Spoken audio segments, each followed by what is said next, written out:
หายบ่ได้มาพบปะกับศรัทธาสาธุชนในช่วงดึกๆเนาะโดยภารกิจหน้าที่การงานก็เลยบางทีมันวันที่มันเหมาะเราก็อยู่ในระหว่างเดินทางก็บ่ค่อยสะดวกนะคลื่นสัญญาณมันหายขาดนะวันนี้จะได้ก็ดีเนาะได้มีเวลาก็ได้พบปะศรัทธาสาธุชนวันนี้มาแล้วพระมหานพดลสุวรรณเมธีเจ้าคณะอำเภอวังเหนือนะวัดบรรพตสถิตวันนี้ก็เป็นวันพุธสุดท้ายของเดือนก็เลยได้มาเข้ารายการช่วง20:00 นถึง22:00 นนะศรัทธาสาธุชนทั้งหลายในช่วงเวลาประเดี๋ยวนี้ก็ปลายฝนต้นหนาวเนาะ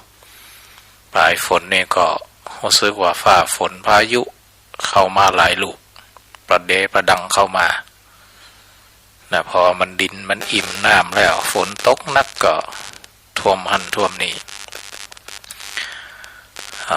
อันนี้ก็ฟ้าฝนปีนี้รู้สึกว่าฟ้าฝนดีนะบางทีก็ดีจนเกินแต่ถึงง่ายๆว่าเขาก็แทบจะไม่ได้ยินข่าวเรื่องฝนทิ้งช่วงนะการทำเกษตรน่าจะสมบูรณ์ดีเนาะถ้าน้ำบ่ท่วมนะว่าเป็นเข้าเป็นอะไรอย่างเนาะแต่พอมันดีเกินก็กลายเป็นว่าผลิตผลสินค้าทางการเกษตรก็บางอย่างก็ถูกนะลำไยก็ดีบะม่วงก็ดีนะกลายเป็นนั้นถ้าเอาลงทุนนักมันก็รู้สึกว่าเหมือนขาดทุนแต่ถ้ามองในแง่บวกนะความอุดมสมบูรณ์นะของประเทศไทยที่บรรพบุรุษได้เลือกได้สร้างได้เสียสละเฮาทั้งหลายลูกหลาน เฮาก็นึกถึงว่านี่แหละเป็นความโชคดีของเฮาทั้งหลายซึ่งเป็นอนุชนรุ่นหลังนะได้รับอานิสงส์นะจากความเสียสละไงว่าความมีวิสัยทัศน์ของบรรพบุรุษนะเฮาทั้งหลายก็อย่าลืมเนาะแกงจืดนะต้องรู้จักคุณเกลือนะหนูกัดเสื้อต้องรู้จักคุณแมวนะเฮาทั้งหลายได้นึกนะเพิ่งก็ได้นึกถึงว่าเฮาก็อยู่ในประเทศนี้อยู่ในเวลานี้ เฮาก็ได้มองเชื่อมโยงถึงสิ่งที่เกื้อกูลหนุนนำกับชีวิตเฮานะศรัทธาสาธุชนทั้งหลายนี่แหละก็เป็นความโชคดีแต่ในขณะความโชคดีเนี่ยเฮาก็ได้นึกถึงแล้วพิจารณาแล้วนะก็อย่าลืมที่กระตุ้นเตือนตนเองได้กตัญญูรู้คุณที่คนอื่นทำมาแล้วก็กตเวทีคือโอกาสตอบแทนคุณบอกว่าในส่วนแคบๆเนาะในวงแคบๆระดับครอบครัวเฮารู้คุณในระดับครอบครัวก็คือคุณพ่อคุณแม่ปู่ย่าตายายนี่นะเฮาก็อย่าไปลืมเนาะนึกบ่อยๆถ้าบ่นึกนี่บางทีมันเรื่องใหม่ๆที่มันเกิดขึ้นมามันแทรกเข้ามามันกลายเป็นเฮาก็ได้เห็นความสำคัญกับสิ่งที่แทรกเข้ามาอย่างเช่นได้มือถือก็นะได้รถก็หรือได้กระทั่งคู่ชีวิตก็เข้ามาใหม่นะพอเฮามันบ่ได้นึกถึงภาพว่ากว่าจะเติบโตมาได้นะมีบุคคลที่กว่าจะเฮาจะไม่ได้มาใหญ่มีอวัยวะค ครบสมบูรณ์จนเล่นมือถือได้นะจนขับรถได้หรือแม้กระทั่งได้มาเจอคู่ชีวิตนะก็ล้วนแล้วแต่ผู้ที่เป็นต้นทางผู้ที่ได้ดูแลเขาจนเติบจนใหญ่เนี่ยก็คือพ่อแม่ปู่ย่าตายายผู้รักผู้ใหญ่ทั้งหลายพอเขานึกจี้เขาก็บ่ใจว่าได้หน้าลืมหลังนะเพื่อบ่ให้มันอ่อนหรือมันลบเลือนนะนึกบ่อยๆนะนึกบ่อยๆรู้นะเนี่ยเพื่อนถึงบอกว่าบุคคลถ้าทำอย่างนี้จะได้มันหาได้ยากนะกตัญญูนี่นะกับกตเวทีบุคคลที่หาได้ยากสองประเภทคือบุคคลที่หูคุ้นประเภทที่สองก็คือตอบแทนคุณ นั้นเราอยู่ว่างๆนะถึงแม้จะมีอย่างสอดแทรกเข้ามาเปื่อนก็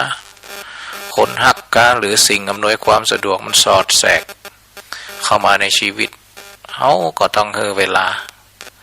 แต่ละวันเขาก็นึกถึงย้อนดูนี่ภายในคนไกลตัวนะ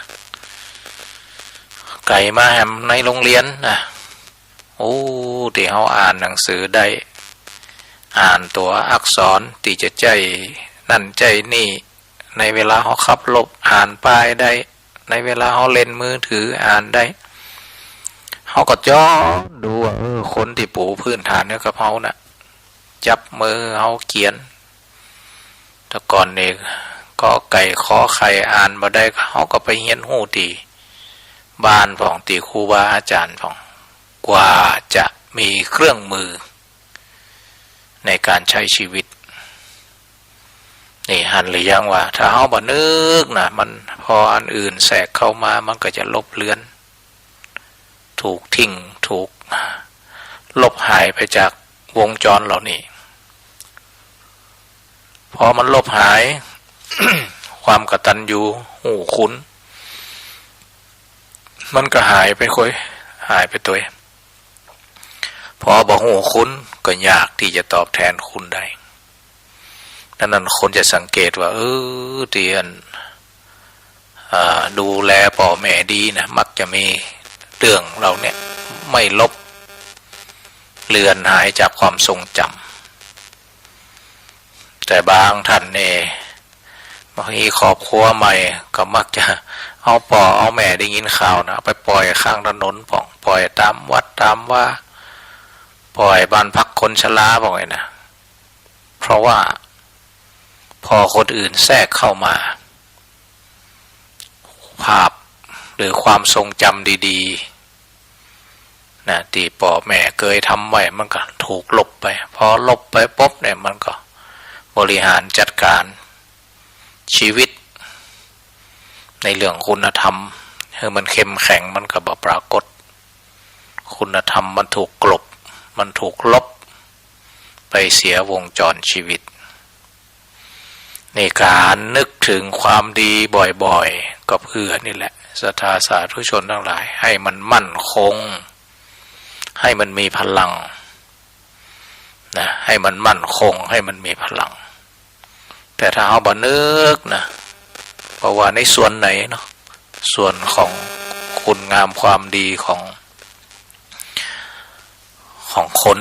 คุณงามความดีของพระศาสนาคุณงามความดีของบรรพบุรุษถ้าเอาบ่นึกแล้วก็เอาเถอะนะจะสังเกตเห็นว่าคนบางกลุ่มคนบางคนนะมักจะลืมเลือนภาพความทรงจำภาพดีๆจากวีรชนทั้งหลายที่เสียสละบุรพมหากษัตริย์ทั้งหลายที่เสียสละชีพเพื่อชาติเอาก็มักจะลืมเนาะพอลืมปุ๊บอย่างแทรกเข้ามาน้อยนะเรื่องสิ่งอำนวยความสะดวกนะก็มักจะทิ้งของเก่าเมาของใหม่เป็นว่านะนี่อันนี้ปารภ ในเรื่องของเวลาก็ดีเหตุการณ์ต่างๆก็ดีเราก็ต้องคิดนึกตรึกถึงคุณธรรมสิ่งที่ดีงามให้มันเกิดขึ้นในจิตในใจนึกไปแม้แต่เรื่องของไม่ใช่แค่คนเท่านั้นนะแม้แต่สัตว์เขาก็ลองเอาสิ่งต่างๆมามันเหมือนเขามีกระถางเนาะกระถางแล้วก็มีดินอยู่นะเขาก็เอาดินมาใส่หลายๆกระถางนี่ก็ปลูกผักกาดกระถางนี่ก็ปลูกผักชีกระถางนี่ก็ปลูกถั่วปลูกหยังไปของกินนะเอาดูแลดีใส่รดน้ำต้นไม้ทุกกระถางปรากฏว่าสิ่งที่เอาดูแลพืชผลในกระถางนะที่มันมีอยู่นะดูแลมันกลายเป็นสิ่งเหล่านี้มันเอื้อในการใช้ชีวิตของเราปลูกผักกาดมันก็ได้ผักกาดถ้าปลูกผักกาดอย่างเดียวบ่ปลูกพริก ถึงเวลาทำกับข้าวปลามาก็ต้องไปซื้อพริกให้หมดดังนั้นปลูกผักกาดปลูกพริกปลูกหอมปลูกกระเทียมปลูกอย่างไว้นี่นะมันรู้สึกว่าเวลาทำกับข้าวเมนูหนึ่งต้องไปซื้อมันได้ทุกอย่างในเมนูอาหารนั้นเช่นเดียวกันการครองชีวิตนะในเรื่องของความกตัญญูหนึ่งเรื่องกตัญญูเนี่ยมันเหมือนกับที่เฮาหนึ่งเมนูอาหารนะมันได้หมดได้ถึงพริกถึงผักชีหอมป้อมมันมีหันหมดหนึ่งเมนูเนี่ยเหมือนกันคำว่ากตัญญูหนึ่งเมนูกตัญญูเนี่ยพูดยังไงว่าหนึ่งองค์ธรรมเนี่ยมันกตัญญูแม้กระทั่งสัตว์กตัญญูแม้แต่สถานที่กตัญญูถึงบุคคลแม้แต่ลามไปถึงบุคคลนะมันไม่ใช่คนเดียวนะกตัญญูต่อหูคุ้นของเปื่อนหูคุ้นของป่อของแม่หูค้นของปีของน้องขยายออกไปหูคุ้นของสังคมหูคุ้นของผู้นำประสงค์องค์ข้าเจ้ามันได้ไปหมดมันเหมือนกับหนึ่งเมนูอาหารมันได้ถึงที่เขาปลูกไว้ปลูกหนึ่งกระถางสองกระถางเหมือนเขากึดอ่ะเขารู้คุณสัตว์ไว้สะสมว่างๆก็ยกสัตว์ขึ้นมามันเกิดความรู้คุณโอ้เป็ดเปื่อนเขาเนาะโอ้เฝ้าบ้านเขาเนาะโอ้แกง่อมแกเงยเนาะนี่ไปหรือแม่นก ขยายไปล่ะให้มันทุกอย่างมันเกิดคุณความดีงามที่เขาเรียกว่าคุณธรรมถ้ามันเกิดนักเขาเรียกว่าคุณธรรมเข้มแข็งในจิตในใจนี่เรื่ององค์ธรรมข้อเดียวนะเรื่องกตัญญูเนี่ยถ้าเขาแต่ถึงวันเนี่ยถ้าเขาถูกแทรกเข้ามาแล้วก็บ่ได้รดน้ำพรวนดินคุณธรรมเราเนี่ยบ่ได้กืดทุกวันนี่นะเหมือนกับมีต้นไม้หวานไว้แล้วก็บ่ได้ลืมหดน้ำบ่องบ่ได้หดน้ำบ่องในที่สุดมันก็บ่เหลือ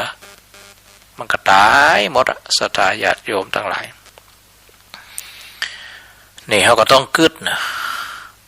กึดถึงคุณนั่นกิจกรรมต่างๆมันถึงบอกว่าวิถีพุทธวิถีไทยของเขาถึงมีกิจกรรมติตอกย้ำซ้ำทวนทำซ้ำสม่ำเสมอเรียกว่าเป็นกิจวัตรเป็นนิสัยถ้าไปโรงเรียนก็เคารพธงชาติฟังข้อคิดนะนี่แต่ประเดี๋ยวมันบ่ค่อยเข้มข้นเนาะกิจกรรมพวกนี้นะแต่ก่อนนี่โอ้เข้มข้นเอากันเป็นกันประเดี๋ยวนี่ก็อย่างว่านะไปถามบางโรงเรียนนี่ก็วันนี้ก็หมอนั่นเข้าแถวเนอะแห แหมวันกับหมอนะเข้าแถวเนี่ยมันไม่ได้รวมกันนี่บางโรงเรียนทำจีบางโรงเรียนก็แล้วแต่ครูนะอยู่หน้าห้องไปห้องมันทำผ่องมาทำผ่องนี่นะ มันไม่เข้มข้นนี่ประเด็นเรื่องการบ่มเพาะกระตุ้นเหมือนเราหดน้ำต้นไม้หดผ่องมาหดผ่องบางวันก็เหี่ยวบางวันก็จืดเนี่ยถามว่าต้นไม้จะเจริญงอกงามไหมไม่มีทางอันนี้เรื่องประเด็นเรื่องสถานศึกษาแม้แต่เรื่องของศาสนาวกมาศาสนาบ้าง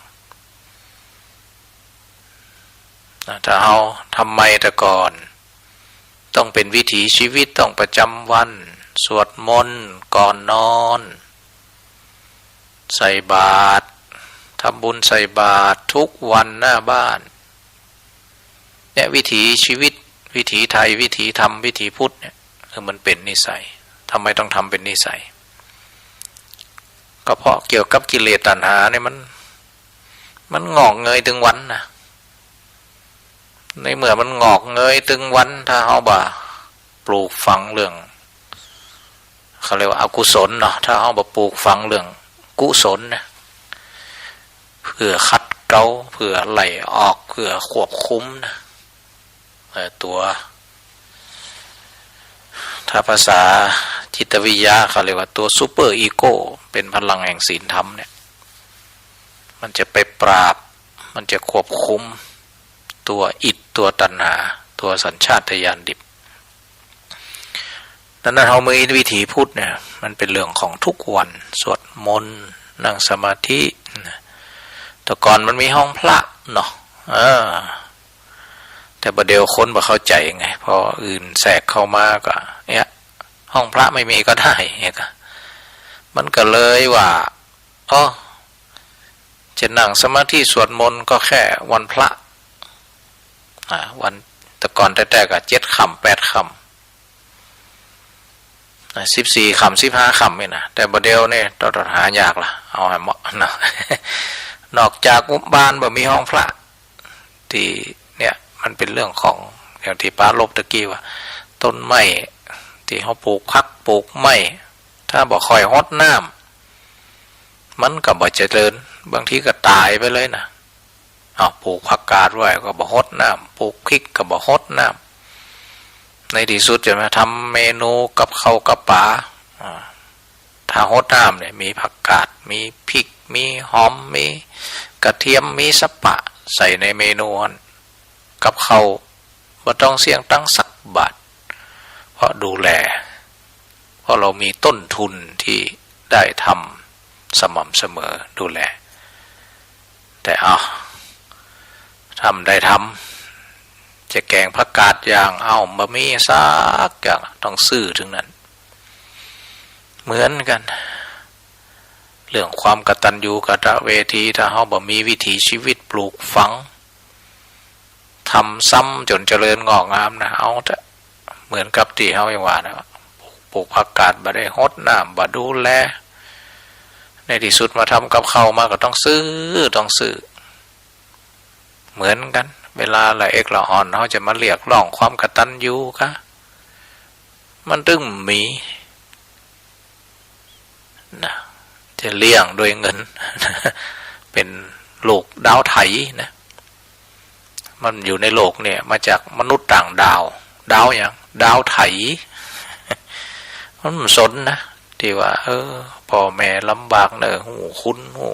ต้องช่วยแบ่งเบาภาระเพราะมันเป็นมนุษย์ต่างดาวไถจะไปโทษละอ่อนอย่างเดียวก็ไม่ได้เพราะพ่อแม่ก็ไม่ได้เข้าใจรหัสพวกนี้ที่ทำซ้ำสม่ำเสมอเรื่องความกตัญญูกตเวทีเขาไม่ได้กึศเองเขาก็พยายามย้ำล่ะหาเวทีแต่ต้องตอกย้ำเอาละเอกละอ่อนไปก่อนเนาะมาเดี๋ยวมันหลุ่นใหญ่แล้วก็ยังว่าเอาละเลยไปละมันหล่ำเศร้าไปอย่างละก็ให้เลิกละอ่อนคอยถามเพื่อสกิดไงลูกวันนี้เนี่ย เอาตังค์ไปกี่บาทเนี่ยกินข้าวกินน้ำแล้วก่อนเข้านอนแยกย้ายกันกระถามไปซื้ออะไรบ้างรู้ไหมว่าสตังค์เนี่ยแม่ได้มาอย่างไรลูกเอาไป50 บาทพ่อแม่ได้มาอย่างไรหู้ก็เอาลูกลองเล่าให้ฟังสิเพื่อกระตุ้นคำถามเนี่ยให้เขาได้กึดให้เขาได้หู้เนาะพอหู้นั่นแหละมันจะเกิดคุณเขาเรียกว่ารู้คุณพอหู้ว่าโอ้พ่อแม่ลำบากมาเสียสละเอาเงินเอาลูกนี่เปิ่นมีคุณต่อเอาลูกนี่รู้แล้วมันจะคุณนะจะเกิดขึ้นความคุณนะแปลว่าดีงามนี่รู้คุณรู้ความดีงามนี่อยากจะถอดรหัสถึงวันเนี่ยเขาก็มาบ่นกันเนี่ยว่าจะได้ละอ่อนแบบมีความกตัญญูกตเวทีก็เพราะเขาบ่ได้กระตุ้นนะบ่ได้มีเวทีพอบ่ได้กระตุ้นบ่มีเวลาอย่างอื่นมันก็แทรกมาไงเกมผ่องมือถือผ่องพอเกมมือถือที่จะต้องเล่นนะมันต้องจ่ายเงินนะพอจ่ายเงินปุ๊บเนาะมาล่ะวิถีชีวิตดาวไถนะไถป่อไถแม่นี่ต่างหากดังนั้นสิ่งเหล่านี้ตีตะกอนเปิ่นบ่มีมือถือบ่มีอย่างมีแต่วิถีพุทธวิถีธรรมล้วนๆที่ได้ปลูกฝังตื่นเจ้ามาบ่ได้เร่งรีบนะตะกอนนะละอ่อนก็เข้าโรงเรียนในหมู่บ้านใส่บาตรก่อนล้อกันตึงป่อตึงแม่ตึงลูกถ้าวันใดพ่อแม่ทำกับเขาอยู่ตายายกับหลานใส่บาตรด้วยกันนี่ก็เดินไปเป็นโมละอ่อนนะเนี่ยรุ่นอาตมาเนี่ยมีรถถีบเกือบกระแทกผมไม่ใส่ แต่ถึงแม้ไม่มีอะไรแทรกเข้ามาเป็นธรรมะคือวิถีพุทธวิถีธรรมล้วนๆแต่เราปฏิเสธความเจริญงอกงามยุคนี้ไม่ได้อันนี้อยากจะเชื่อมโยงว่าที่มันคนตะก่อนเป็นจิตใจดีเป็นบ่ค่อยมีปัญหาละเอกละอ่อนมีความกตัญญูอย่างเข้มแข็งนะก็เพราะมันเกิดมาจากสิ่งเหล่านี้เดี๋ยวนี้ถึงแม้จะเจริญเราทำได้ไหมทำได้ถ้าจะทำก็เปลี่ยนแต่วิธีการก็แต่ก่อนเนี่ยก็จะให้เขานึกได้ก็ต้องด้วยการกระทำเนาะด้วยการกระทำโอ้คุณกับตอบแทนคุณไปด้วยกันนั่นแหละเลิกโรงเรียนมาก็ต้องเอาต้มข้าวหมูเนี่ยวิถีชีวิตวิถีกตัญญูกตเวทีเมื่อเดียวเนี่ยเลิกโรงเรียนมาก็อยู่ในห้องบนสไลด์โทรศัพท์เล่นเกมถ้ามันอย่างนี้บ่อยๆจะคือเขากตัญญูยากนะนั่นแหละเขาหันหล่องลอยว่ามันชีวิตวิถีชีวิตของเด็กๆมันถูกปล้นแต่ไม่ใช่ว่าไม่มีช่องทางเลยถึงแม้เจริญงอกงามนะศรัทธาสาธุชนมีบางทีก็มันเรียกว่าพระเพิ่นมาบิณฑบาตเนาะเขาบ่ได้ประจำวันเพราะละอ่อนต้องเรียนโรงเรียนไปแต่เจ้ารถมารับเจ้าเขาก็ถือโอกาสเอาวั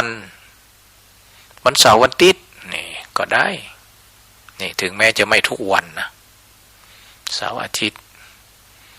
ถ้าแปลงบ้านก็มีห้องพระในห้องพระจะได้สวดมนต์แล้วก็มีเวลายิ่งทำกับเขานี่ฮะนะทำกับเขาบางทีอยู่กับเรื่องพวกนี้นะทำกับเขากับป่าด้วยกันสอนด้วยการกระทำบางทีกิจกรรมพวกนี้มันก็จะฝังมันเหมือนซ่อนอยู่นะเหมือนกับเอาดินหรือปุ๋ยแตงงูเข้าไปแล้วเอาปุ๋ยหยอดเข้าไปใต้รากถึงเวลามาปุ๋ยละลายมันก็ส่งผล ทำให้ต้นใหม่เจริญงอกงามเพราะได้ปุ๋ยที่มันถูกซ่อนไว้เหมือนกันการที่จะทำกิจกรรมในบ้านซักผ้าทำกับข้าวพวกนี้นะ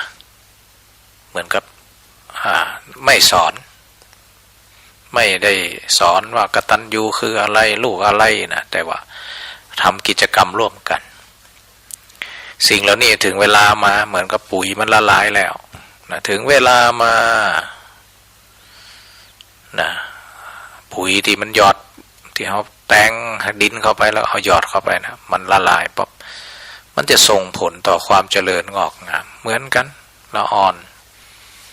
ที่ทำกับข้าวกับป่าเรือน3 น้ำ 4เนาะเรือนครัวเนี่ยทำกับข้าวเรือนอาศัย7 บ้านถูบ้านแต่ต้องทำด้วยกันนะจะไปพ่อแม่บางคนกับมันเนี่ยด่าลูกอย่างเดียวบอกทำเนี่ยนะกลายเป็นว่ากิจกรรมที่ลูกทำไปด้วยเกลียดพ่อเกลียดแม่ไปด้วยเนี่ยก็งุดงิดไปด้วยแต่ทำด้วยกันเนี่ยทำด้วยกันเนี่ยมันแฝงเวลาเราอ่อนไก่บ้านไก่จ้องมานะมันจะเริ่มเหมือนกับปุ๋ยที่มันละลายละเราอ่อนมันอยู่บ้านอยู่ไก่บ้านไปเรียนหนังสือก็ยังก็อยู่หอพักคนเดียวก็เริ่มนึกถึงห้องครัวโอ้ภาพมันจะมาหันสมัยอยู่บ้านคิดถึงแม่คิดถึงตอนที่ทำกับข้าวด้วยกันนี่นะแต่ภาพมันดึงมามันกระตุ้นว่าเนี่ยมันทำกระตุ้นความลำบากเราต้องเรียนหนังสือนะจะให้แม่สบายพ่อแม่สบายขึ้นนี่มันก็จะสะท้อนหรือแม้กระทั่งกิจกรรมที่มันเกิดขึ้นในครอบครัวเด็ดผักเด็ดไม้ฝานบะนาวตำน้ำพริกนี่นะไปกาดมาแค่หั่นบะนาวนึกถึงหน้าแม่ไปหั่นผักกาดก็นึกถึงหน้าแม่หั่นคนตำส้มตำน้ำพริกก็นึกถึงหน้าป่อหน้าแม่นี่เห็นหรือยังกิจกรรมก็ช่วยได้แต่ก่อนมันมีหมดเหรอถึงสอนถึงกิจกรรมยังไงละอ่อนมันถึงอันนี้ยังก็ต้องเกรงใจทั้งบ้านทั้งจองมาเดียวนี้เอาแต่รับหูรับตามันคำนึงถึงว่าจะกระทบอย่างไรนะละอ่อนบางคนเนี่ยก็ออกจากรับหูรับตาไปอยู่ต่างจังหวัดไปแอวกับเปื่อนกับพุงขี่เหล้าขี่ยาบ่ใจละอายใจตัวนะบ่ละอายใจนะอิสระเสรีนะเพราะวิถีที่บ้านพ่อแม่ก็ไม่ได้ทำกิจกรรมร่วมกันก็เลยบ่มีแรงอย่างที่เป็นพลังแห่งธรรมะที่ให้เขาได้เกิดสำนึกดีนะมันบ่มีนี่จะอยากวิเคราะห์ให้ศรัทธาสาธุชนเนาะได้หูว่าจริงๆคนตะก่อนนะที่เฮาทั้งหลายได้อบรมบ่มเพาะมันเกิดจากใจนะผูกพันเนี่ยก็ยังอาจารย์ก็ยังนึกถึงบ้านนี่ก็ยังเห็นภาพถ้าแหมน้อยก็หน้าหนาวแหมน้อยก็นึกถึงภาพเอายาเนาะยาขึ้นนี่นะมาเสียบยาด้วยกันเป็นอันตะเกียงเจ้าพายุนะนี่หันภาพมดไผจ่วยไผจะได้แกะข้าวโพดแต่ก่อนนี่มีแล้วก็มันเป็นนั่นเครื่องปั่นได้เอาอันตะปูตอกมันเป็นนี่นะแล้วก็เอากระเทาะเม็ดข้าวโพดออกถึงเวลาที่จะเกี่ยวเข้าเนี่ยแฮมชักวางกับตอกจักตอกมาคำมาคืนเตรียมไว้เวลาเข้าเกี่ยวเข้ากับใจตอกมัดเข้าที่เกี่ยวแล้วเป็นมัดเนี่ยทำไมนึกถึงภาพเหล่านี้อยู่ก็เพราะกิจกรรมพวกนี้พ่อแม่ได้ทำจนฝังรากลึกชวนลูกทำจนฝังรากลึกทุกครั้งก็จะนึกถึงปั๊บก็ นะนึกถึงคุณพ่อคุณแม่นี่มันเป็นยี่นะศรัทธาสาธุชนทั้งหลายเน้อเอาทั้งหลายมีอย่าไปปล่อยเลยตามเลยปล่อยตามยถากรรมเนาะบางคนในลูกเรียนหนังสือก็จบละอย่างอื่นต้องสอนมันเฮาเลี้ยงเขาใหญ่ก็เพาะนะแต่ปากก็เรามาเรียกร้องความกตัญญูกตเวทีมันเป็นไปไม่ได้มันเหมือนกับบ่ได้ฮดน้ำพักไม้ใส่เกลือบ่ได้ฮดน้ำต้นไม้แล้วมาเรียกร้องความเจริญงอกงามนะซึ่งมันเป็นไปไม่ได้เพราะไม่ได้รดน้ำต้นไม้มันตายไปนานแล้วไม่ได้ทำกิจกรรมไม่ได้สั่งสอนไม่ได้เอาวิถีไทยวิถีพุทธมาร่วมกิจกรรมระหว่างเราความกตัญญูมันก็ตายไปนานแล้วความกตเวทีมันก็ตายไปนานแล้วความสำนึกดีความละอายใจมันตายไปนานแล้ว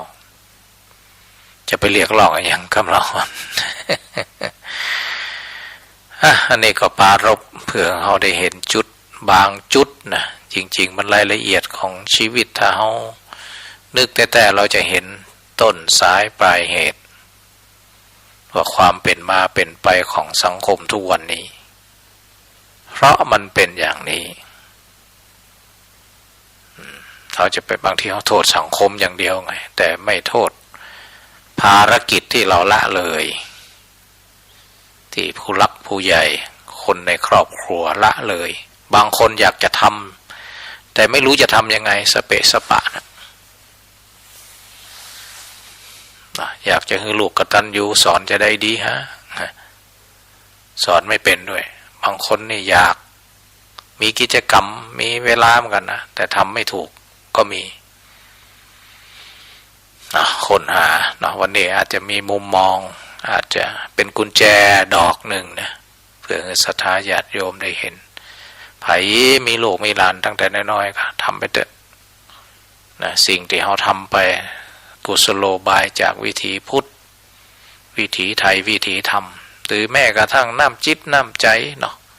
กินเขากินน้ำเขาก็ร้องเอาลูกเอาหลานนั่นแหละสร้างนิสัยให้เขามีน้ำใจนะคือเขาเอาน้ำมาให้ถึงวันเสิร์ฟน้ำคุณป่อคุณแม่คุณย่าคุณยายนะแต่ถึงวันนี้ทำได้ด้วยกันนะลูกกินเองอีกปรากฏว่าบางคนละอ่อนเติบโตมาไม่รู้เลยคำว่าน้ำใจให้มันเป็นวิถีชีวิตหรือการปฏิบัติแบบมีน้ำใจมีอะไรบ้างโหแต่ตัวหนังสือโหว่าน้ำใจมันดีนะแต่ถึงเวลาปฏิบัติไม่ได้เป็นส่วนหนึ่งของชีวิตนะเพราะไม่ได้เริ่มที่พ่อไม่ได้ก่อที่แม่เริ่มที่แม่แก้ที่พ่อก่อที่ครูอาจารย์ไหว้วานพระสงฆ์นี่มันมีกระบวนการเป็นสถานีที่เขาร่วมแรงแข่งขันกันมันทำให้เกิดคุณธรรมจริยธรรมศีลธรรมมโนธรรมมนุษยธรรมนี่ล้วนแล้วแต่ถูกบ่มเพาะทั้งสิ้นอูจามาเกือบ40 นาทีแล้วฟังเพลงคันรายการอย่าสักเพลงเนอศรัทธาสาธุชนเป็นเพลงธรรมะนะเพื่อได้พักเสียงสักกำเนาะ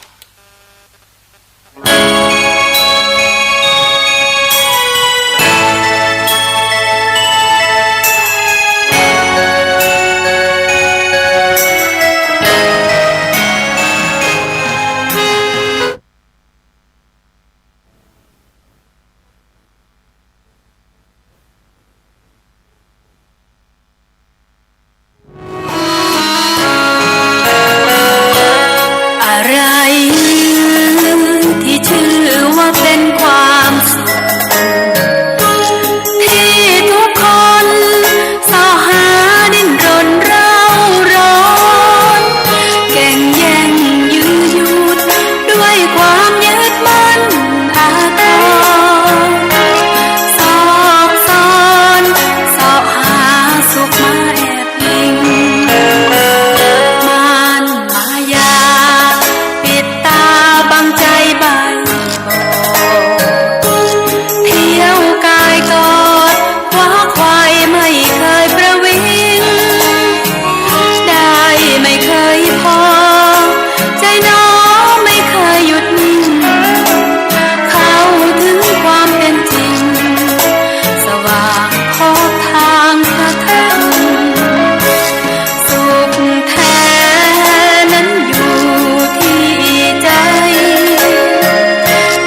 บทางความสุข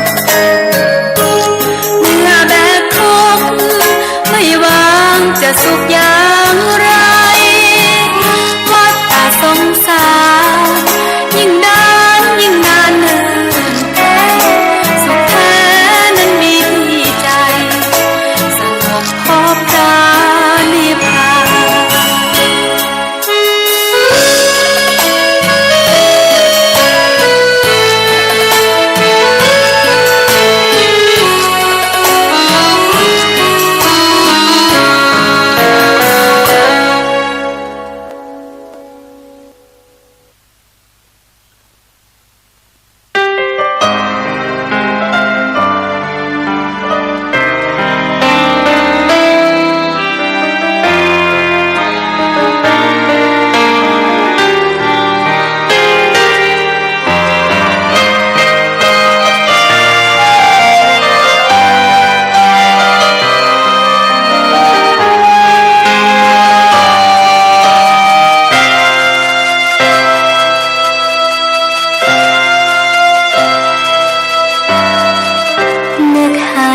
ที่นี่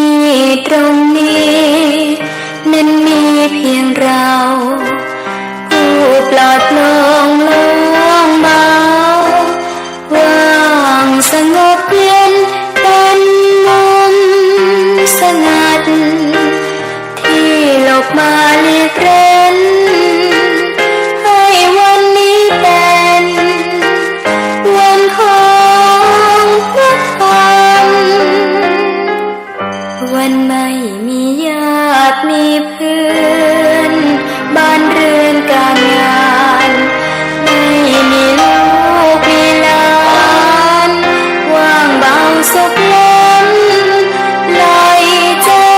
เข้าในอ้อมแขนพระธรรม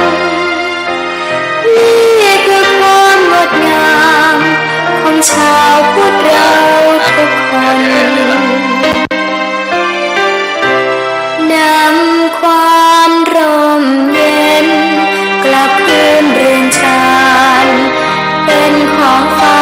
กลูกหลานแบ่งบุญกุศลเอาบุญเข้าบ้านให้เป็นมงคลต่างแทนน้ำมนต์รดให้ลูกหลานเจริญพรเด้อสัตตาสาธุชนพอดีก็ได้พักเสียงเพลงเลยเกือบ2เพลงเนาะเพลงไป เจริญพรนะสัตตาสาธุชนทั้งหลายวันนี้ก็ฟังธรรมะก่อนนอนย้ำดึกหน่อยเนาะตะกี้ก็อู้ถึงเรื่องการอบรมบ่มเพาะทุกอย่างมันก็ต้องทำซ้ำสม่ำเสมอทีเมื่อวานในส่วนไหนนะกลายเป็นนิสัยเพื่อนว่าทำใหม่ๆมันอาจจะเหมือนรู้สึกฝืนเนาะฝรั่งเขาก็มีทฤษฎีเรื่องเปลี่ยนนิสัยทฤษฎี21 วันนี่นะ3 สัปดาห์จะเนี่ยอย่างนี้ก็ลองสังเกตว่าต้องฝึกอย่างน้อย3 สัปดาห์จนเป็นกิจวัตรแล้วก็ต่อไปนี้คำว่าฝืนฝึกไปก่อนอย่างเช่นเขาจะฝึกนั่งสมาธิทุกวันอาจจะฝืนเนาะใหม่ๆอาจจะรู้สึกว่าฝืนถ้า3 สัปดาห์ขึ้นไปมันก็จะเป็นนิสัยละเป็นนิสัยเหมือนกับการตื่นก็เหมือนกันใหม่ๆเนี่ยอาจสมมติเขาจะตื่นตี 4 ตี 5มันชัดเจนสมมติเขาจะเอาตี 4 กึ่งนี่เนาะเป็นนิสัยอาจจะฝืนเนาะฝืนก่อนพอครบ3 สัปดาห์เขาสังเกตดูแม่เต็มใจนาฬิกาปุ๊กมันจะเริ่มเป็นนิสัยละแต่เขาต้องฝึกต้องฝืนเรื่องที่ดีนะเพราะมันมี2 เส้นทางดำกับทางขาวกุศลกับอกุศลบุญกับบาป2 ทางนี่แหละถ้าปลูกฝังในทางเรื่องบาปนะปลูกฝังเรื่องบาปปลูกฝังทางดำเลยนะ21 วันมันก็จะฝังเหมือนกันนะฝังท่านเหมือนกันมันก็กลายเป็นนิสัยบดีไปเขาก็ต้องเลือกเขาเรียกว่ารู้จักเซตชีวิตในทางที่ใสสะอาด นะเหมือนกันจะปลูกฝังเรื่องลูกเรื่องหลานใหม่ๆอาจจะชอบหรือบ่ชอบหลานอย่างหลวงพ่อพุทธทาสเป็นว่านะกว่าจะติดนิสัยละเอียดละออนะหลวงพ่อพุทธทาสตื่นเจ้ามาแม่ก็ต้องเนี่ยทบผ้าให้เรียบร้อยนะพับผ้าให้เรียบร้อยนะย้ำมันกลายเป็นติดนิสัยนะหลวงพ่อพุทธทาสก็เลยเป็นคนละเอียดละออเวลาอ่านธรรมะธรรมโมกลายเป็นคนละเอียดไปนี่นิสัยมีวินัยละเอียดละออมันไม่ใช่เรื่องเดียวละต่อไปนี่นะมันเหมือนกับเฮามีไขควงเนาะนะไขควงพอมันมีไขควงป๊อบเนี่ยไปขันน็อตที่บ้านประตูก็ได้ไปขันน็อตที่หน้าต่างก็ได้ไปขันน็อตที่ในส่วนอื่นๆน่ะไปขันน็อต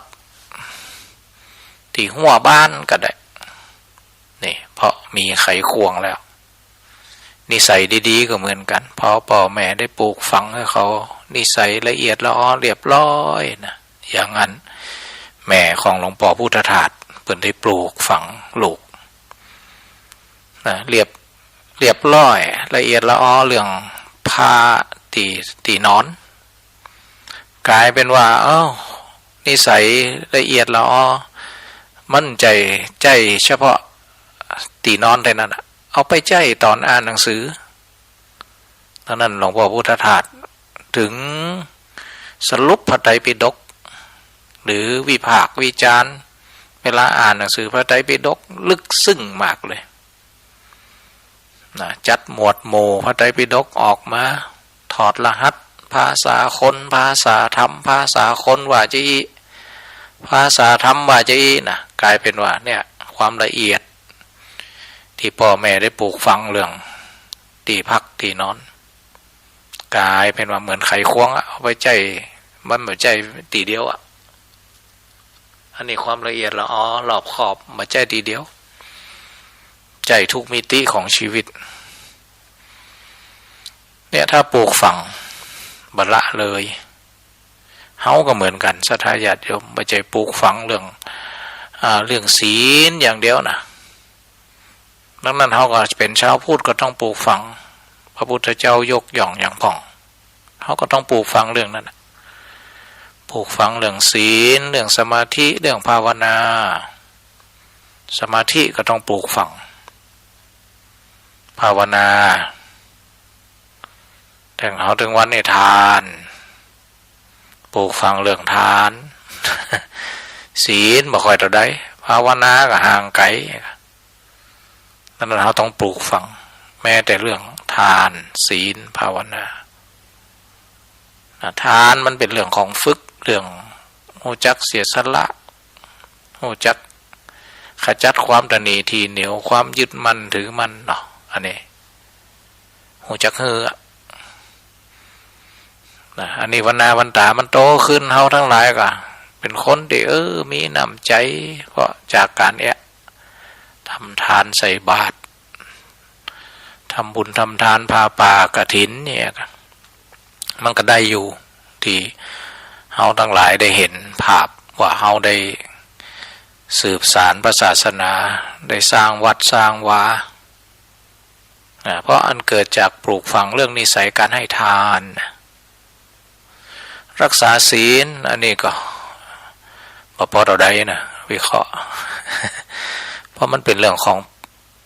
ศีลเนี่ยเป็นเรื่องของกำกับพฤติกรรมทางกายและวาจาพอเอาโซเชียลถึงวันนี้เรื่องวาจาเนี่ยบ่ค่อยระมัดระวังกันควบคุมกายวาจาไม่ให้ไปละเมิดล่วงเกินหรือเบียดเบียนคนอื่นในหลักการศีลแต่ถึงวันนี้ดูเขาบ่ค่อยมีศีลเข้มข้นก็กลายเป็นว่าพฤติกรรมทางกายวาจาเป็นไปเพื่อเบียดเบียน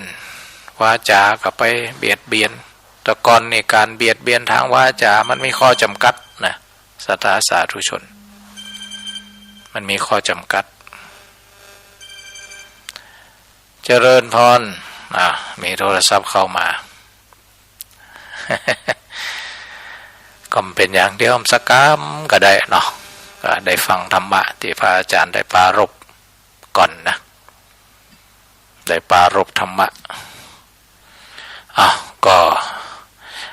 เพื่อจะให้เขาได้เห็นความสำคัญว่าทำไมเรื่องของพุทธเขาบ่เข้มข้นหลุ่มดอนก็เพราะเพราะว่าเขา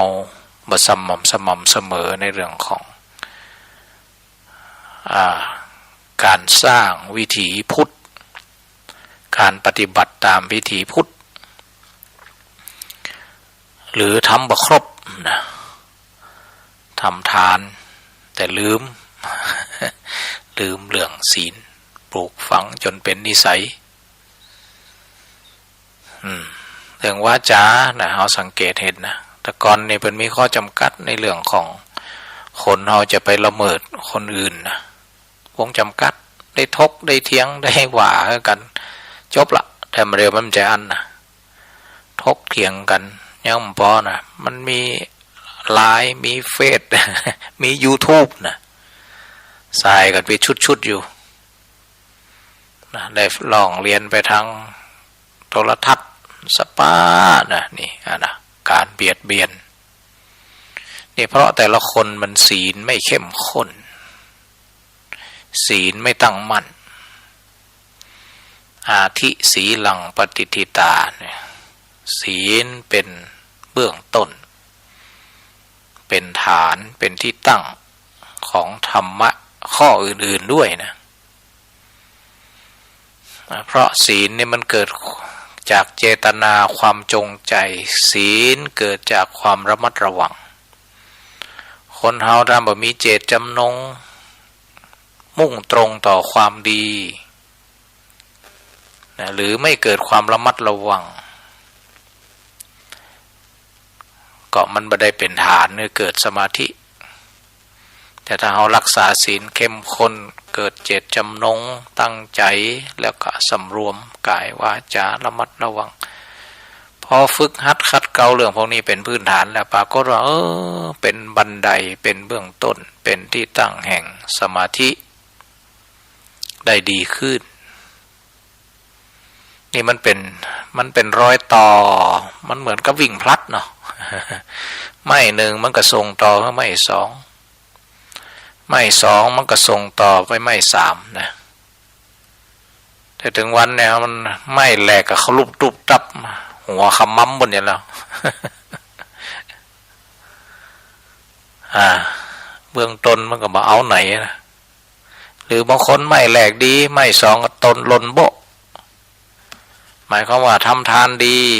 แต่ศีลบ่ค่อย บ่ค่อยเอาให้เหมาะบางคนไม่หนึ่งไม่สองดีทำทานก็โอเครักษาศีลก็โอเคแต่ภาวนาสัวโบถามว่าการวิ่งพลัดเปิ่นเฮือสามไม่ทานศีลภาวนาหรือบางทีก็แหมในหนึ่งก็คือศีลสมาธิปัญญาเนี่ยนะไปถึงจุดมุ่งหมายคือพระนิพพานมุ่งหมายคือความสุขความสงบต้องสามไม่นะส่งต่อกันให้มันถึงแต่เฮาทั้งหลายบางทีก็ไม่เดียวไก่จากเส้นใช้นะส่งไม่เดียวกับสัวโบบางคนก็สองไม่ยังแค้นน้อยก็ยังไกลเส้นใช้แอมน้อยสามไม่ยิ่งดีถึงเส้นชัยถึงทุกคนนะแต่ใครจะหนึ่งใครจะสองใครจะสามมันก็หว่ากันแหมกั้มแต่ถ้าเราวิ่งอย่างเนี้ยอยู่ในเลนอยู่ในรูมันก็ถึงเส้นชัยกันนี่มันเป็นที่เนาะศรัทธาสาธุชนก็อยากจะให้เขาได้เห็นวิถีพุทธวิถีธรรมของเขาเนี่ยมันครบบริบูรณ์ทำทานเราก็ไม่ทิ้งเพราะมิติของทานเนี่ยมันได้ทั้งสงเคราะห์ถ้าพูดถึงเรื่องศาสนาทานมันทั้ง สังคมสงเคราะห์สาธารณสงเคราะห์และก็สาธารณูปการทานที่บอกว่าถวายทานเป็นของสงฆ์ถวายทานกับวัดกับพระกับส่วนการกุศลทั้งหลายเนี่ยมันก็จะเกิดสังคมสงเคราะห์ขึ้นเนี่ยประเดี๋ยวเขามีโรงทานก็ดีเขาสังเกตเกิดกรณีพิพาทที่เขมรเนี่ยคนไทยกับบัจีนะโอ้เขาหันภาพแต่ละวันก็ถึงแม้วิกฤตนะแต่ได้เห็นความงดงามไม่ใช่ญาติไม่ใช่เชื้อแต่มีจิตใจเอื้อเฟื้อทุกภาคส่งเข้าส่งของหรือแม้กระทั่งร้านอาหารอยู่ระหว่างทางโบกรถทหารให้จอดนี่ปากันเอาเข้าเอาของนี่ทานทำให้เกิดความงดงามแบ่งปันเกิดเขาเรียกว่า3 ทูนะทูแชร์แบ่งปันทูแคร์เห็นอกเห็นใจกันทูเกตเตอร์สุขทุกข์ด้วยกันนี่เป็นหนึ่งเดียวกันเนี่ยค่ะนี่ทานนะนี่อูเป็นภาษาสมัยใหม่หน่อย 3 ทูนะทูแชร์แบ่งปันทูแคร์เห็นอกเห็นใจทูเกเตอร์เป็นหนึ่งน้ำหนึ่งใจเดียวกันร่วมสุขร่วมทุกข์ด้วยกันสมัครสมานสามัคคีกันนี่ล้วนแล้วแต่ทานเรื่องเสียสละทานเนี่ยเขาก็แบ่งแยกไปแหมเนาะจะให้วัตถุก็ได้ให้ข้อคิดก็ได้หรือให้อภัยก็ได้ที่เราเรียกว่าวัตถุทานอามิสทานธรรมทานแล้วก็อภัยทานนั่นน่ะนี่บันแหลกบันอันแหลกนี่ไม่แหลกเนาะเกี่ยวกับคุณเคยเรื่องทานและทานนี่มันมีมิติเรื่องลดละคัดเกลาความเห็นแก่ตัวลดละความตนีทีเหนียวบรรเทาเรื่องความยึดมั่นถือมั่นคนเอาทาคิจิไหนฮะนะได้อย่างมานี่หวงแหนยึดถืออยู่ฮะนะเพราะบาคุณเกี่ยวกับการเสียสละบาคุณเกี่ยวกับการทำทานศีลก็เช่นกันส่งต่อหลังจากเขามีอัธยาศัยใจคอนะเรื่องเสียสละวัตถุแล้ว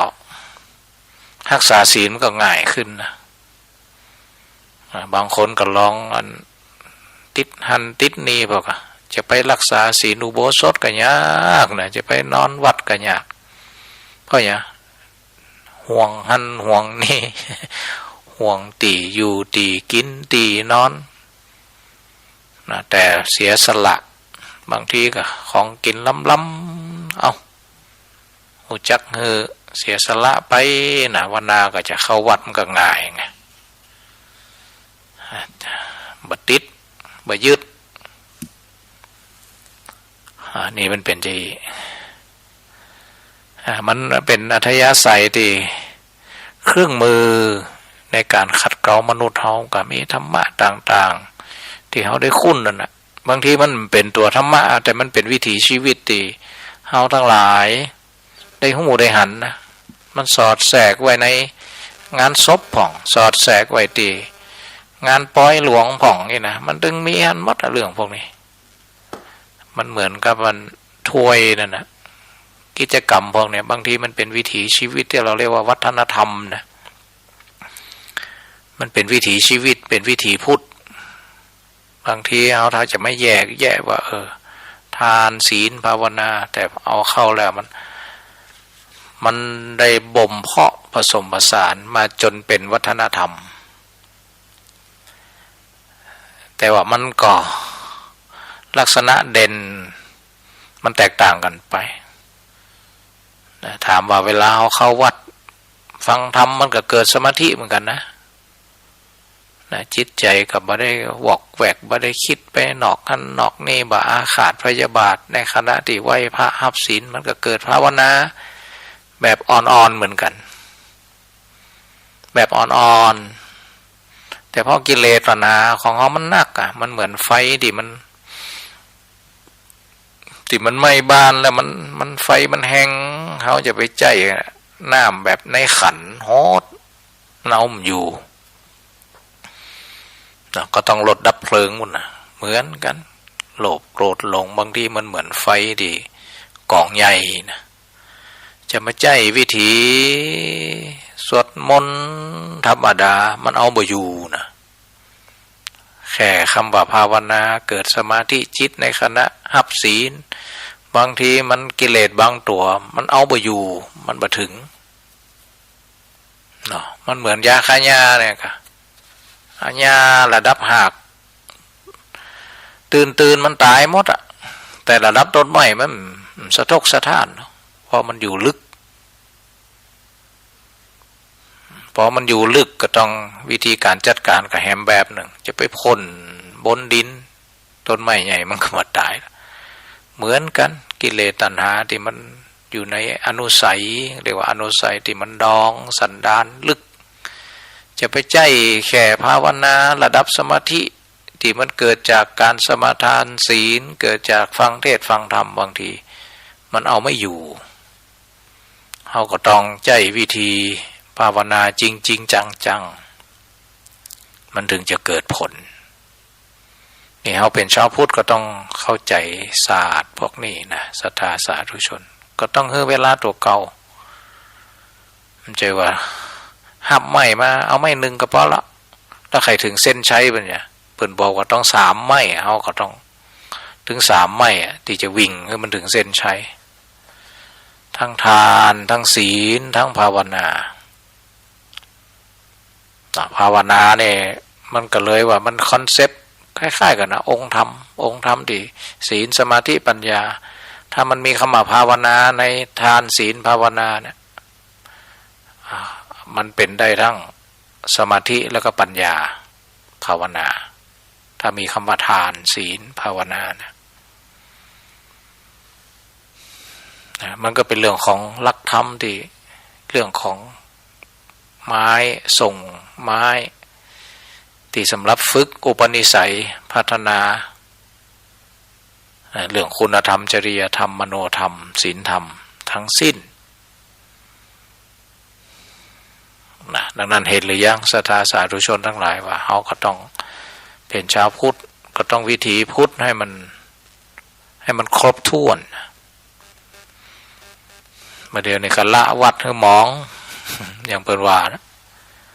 ทองคำไร้ค่าพระปฏิมาเป็นแค่กากปูนกากเกลื่อนมันเลยเพิ่มพูนพระพิรุณถึงมันซบเซานะทองคำมันไร้ค่าก็คือพระธรรมคำสอนเขาก็มองไม่มีความสำคัญพระธรรมะถึงวันเนี่ยเอากินเอาอยู่ไว้ก่อนเนี่ยนะนี่มันแทรกเข้ามาวัตถุนิยมมันแทรกเข้ามาก็กลายเป็นเบียดเอาธรรมะอยู่ชายขอบมันอยู่ทั้งหลังเป็นเรื่องสุดท้ายมันถามมาเวลามีปัญหามาย้อนเอาธรรมะไว้สุดท้ายนะท้ายแถวนั่นแหละถึงเวลามีปัญหาเรียกใจมันทันการเพราะเอาธรรมะไว้ไกลตัวไกลใจไกลชีวิตถึงเวลามาโคตรมาทุกข์มาเอาเรื่องใหญ่ไปเรียบร้อยแล้วชั่ววูบเรียบร้อยแล้วรุนแรงไปเรียบร้อยแล้วมันเหมือนเข้าแถวเนาะนะแทนที่เอาธรรมะไว้อยู่หน้าสุดนะสมมติว่าเขาได้เป็นคนเป่านกหวีดธรรมะก็เป็นคนอยู่หน้าแถวสุดอยู่ใกล้ๆกันเป่านกหวีดเสร็จเขาก็จะหันคนข้างแรกอันนี้เอาธรรมะไว้ปลายแถวบนเนี่ยถึงเวลาจะฉุกเฉินมาเอาคนที่อยู่ทางหน้าก็บรรจัยบรรจัยคำตอบเพราะมันเป็นวัตถุเหมือนเราเห็นความสำคัญของวัตถุนิยมเนี่ยนะมีอย่างสปาครบถ้วนรถหรู บ้านติดแอร์โทรศัพท์รุ่นใหม่สปะของอำนวยความสะดวกแต่เวลาจะโกรธจะเกลียดมาเอามอยู่เนาะรุนแรงใส่กันจะไปเรียกใจธรรมะธรรมะมาช่วยมันได้แหละเพราะไม่ได้เอาธรรมะมาให้เกิดพลังธรรมะก็ซ่อนอยู่ทั้งหลังพุ่นแต่เราถ้าเอาธรรมะอยู่ใกล้ๆใจฝึกด้วยทานด้วยศีลด้วยภาวนาจนเข้มแข็งเวลาจะทะเลาะเบาแหว่งกับไผมันอยู่ทั้งหน้านะธรรมะมันจะช่วยได้เลยนะมันจะช่วยตรวจสอบเป็นปีเลี่ยงข้อคิดในที่สุดก็หลอดได้โกรธกันเกลียดกันเรื่องใหญ่กลายเป็นเรื่องเล็กเรื่องเล็กก็กลายเป็นไม่มีเรื่องธรรมะมันจะช่วยแต่อันนี้มีธรรมะนะบางทีก็โอ้โหตัวกรรมก็เอามีดแทงกันปืนยิงกันด่ากันเข้าขึ้นลงขึ้นศาลฟ้องร้องกันเรียบร้อยแล้วเห็นหรือยังอย่าเอาธรรมะไว้ไกลตัวคนประเดิมเป็นนี้ทองคำไรค่าทองคำแปลงนะถ้าอูถึงแต่มันเป็นปริศนาธรรมเราเห็นทองคำมันไร้ค่าก็คือเห็นธรรมะเอาไว้ปลายแถวมาได้สะสมทานนี่ก็โอเคอยู่ศีลสมาธินี่ก็ห่างไปอย่าเอาคนตีเนี่ยเอามาไว้เขาเรียกว่าคนหูใจหูตัวเวลาเข้าแถวนะเอาไว้คนที่หนึ่งที่สองที่สามไปเลยเอาทานเอาศีลภาวนาเข้ามาอยู่ในหุ้นส่วนชีวิตเห็นความสำคัญเลยถึงเวลามานี่แหละทานศีลภาวนานี่แหละจะเป็นตัวช่วยเขาอย่างดีถ้ามีศีลมีธรรมแล้วก็โอ้เดี๋ยวทรัพย์มันถึงจะมาต้องอย่างนักอะที่แค่คำสรุปศีลนะศรัทธาญาติโยมสีเลนะโภคสัมปทาศีลทำให้เกิดมีทรัพย์เขาจะไปมองว่าเอามีศีลมหันมันรวยเลยศีลนี่เป็นเหตุให้เราทรัพย์ที่มีอยู่ก็บ่เสียใจชีวิตที่มันมีเขาเรียกมีรากฐานถ้ามีศีลเอาบอกยกตัวอย่างเอาสมมติเรามีศีลข้อ5นะเอาเนี่ยการม้ามแรงมดไปแป่งหนึ่งบึดเราพอเอาไปเอามากินเหล้านี่เสี่ยงสตังค์แล้วนะเหมือนกับโอ่งหัวเอาไปเอามาเป็นโรคตับเป็นนี่เป็นสินเข้าออกโรงพยาบาล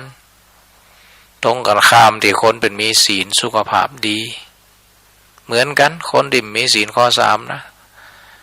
ขะแลขะแจแตกกันแตกกะแลขะแจย่ำปอนะทะเลาะกันเรื่องชู้เรื่องกิ๊กหึงหวงบ่ซื่อสัตย์ต่อกันไปยิงไปทรัพย์สินเหลือเอาไปต่อสู้กันในศาลเป็นกาทนายอะไรคนมีศีลในทรัพย์ที่มีอยู่มันไม่เหลือแต่คนที่เป็นมือศีลนี่นะถึงแม่มันเปิ่นก่อยๆเนาะมีศีลข้อ3ผัวเมียฮักกันสร้างฐานะด้วยกันจนมั่งจนมีอันนี้พอถ้ามีศีลข้อ3นะเอาผัวไปทำงานต่างประเทศส่งเงินมาให้เมียมีข่าว เมียก็มีกิ๊กทรัพย์ที่มีอยู่เหลือ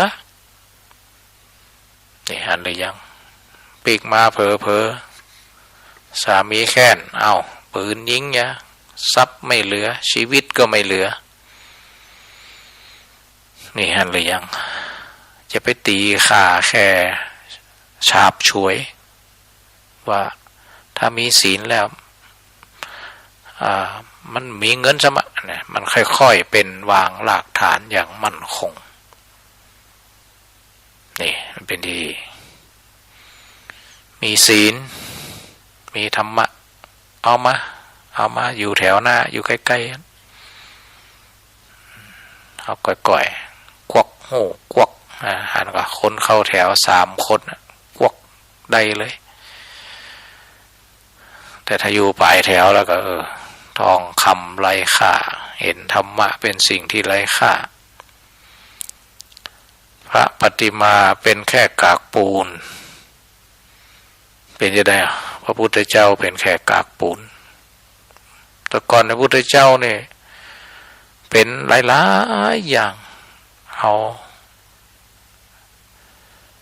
ละอายใจตัวเกรงกลัวต่อบาปเป็นเหตุใกล้ชิดพระพุทธเจ้าเป็นเหตุให้ละอายใจตัวเกรงกลัวต่อบาปว่าเดี๋ยวนี้มีใครไหวกับไหวใครไหวกับไหว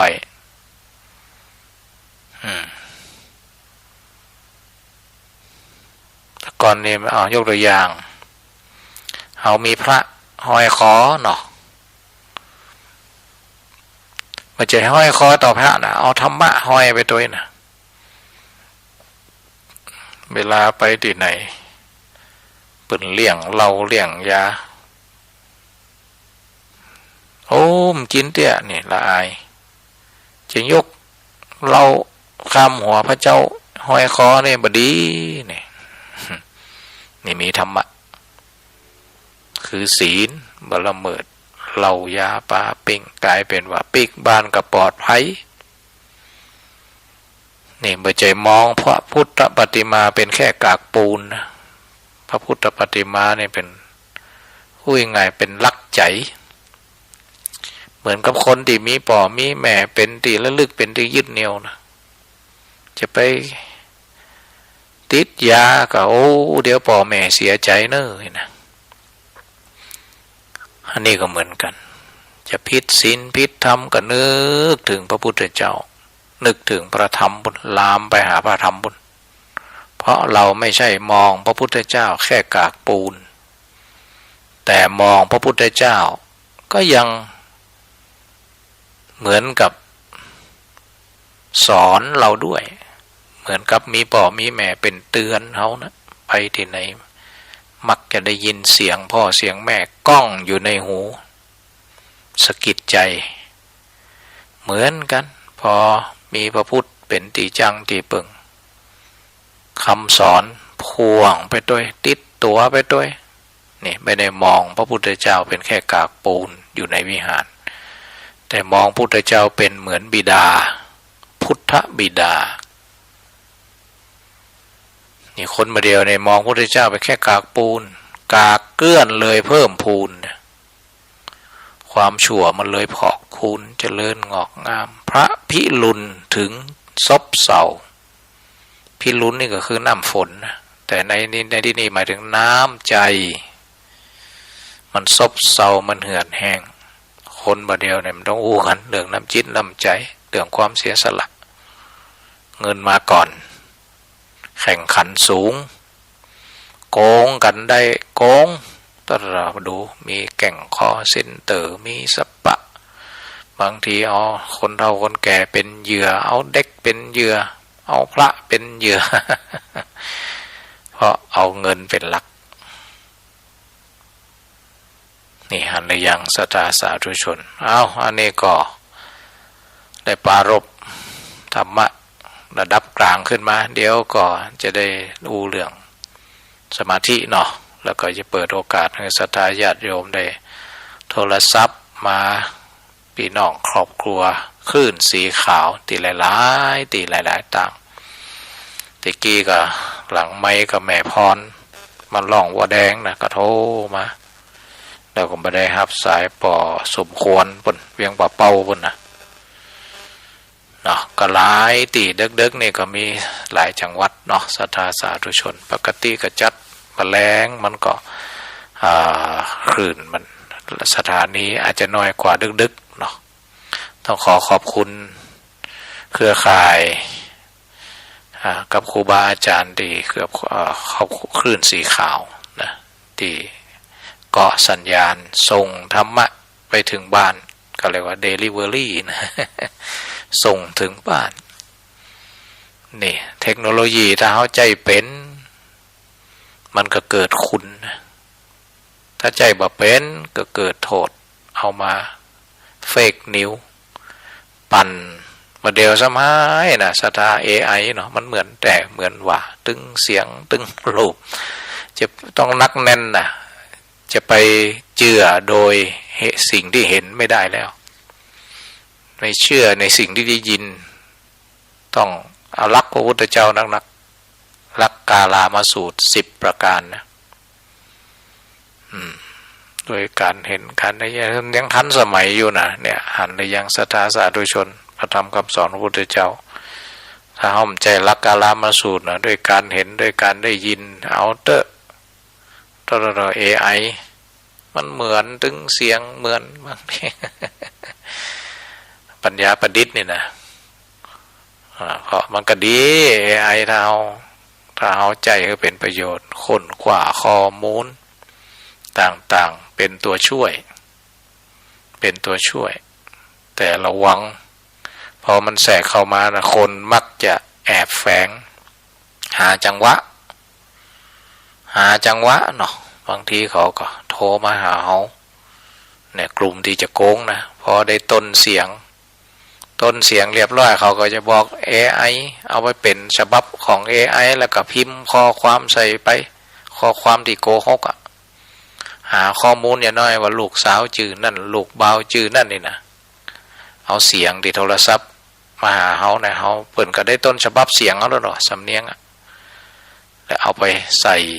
ไว้ในไฟล์แล้วก็พิมพ์ข้อความสั่ง AI มันสวัสดีลูกเนี่ยนะ AI มันจากนี้วัดตั้งรูปตึงเสียงนะเอาทั้งหลายถ้าบอกโหกันระวังนะลูกสาวแท้ๆเนี่ยตัวกับแม่นเสียงกับแม่นมันอย่างมาเป๊ะได้นะบางทีเอาเสียงพ่อเสียงแม่นะไปแปลงเป็น AI แล้วก็ไปหลอกลวงเอาที่ลูกคนนะลูกกับโมตันนี่ก็เสียงนี่แม่แท้เนี่ยนะแม่มาสบายนะโอนตังแม่กำร้อยนะส่งเข้าไปบางทีแม่เขาก็ใส่ไปนะแม่ก็จำเลขบัญชีมันได้นะบัญชีลูกก็ยังก็นะบัญชีแม่นั่นนะลูกก็บอกเลขบัญชีไปทั้งที่เป็น AI นะพวกที่กล้องแก้งคอเซ็นเตอร์นี่อ่านหรือยังศรัทธาสาธุชนมันมีสปะฟังเพลงอย่าสักเพลงเนาะวิธีพุทธเนาะมีเพลงธรรมะมาฝากตะกี้เพลงสุขทุกข์อยู่ที่ใจอันไม่แหมเพลงเนี่ยชอบฟังอยู่ฟังตถาคตนะเกี่ยวกับภาษาศาสดาอยู่ทางใดมาเจอนะศรัทธาสาธุชนมาฟังเพลงหัวใจไม่บอดเนาะหัวใจไม่บอดกับเพลงธรรมะเหมือนกัน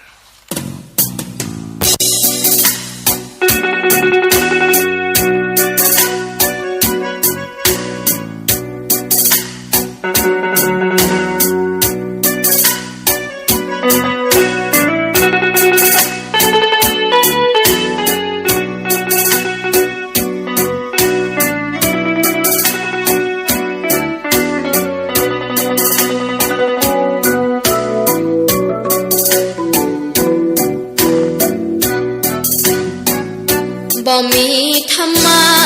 โลภโมหะสมใจมืดบอดชีวิตต้องจอดพบความตกอับกลางทางอยากมีสุขสันต์ตามใจให้มีพลังอย่าให้เชื้อไฟเจือจางผิดหวังทุกทนโศกีอย่ามีอาการหากทุกนั้นรุมมาบ่อยวางใจให้ปลดปล่อยเลื่อนลอยดังสายนาที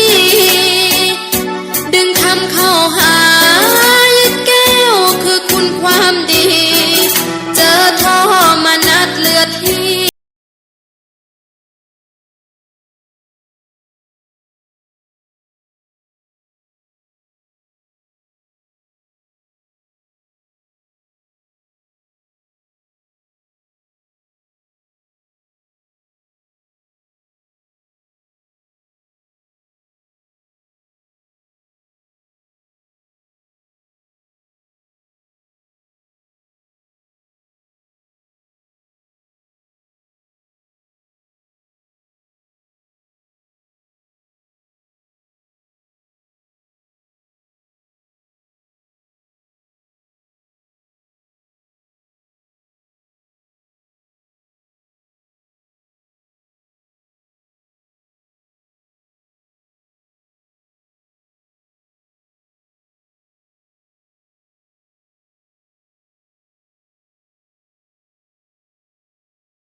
ะเนาะจะได้พักเสียงนะ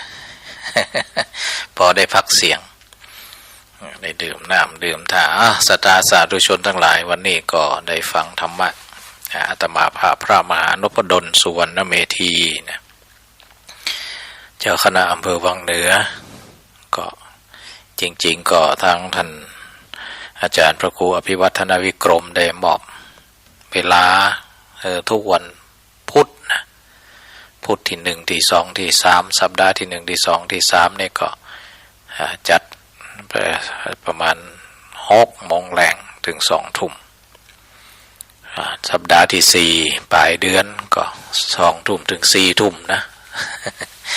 เพิ่งก็ถวายเวลามาแต่ยังว่านะหลายเดือนโดยเฉพาะกลางคืนที่เนาะเหมือนนั่นนะซึกว่าเป็น4-5 เดือนแล้วก็ ปูนน่ะดีใจมีพ่อแม่พี่น้องตั้งพะเยาก็มีตั้งนานปุ่นก็มีนะเธอโทรเข้ามาก็ต้องขออนุโมทนานะกับครูบาอาจารย์ทุกท่านที่ส่งธรรมะทำให้โลกได้มาอยู่ในเรือนมันจะโรคภัยไข้เจ็บนะโลกก็คือเหตุการณ์มันย่อโลกดีๆนะความดีนะมาอยู่ในเรือนมีเพื่อนอยู่ในมือนะอยู่ในมือถือของเขาเนี่ยนะมือถือเบอร์อาตมาภาพก็0865867540นะ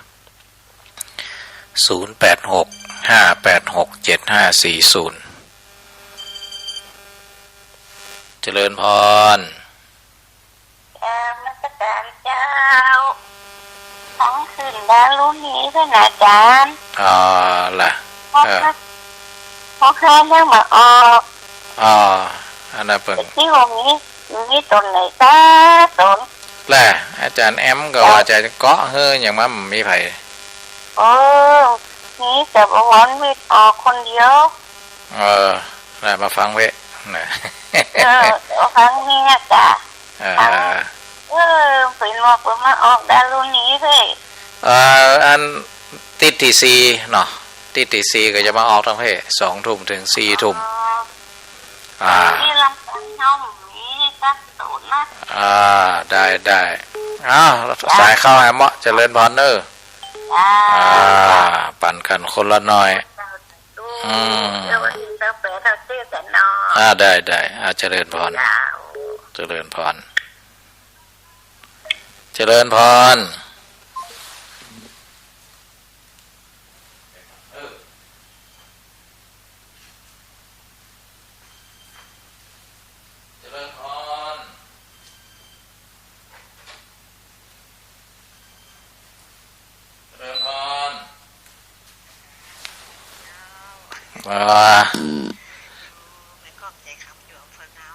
อำเภอเงาน่ะชัดเจนล่ะสาธุ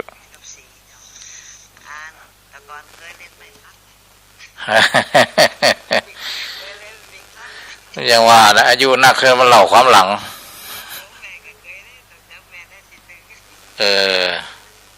เนาะก็เลยเจริญพรได้ไหมเนอะจากอำเภอเงานะลืมเปิดไมค์มะเจริญพรไว้สาเจ้าท่านอาจารย์ไม่อีกไม่เสมอนะเจ้าโอ้โลกเสมอปุ่นเนาะก็อากาศตลอดนะเจ้าฝนตกก็เสมออ่ะฝนตกวันนี้ฝนตกเจ้า2 วันก่อนนี่ตกนองอยู่นะเดี๋ยวจะเข้าหนาวละเนาะหนาวเป็นนี้ฝนตกนักถ้าจะหนาวอยู่เจริญพรนะแม่เนอใจพระนะเจ้าเจริญพรเสียงเข้ามาสุมาเนอรับจ่าไปหน่อยเจริญพรจะไม่จับเจ้าอาจารย์โทรมาจากบ้านโฮงหลวงปู่เนื้อเจ้าพี่น้องบ้านโฮงเจ้ายังไม่ใส่ทองเจ้าฝนตกก็ไหมฝนวันนี้ตกน่าเร็วเจ้ามันเริ่มไม่ละมันจะซาไปละเจ้าชัดเจนเลยฟังมันลำพูนเดียวเจ้า 99.50เจ้าสาธุสาธุสัจเจเนอเจริญพรนะแม่เนอเจ้ากับไว้สาเจ้าสะตุกเจ้าจากบ้านหงเจริญพรเจ้าไว้สาเจ้าเสียงเป็นจะไหนชัดละตะกี้เสียงมาชัดมันนอนอยู่อย่างตั้งท่าจะรับแล้วแหละไว้สาเจ้าจะเลยวันนี้ยังได้ออกหรือวะวันนี้ว่างก็เลยเคลียร์ดีเคลียร์ผมว่างผมไปอยุธยานะมั้งไปไหนวะนั่นน่ะตามหน้าที่นั่นน่ะเจริญพรนะแม่เนอเจ้าไปจกดีเนอเจริญพรเจริญพรเจ้าไอ้สาเจ้าเจริญพรกราบไว้สาท่านพระอาจารย์เจ้าแนะนำตัวกรรมแม่สิทธิ์คุณสันธุระบ้านหนองลางลำปางเจ้าจำได้สักเปียแหละจำมันได้สักเปียนี่พระอาจารย์นะดีไกลๆนี่ไกลๆนี่อีแม่บัดอันถับได้ไปหัวทั้งทับมานี่อย่างมันเป็นก้อนไหลย้อนนะมั้งแม่เลยเอาใส่ซองฝากกันยมแม่จันแดงแม่แดงบันถุงเนี่ยบ้านเขาเนี่ยจะไปได้ได้แม่เป็นกำลังใจให้พระอาจารย์แน่เจริญพรเด้อเจริญพรจัดเด่นจัดดีสถานีดารุณีนะดารุณีต้องอนุโมทนาเป็นตัวเนาะเจ้าขอบคุณสถานีดารุณีตัวแน่เจ้านะเจ้าฟังเจ้าสาธุนี่แหละเพื่อกดารุณีเพื่อเพื่อนเอกชนแต่เป็นธรรมะเจริญพรนั่นนี่ไปที่ไหนเจริญพรหายไปละก็ได้เจริญพรมาจะกราบจ้ะที่หลังไปนั่นแม่พรเนาะว่าไอ้เช็คแค่แบบเดียวชัดเจนนี่แหละสาธุสาธุดีละสายเข้าให้มะคนละน้อยคนละน้อยเจริญพรไว้สาครับพระอาจารย์นี่ลูกทางใดนี่ปนานประเสริฐวันนาแดงนาน้อยจังหวัดน่านครับโอ้ปนานประเสริฐปุ้นที่ตามแล้วฟังอยู่ครับเนาะชัดเจนเนาะที่ครับสตาร์วิดีโออันเราส่งจุธานะครับนี่ที่วัดถุงมงคลนั่นน้อยครับโอ้อนุโมทนามีเวลาก็มาแอวมานอนตั้งลำปางไปเด้อใจอันพระอาจารย์ครับเนาะพระอาจารย์ดีมีทุกเด้อเจริญพรจะบอกเราก็รักษาภาพเป็นที่พระอาจารย์เป็นห่วงอยู่นะครับได้ปอประเสริฐปูนจากเมืองน่านเจริญพรเด้อสาธุเนี่ยมีคลื่นมีความทันสมัยเฮาก็ฮับใจธรรมะนะศรัทธาสาธุชนทั้งหลายเฮาทั้งหลายเนาะช่วยกันดูแลครูบาอาจารย์แต่ละสถานีที่เฮาได้อานิสงส์นะบางทีเพิ่นก็ต้องมีภาระใจเรื่องกาน้ำกาไฟนะตะกี้ญาติโยมเพิ่นได้แจ้งมาว่าทำบุญเนาะวัดพระอาจารย์ก็จะมีทำบุญเทศมหาจารย์นะวันที่28เนี่ยเนาะยก3อาจารย์มหาสมชาติก็คงได้อู้กันนักกันหลายแล้วเนาะยกช่วงเข้าพรรษาก็เทศ3ครั้งเจริญพรไปสาเจ้าท่านอาจารย์เจ้าดูมาจากไหนวังมนเนี่ยเจ้าอันที่28ถ้าได้ไปเจ้าตั้งอันสินมหาลัยส่งไปถวายเจ้าได้ได้แห่งปีแล้วเจ้ากำลังว่าได้ไปอีกค่ะได้เนาะกำลังใจอาจารย์นะเจ้า เจริญพรเจริญพรวันที่28ยกสุดท้ายเตดมหาจาตุเขาเตดไฟตัวอย่างตัวเนาะเพราะว่าอันนี้เหมือนกันเรื่องกิจกรรมวัฒนธรรมเนี่ยนะมันมีหลายถ้าคนบ่เดียวเนี่ยบ่ค่อยเข้าใจก็มักจะอู้ถึงเรื่องประเด็นพวกนี้ในเชิงตำหนิผ่องยังผ่องเนาะจริงๆงั้นบรรพบุรุษของเขามันมีวิถีพวกเนี่ยมันมีเป็นห่วงหีดเขานะแม่แต่พระบาทสมเด็จพระเจ้าอยู่หัวรัชกาลที่5หีด12 เดือนนะบ้านเขาก็เรียกว่าจารีตนี่แหละหีด12 เดือนไปอ่านเพราะแต่ละเดือนนี่มันจะมีหีดมีห้อยเกี่ยวกับวิถีวัฒนธรรมไทยเกี่ยวกับอาชีพของนะหรือบางอย่างก็เกี่ยวกับวิถีพุทธนะอย่างพุทธนี่ชัดเจนในวันเดือนกุมภาเนี่ยวันมาฆบูชาเนาะพฤษภาเนี่ยวันวิสาขะกรกฎาวันอาสาฬหะเนี่ยก็ประมาณแล้วก็สิงหาในวันกรกฎาสิงหาเนี่ยก็วันเข้าพรรษาออกพรรษาเนี่ยหีดบางอย่างมากับศาสนาโดยมากับวิถีชีวิตตัวอย่างเช่นลอยกระทงก็เนี่ยมาอาจจะมาจากมาเริ่มต้นแต่มันอาจจะมาจากวิถีชีวิตที่เกี่ยวข้องกับสถาบันเกี่ยวกับอย่างเนี้ยตอนหลังมาคนเขานับถือพุทธเขาก็เอาคติพุทธมาแทรกเข้าไปตีลอยกระทงเจริญพรฟังอยู่เลิศท่าอาจารย์ชัดเจนแหละชัดเจนจัดเดียแม่อาจารย์ดื้อโง่ฟังเสียงของเป้าเนี่ยทั้งอยู่ตลอดครับดีละดีละขอเนี่ยค่ะท่านอาจารย์วัดจันทร์ท่านอาจารย์จะมาก็วันที่11เนี่ย11 เ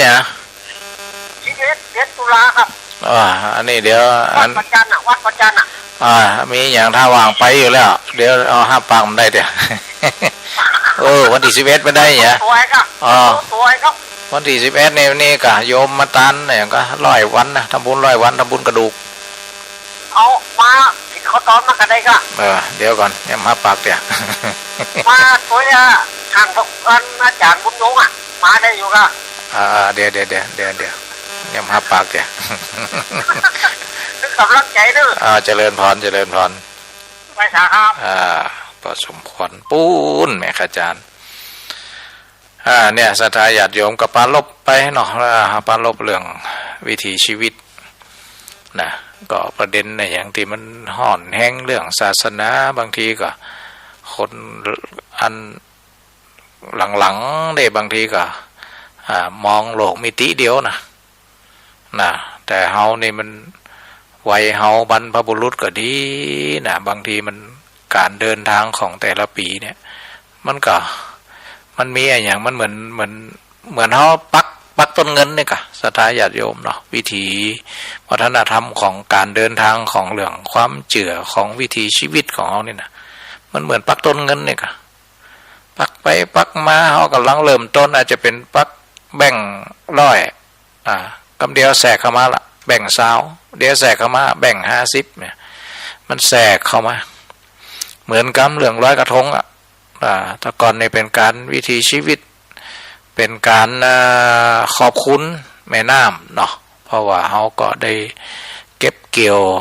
ได้ดูแลเขาน้ำยังก็อาศัยแม่ธรณีอาศัยน้ำก็ขอบคุณเป็นอย่างน้อยไงค่ะ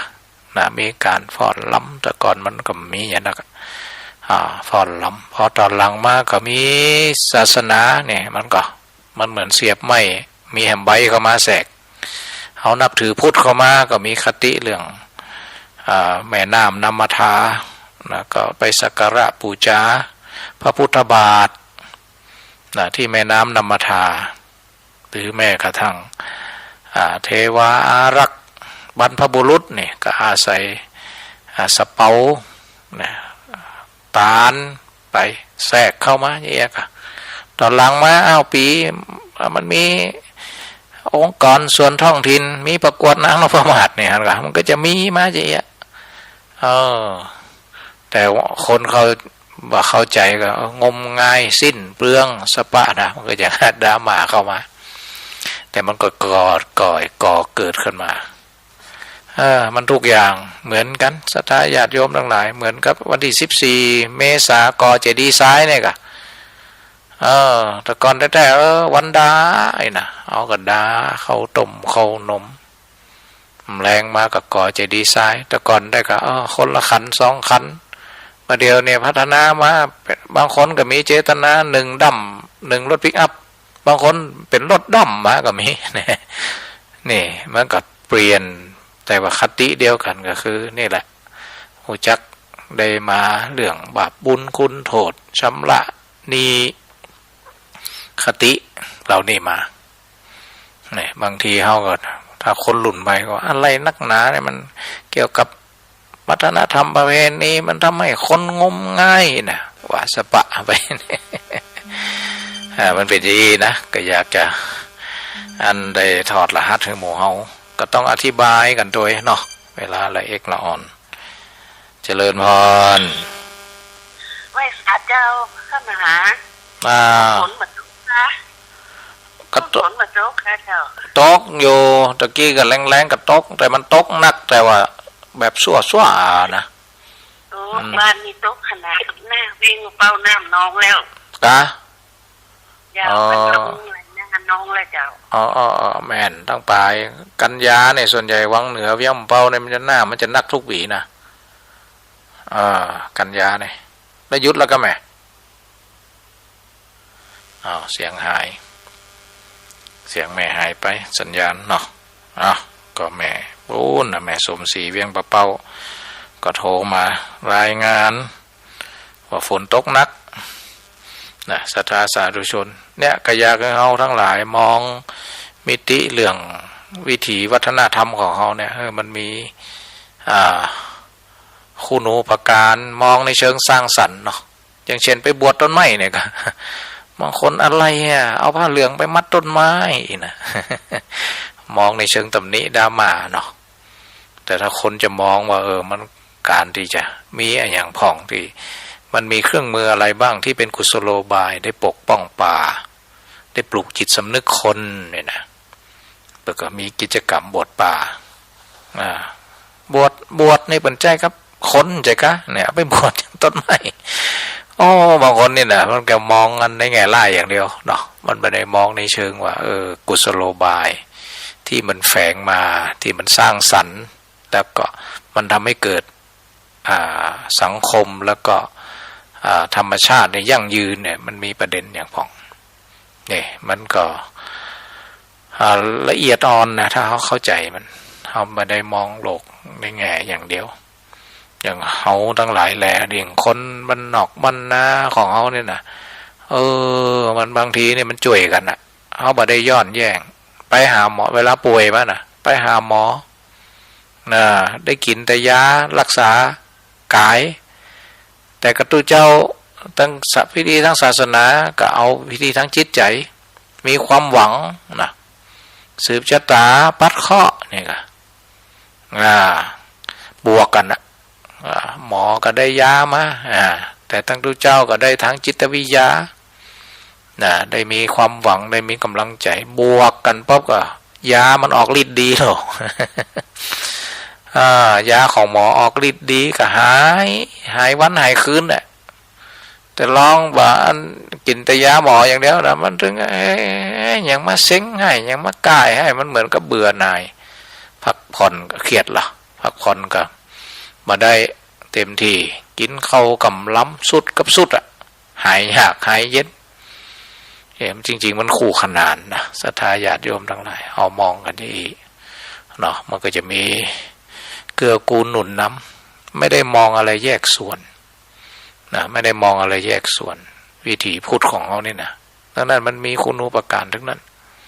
สืบมูลาจาตาประเดียวในอันนะมองไปลามไปถึงปุ่นประเดียวนะเพราะมีข่าวทุเจ้ามาดีมามันลามไปหายกเลิกอย่าเตอะนะสิ่งเหล่านี้ยกเลิกอย่าสืบมูลาจาตาก็สวดศพก็ไม่ต้องมีเนี่ยนี่แหละถวายซองแก่ทุเจ้านี่แหละมันทำให้ทุเจ้าจ่ายเงินผิดประเภทลามไปถึงปุ่นธรรมะก็ได้ปรารภถ้าเข้าใจมิติที่มันก่อเกิดขึ้นมาบ่ใช่วัน2 วันเนาะมันก่อเกิดมา พูดยังไงว่าถ้าเป็นการสถิติอะลองผิดลองถูกอย่างเช่นโหราศาสตร์อย่างพวกนี้ก็มันเป็นบางทีมันคู่ขนานสถิติความน่าจะเป็นเนี่ยเปิดก็เอามาเพื่อไปจิตวิทยาทางสังคมนี่แหละถ้าเมื่อคนรู้จักมีความหวังพอมีความหวังก็มีแรงฮึดนะความหวังศรัทธาความหวังนี่แหละมันทำให้คนมันมีเป้าหมายพอมีเป้าหมายปุ๊บมันส่งต่อนะศรัทธาความหวังเป้าหมายแล้วความพยายามมันจะตามมาคนเฮาถ้าบ่ศรัทธาบ่มีความหวังแล้วก็มีเป้าหมายอยู่เหมือนกับตายนะแล้วก็ความเพียรความมุ่งมั่นความเพียรมันจะก่อเกิดได้จะได้ดังนั้นถ้าเขาจะมองว่าสิ่งเนี่ยมันงมงายยังมามันอยู่ที่ชะตาชีวิตของเขาถ้าเป็นในแง่ของบัตรถือดวงบัตรถือยังก็โอเคได้มันมีความเพียรพยายามนะพอธรรมะพระพุทธเจ้าได้ถึงบอกแหละเพียรพยายามนะในอิทธิบาทสี่ก็นำไปสู่ความสำเร็จเหมือนกันนะแต่ว่าวิถีของคนอุตสาหะคะเนนะมักจะมีวิถีพวกเนี้ยอยู่กับธรรมชาติเนาะแต่ไหนแต่ไรมานะคนจีนก็คนอินเดียก็นะมันเขาเรียกอินโดจีนเนี่ยแถบอุตสาหะคะเนตะวันออกเฉียงใต้มักจะมีสิ่งเหล่านี้มาอยู่นะแฝงกันมาความเชื่อความศรัทธาแล้วก็มีกุศโลบายดีๆนะเนี่ยก็อย่างรดน้ำดำหัววันใบหญ้าวันเนี่ยก็ทำมือคนไปมาการเวลาก็ทำมือคนได้วันรวมญาติพบญาตินะก็ลองมีวันแล้วนี่ก็ลูกหลานจะปิกมาบ้านว่ะพ่อแม่ก็ง่อมหาอยู่นะในสี่ชุดก็เป็นโรคซึมเศร้าอ่ะอย่างน้อยก็เห็นหน้าลูกหน้าหลานก็ได้ได้ธรรมะโอสถได้มีกำลังจิตกำลังใจเจริญพรเสียงดังแอมน้อยเนอะยังเป่าปุ่นแหละบ้านยังไงแม่อ๋อแม่อย่างนะอ๋อชัดเจนดีเนาะฝนตกก็น่ะตะกี้แม่ยังก็เปิดรายงานมาว่าฝนตกนักเลยนะแม่ละพายุมันเข้าเลยเนอรักษาสุขภาพเนอแม่เนอเจริญพรแม่เนออย่างเป่าบ้านไกลฮะนะแต่ก่อนก็พระอาจารย์เป็นเน้นน้อยนะมันลดแรงๆเนี่ยมันส่วนใหญ่มันมาถึงแม่ขจารมันตึกปางงิ้วนะลูกจังไห้มานะอันนั้นตึกปางงิ้วเดินลัดปางงิ้วมาป่าซักปางงิ้วปุ่นข้ามดอยมาเดินมาสัก5 โมงเนี่ยนะถึงเพก็ประมาณเกือบ4 ทุ่มนะข้ามดอยหลวงดอยผีปันน้ำเนี่ยนะข้ามมาบันห้วยป้ายในบ้านวังเหนือเนี่ยเดินมามดเหมือนกันนะไรอีกละอ่อน16 กิโลนี่จิบเนาะ เดินขำขึ้นไปใช้เมียนะอย่างว่านะขี่รถมามันรถเอาไปเอามารถมาถึงแม่ขจารรถเปิ่นอยู่ปางงิ้วเปิ่นก็ลงนั่นน่ะจำเป็นนะก็ต้องข้ามดอยมาก็อาศัยคนเปิ่นอยู่แพะอยู่ป่าเนาะเปิ่นตัดไม้ตัดตอกเปิ่นก็มีเสียงอยู่บนหม่อนดอยเฮาก็อาศัยน่ะมืดซุ่มไม่ใช่นั่นนะมันมีหนทางเดี๋ยวเดินไปเดินมาหลงทางก็มีอันนี้ก็เล่าความหลังให้บอกเนาะทำให้ชีวิตมันสองมิตินะไม่ได้หลงเนาะถึงแม้จะอยู่ในยุคของความเจริญรุ่งเรืองแต่ก็ผ่านความยากลำบากมาก็เลยเดินมาหมดอะแต่ก่อนนะเดินตั้งแม่ใจพดน้ำตกวังแก้วก็เดินมาแล้ว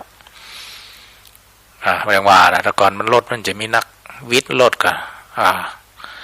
โอ้โหจะนอนที่ไหนอะเนาะเดินป้ากันเน้น2-3 ลูกก็ดุอย่างนะ2-3 ลูก โอ้วิ่งด้วยเดินด้วยยันนั่นอ่ะไฟฉายก็มีเดียวเนี่ยยังมีไฟฉายที่มือถือก็ยังค่าเนาะนั่นนี่เด้ออ้อมได้เตรียมตัวถึงเวลามาก็เอาพูดยังไงว่าสู้ตายดับหน้าตายไม่กลัวสู้ไว้ก่อนนี่ก็สู้กันแต่ขึ้นห้อยขึ้นห้องลุบตับลุบลับพอได้ยินเป็นงังนะเปิ่นอยู่บนหม่อนดอยเปิ่นบางทีเปิ่นตัดไม้เปิ่นล่าซับของเปิ่นก็ต้องส่งเสียงตอบไปทางเพะนะเดินไปเดินมาก็ทะลุหนทางนะ3-4 ชั่วโมงนะ16 กิโลเนี่ยนะเดิน5 โมงแรงก็ถึงเกือบ4 ทุ่มนะ3 ทุ่มปลายนี่เดินจากบ้านปะงิ้วเวียงบะเป้าเนาะไปทางวังเหนือนะนี่เดินมาไปเป็นวัดธรรมจริกก็เหมือนกันนะเดินจากปังอุ๋งนะขุนแม่รวมแม่ฮ่องสอนเนาะเดินมาจนสดบ้านขุนแม่ลุบ้านขุนแม่รวมมันจะขุนย้อมนะขุนแม่รวมแม่แจมไปนะแม่แจมเนี่ยตำบลเนี่ยแม่นาจอนก็นะโคตรแม่แจมจากแม่แจมก็เดินไปอันห้วยเขียดแห้งบ้านจัน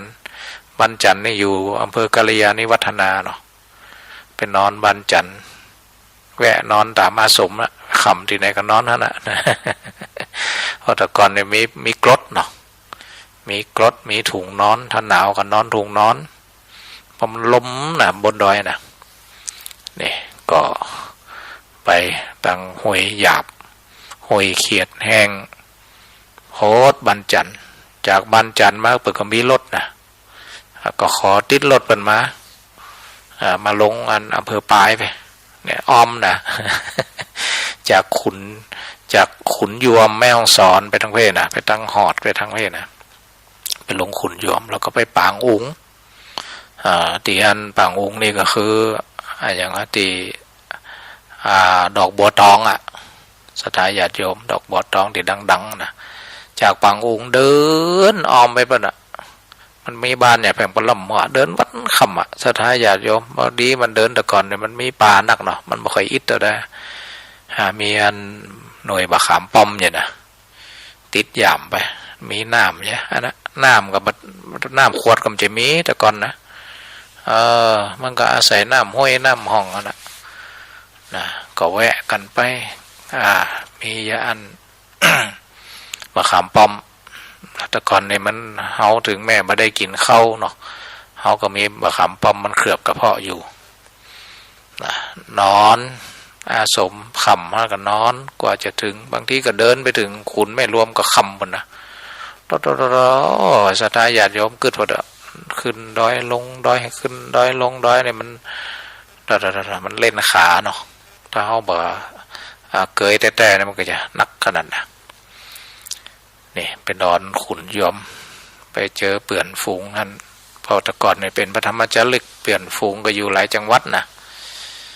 อยู่หลายจังหวัดเปื่อนฝูงที่เฮียนด้วยกันใน40 กว่าลูกกระจายกันอยู่ลำปูนก็แม่ท้านะแม่ท้าบันปลาเล้านี่ก็เปื่อนอยู่กำแพงเพชรแล้วก็มาอยู่ฮั่นเดินจากบันทากาศท่านนะเดินเข้าไปปักแป๊กเดินเป็นลักแต่ก่อนอยู่บนดอยนี่นะเดินอยู่วาวีก็เหมือนกันแล้วอยู่วาวีแม่สวยนี่นะเดินจากวาวีเดินไปถึงห้วยชมพูเขตห้วยชมพูเดินไปปุ่นแม่สลักแม่อายถ้าไปเดินไปทางขวามือก็ดอยจ้างพดนับตกแม่ก้อนนะเนี่ยถึงจะเจอรถเดินไปหมดตักแตกนะเวลาวาวีน้ำแต่ก่อนเนี่ยมันหนทางมันอย่างว่าเนาะเวลาฝนตกนักห้วยถนนขาดนะก็ต้องเดินเลาะนี่ถึงว่าเหล่าความหลังนี่ก็เป็นวันเหมือนกันนะสถานญาติโยม ไปอยู่บนดอยกับพี่น้องชาวเขาเป็นพระธรรมจาริก6 ปีมีเรื่องเล่าแต่ภูมิใจมากนะในการได้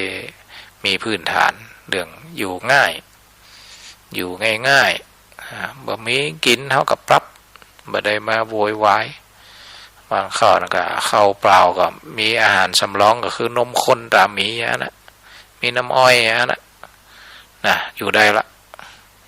นะมันต้องเดือดร้อนเนี่ยนะไม่ต้องมาโวยวายมีเท่าไหร่ก็เท่านั้นไม่มีก็ไม่เป็นไรนะหน่อไม้เนี่ยเป็นลักต้มดอกไม้แกงหน่อไม้จนนั้นเป็นเก้าแล้วพอหูที่หลังเอาเป็นยูริกเรียบร้อยแล้วเนี่ยกะโอ้ความหลังมันเริ่มมันนี่เนาะสัตยาติโยมจะ4 ทุ่มละเนาะสัตยาติโยมเนอก็ต้องขออนุโมทนาขอบคุณนะก็ปาลบเนาะก็อย่าเหลือแหม2 ศีลก็เป็นวันออกพรรษาแล้วนะออกพรรษานะเดือนวันที่7ก็วันที่7 ตุลาก็ออกพรรษาแล้วเนาะสัตยาติโยมนะถ้าจำผิดเนาะไม่นะก็ จำมันก็ให้เหลือ2 ศีลนะออกพรรษาเสร็จกับเทศกาลกฐินเนาะเราก็ทำบุญด้วยกันตามกำลังศรัทธาเนอะอย่าเบื่อหน่ายทำบุญนะทำบุญตามกำลังศรัทธาอย่าไปเดือดร้อนต่อเก่ามีกฐินครูบาอาจารย์ที่ไหนก็ต้อยคอยไปนะฟังครูบาอาจารย์เปิดประกาศถ้ามีโอกาสไปก็ไปทำมีโอกาสไปก็ทำบุญฝากไปผ่องหรือสาธุในใจสาธุขึ้นก็ได้นะหลายอย่างที่มันเกิดขึ้นเกิดถึงเอาวัตถุเขาเรียกว่าวัตถุธรรมก็ได้เป็นเงินเป็นทองนี่เป็นวัตถุแล้วก็สื่อถึงธรรมะยกจิตยกใจขึ้นนะถ้ามีวัตถุเขาก็ใจนามธรรมนี่แหละเอาบุญนี่แหละเป็นที่ตั้งอนุโมทนาใหม่ไปอนุโมทนาไปมันได้เหมือนกันนะสำหรับบุญที่ทั้งนอกที่วัตถุมันก็จะได้เกื้อกูลเรื่องศาสนาวัตถุศาสนาสถานเนี่ยก็เอาทั้งหลายก็ต้องใจต้องสนับสนุนคือวัดคือว้าเป็นแหล่งที่เพราะมันเป็นศูนย์กลางของชุมชนถ้าเฮาบ่มอสาธุอย่างเดียวนะบ่หอมตั้งบางทีก็ศาลาก็บ่แล้ววิหารก็บ่แล้วซึ่งศาลาวิหารนะมันตั้งแต่เกิดถึงตายเนาะบางวัดนี่ศาลาก็เป็นที่ไว้ศพวิหารก็เป็นที่ทำบุญที่เกิดด้วยนะถ้าเป็นโบสถ์เนี่ยก็เป็นที่อุโบสถเนี่ยอันที่ยังว่ามันเป็นกุศโลบายเป็นวิถีชีวิตที่เป็นมรดกวัฒนธรรมที่คนโบราณได้ก่อเกิดเป็นกิจกรรมต่างๆเป็นวิถีชีวิตนะสำหรับวันบรรพตก็มีกฐินวันที่31นะเป็นวันศุกร์31 ตุลานะตอนเจ้าเขาก็มาด่ากันมากินข้าวมีโรงทานเนาะเนื่องจากปีนี้โรงเรียนลำปางกัยันนี้เปิ่นมาเป็นเจ้าภาพเปิ่นก็อยากให้ละอ่อนมีส่วนร่วมเปิ่นขอสะดวกตอนบ่ายนะละอ่อนก็ตอนเจ้าเขาก็ทำกิจกรรมเฮียนด้วยอย่างด้วยก็ตอนบ่ายเขาก็มาร่วมพิธีถอดก็ประมาณบ่ายโมงครึ่งนะศรัทธาญาติโยมถ้าไปสะดวกก็มาตอนเจ้าเลยมากินข้าวกันเพะมาด่ากันเพะถ้าบ่สะดวกว่าเกิดวัดมันจนกันก็ไปวัดนั่นตอนเจ้าตอนบ่ายก็มาถอดวัดบรรพตเนี่ยวันศุกร์ที่31ก็แจ้งข่าวศรัทธาสาธุชนวันที่28เนี่ยก็มีเตชมหาจารย์ยก3นะยก3ก็เพื่อเอาผู้ปัจจัยที่ศรัทธาญาติโยมมาหอมกินหอมทานเนี่ยก็เป็นกองทุนดูแลในส่วนของกองทุนที่จะดูแลละเอกละอ่อนพ่องเกี่ยวกับงานเผยแพร่เคลื่อนที่ไปถ่ายทอดท่านถ่ายทอดนี่หรือแม้กระทั่งเป็นกองทุนที่จะเกิดขึ้นวางข้างหน้าที่วัดบรรพตเนี่ยจะมีสถานีวิทยุถ้าบัติดคัดกฎระเบียบอย่างเนาะก็จะมีสถานีวิทยุเพิ่มขึ้นมาแห่งสถานีนึงกำลังเขียนคำลงทะเบียนไว้ปุ่นได้หมดนะถ้าได้ก็จะเป็นอีกสถานีหนึ่งสำหรับสถานีวิไลสงฆ์นครลำปาง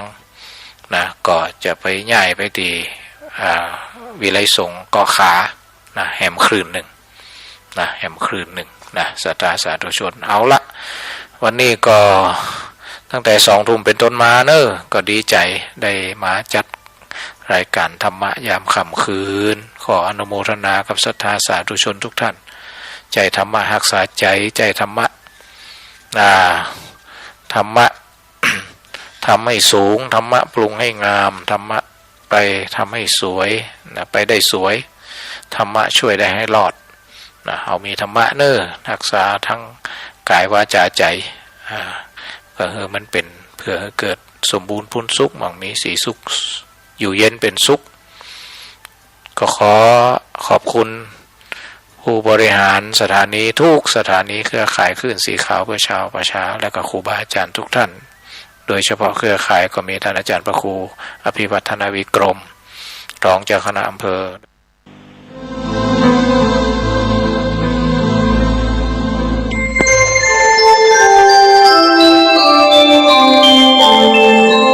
ขณะนี้ท่านกำลังฟังสถานีวิทยุกระจายเสียง FM 104.5 เมกะเฮิรตซ์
พวกใจโหดต้องผีเหี้ยมจับประหาร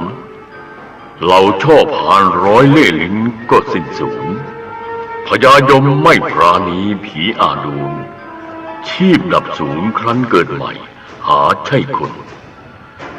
เนื่องจากคราวที่แล้วข้ามีภาระจำเป็นจึงอัญเชิญสมเด็จเทพเจ้าเอี้ยเจี้ยงเซียนซือให้ท่านเสด็จลงมานำเอี้ยเซียงไปท่องยมโลกนับเป็นครั้งแรกที่ตระกูลแซ่เอี้ยทั้งสองร่วมเดินทางไปสลาวากาที่หาและได้พูดคุยกันอย่างสนุกสนานไปตลอดทางกับยังเปิดเผยถึงเรื่องของธรรมะที่เป็นคุณประโยชน์กับชาวโลกด้วยจากเรื่องนี้อาตมาหวังว่าชาวโลกผู้อ่านหนังสือท่องขุมนรกเล่มนี้หรือว่าอ่านหนังสือธรรมะทั่วไปก็ตามควรจะอ่านด้วยพินิจพิเคราะห์รวมทั้งข้อความที่เรียกว่าเทศนานอกธรรมะด้วยอย่าอ่านแต่เพียงให้ผ่านไปอย่างผิวเผินเท่านั้นเหมือนกับการขบเมล็ดแตงโมก็หวังจะลองลิ้มเนื้อในของเมล็ดแต่ถ้าขบกัดเปลือกนอกเร็วเกินไปจะทำให้ไม่รู้รสชาติที่แท้จริงของเนื้อในได้อีเซ็งวันนี้เตรียมตัวออกเดินทางไปท่องยมโลกขึ้นพุ่มดอกบัวได้พระอาจารย์ครับก่อนหน้านี้ท่านเคยบอกไว้ว่าพระกับเซียนสามารถจะแบ่งภาคและแปลเปลี่ยนได้มากมายแต่เพราะเหตุใดครั้งที่แล้วท่านถึงกับแบ่งภาคไม่ได้ครับ ไม่ใช่ว่าข้าแบ่งภาคไม่ได้แต่คราวที่แล้วเป็นการตั้งใจอัญเชิญสมเด็จเทพเจ้าเอี้ยเจี้ยงเซียนซือเป็นแขกผู้ทรงเกียรติมาแสดงสลับฉากเพื่อให้ชาวโลกได้ชมด้วยความสนุกสนานตื่นเต้นกันบ้างเอ้าเอี้ยเซิงเวลาไม่รอท่าแล้วเราเตรียมตัวเดินทางไปกันอย่างที่นั่นดีกว่ากระผมนั่งสมาธิอยู่บนพุ่มดอกบัวเรียบร้อยแล้วเชิญพระอาจารย์ออกเดินทางได้ขอรับ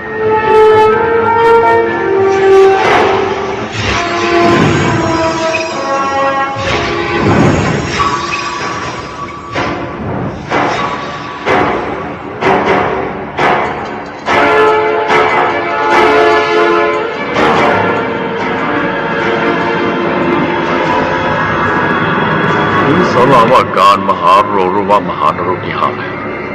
เอี้ยเซิงนิ่มลงจากพุ่มดอกบัวสมเด็จพญายมองค์พระราชบุตรแห่งสวรรค์พร้อมด้วยข้าราชบริพารเสด็จมาให้การต้อนรับกันแล้วเจ้ารีบเดินล่วงหน้าขึ้นไปกราบถวายรับเสด็จโดยเร็วกระผมขอกราบถวายสมเด็จพญายม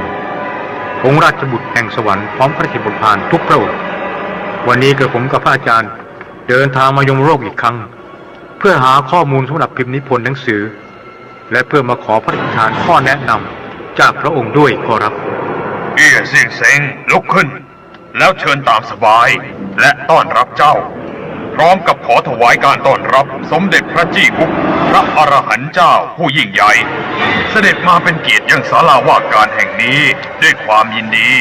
และขอเชิญท่านทั้งสองไปที่ห้องรับรองในศาลาว่าการมีเรื่องอะไรจะได้สนทนากันเนื่องด้วยอาตมากับศิษย์ได้รับพระราชบัญชาให้นิพนธ์หนังสือและเมื่อเดินทางมาศาลาว่าการที่5อันทรงเกียรติแห่งนี้เพิ่งจะนิพนธ์ได้เพียงครึ่งเดียวเท่านั้นอาตมาจึงขอความร่วมมือจากสมเด็จพระยายมเพื่อให้ภาระหน้าที่อันสำคัญยิ่งในครั้งนี้สำเร็จด้วยดีและเพื่อนำขึ้นทูลเกล้าถวายองค์พระผู้เป็นเจ้าแห่งสวรรค์ให้เป็นที่เสร็จสิ้นตามพระราชประสงค์สมเด็จพระเจ้าอยู่เรื่องที่ท่านกล่าวสำคัญมาก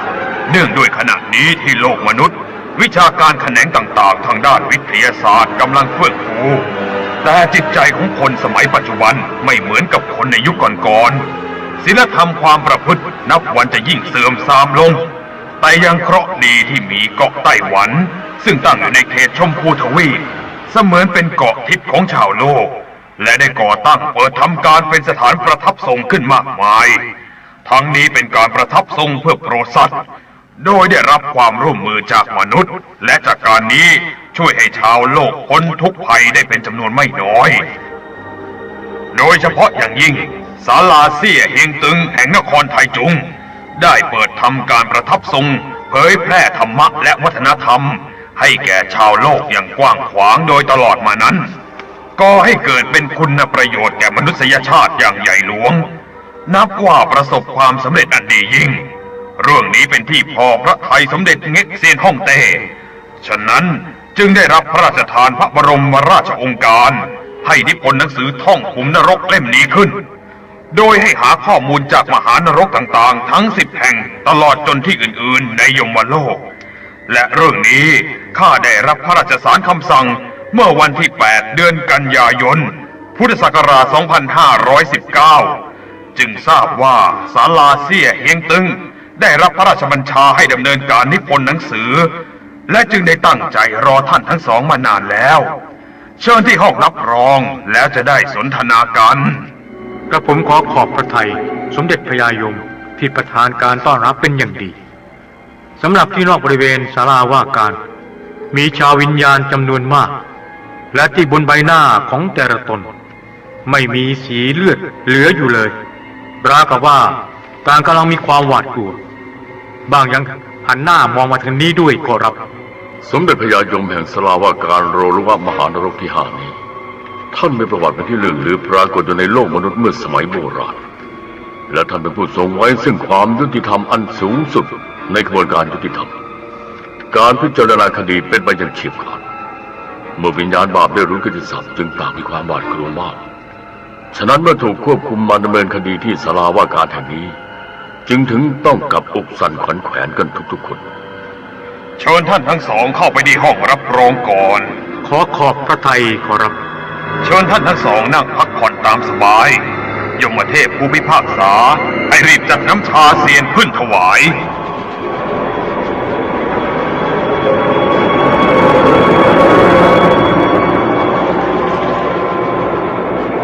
เชิญองค์สมเด็จพระยายมกับเซียนผู้อาวุโสทั้งสองท่านดื่มน้ำชากระผมกำลังกระหายน้ำอยู่พอดีน้ำชาเซียนนี้ดื่มแล้วรู้สึกว่ามีกลิ่นหอมและชุ่มคอเป็นสิ่งที่วิเศษมาก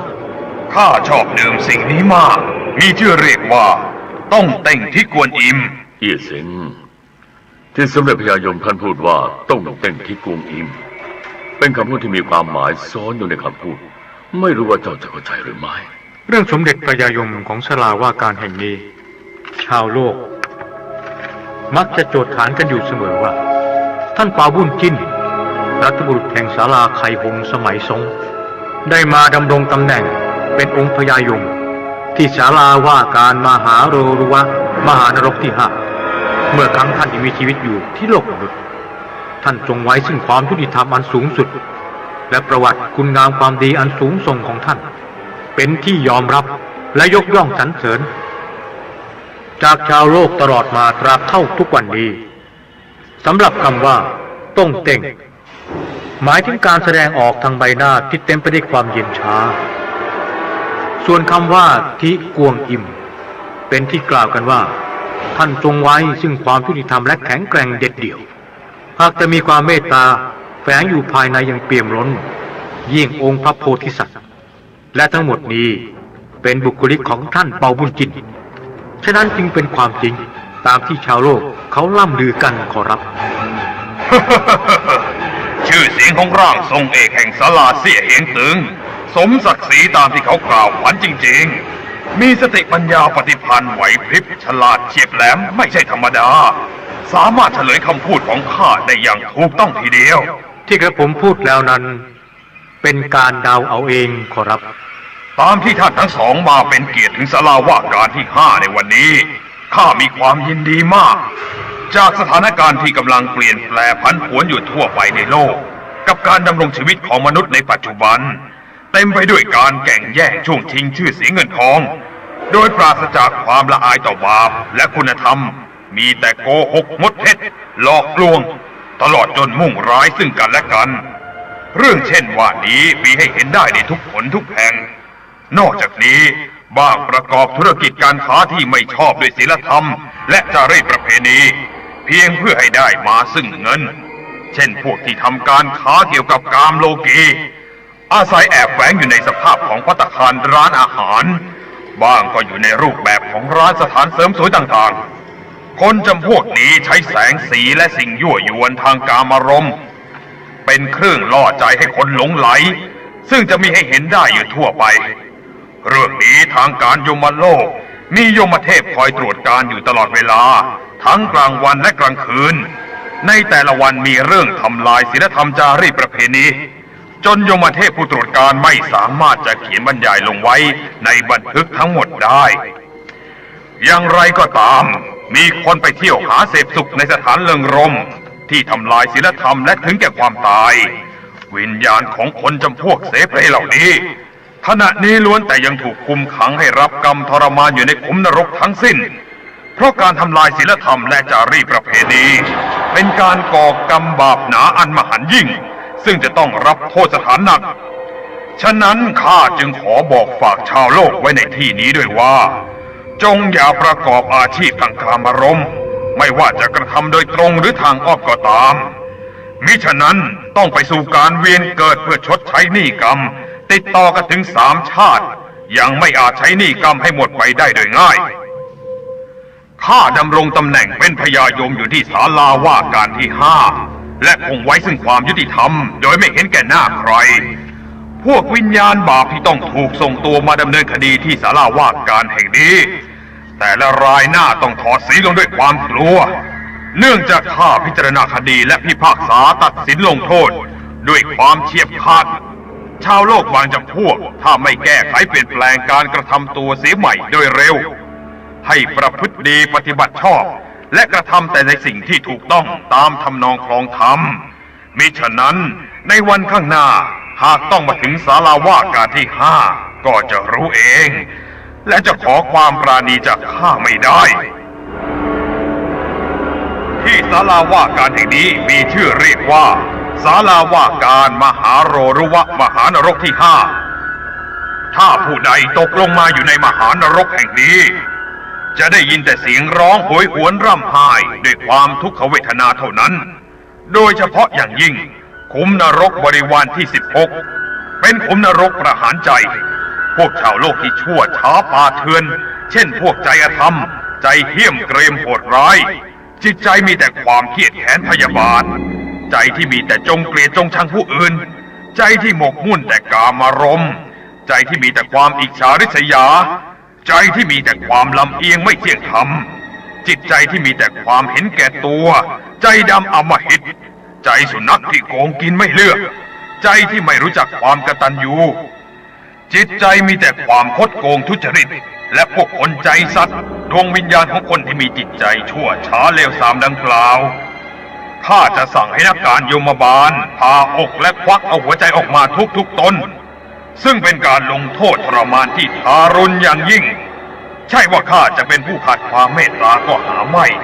หากแต่คนจำพวกนี้จิตใจโหดเหี้ยมอำมหิตมากและเป็นผู้ที่ก่อภัยหายนะให้แก่ตนเองทั้งสิ้นเนื่องจากเวลาของวันนี้หมดแล้วรอให้วันหน้าจะนำท่านทั้งสองเข้าไปชมภายในขุมนรกประหารใจด้วยตนเองเนื่องจากกำหนดเวลาที่เรามาอยู่ในยมโลกหมดแล้ว และท่านพญายมได้กรุณาเตือนให้ทราบเอียเซิงเราเตรียมตัวเดินทางกลับศาลาเสี่ยเฮียงตึงกันกระผมรู้สึกซาบซึ้งเป็นอย่างยิ่งที่สมเด็จพญายมพระราชทานการต้อนรับเป็นอย่างดีพร้อมทั้งประทานโอวาทที่เป็นคุณประโยชน์ต่อมนุษยชาติมากกระผมจะติดตามพระอาจารย์เดินทางกลับจึงขอกราบทูลลาสมเด็จพญายมพร้อมข้าราชบริพารทุกพระองค์ขอรับโยมเทพทั้งหลายตั้งแถวทรงเสด็จอาตมาขอขอบพระทัยสมเด็จพญายมให้การต้อนรับเป็นอย่างดีและขอทูลลาเอียเซิงรีบขึ้นพุ่มดอกบัวแล้วกระผมนั่งสมาธิเรียบร้อยแล้วเชิญพระอาจารย์ออกเดินทางกลับได้ขอรับ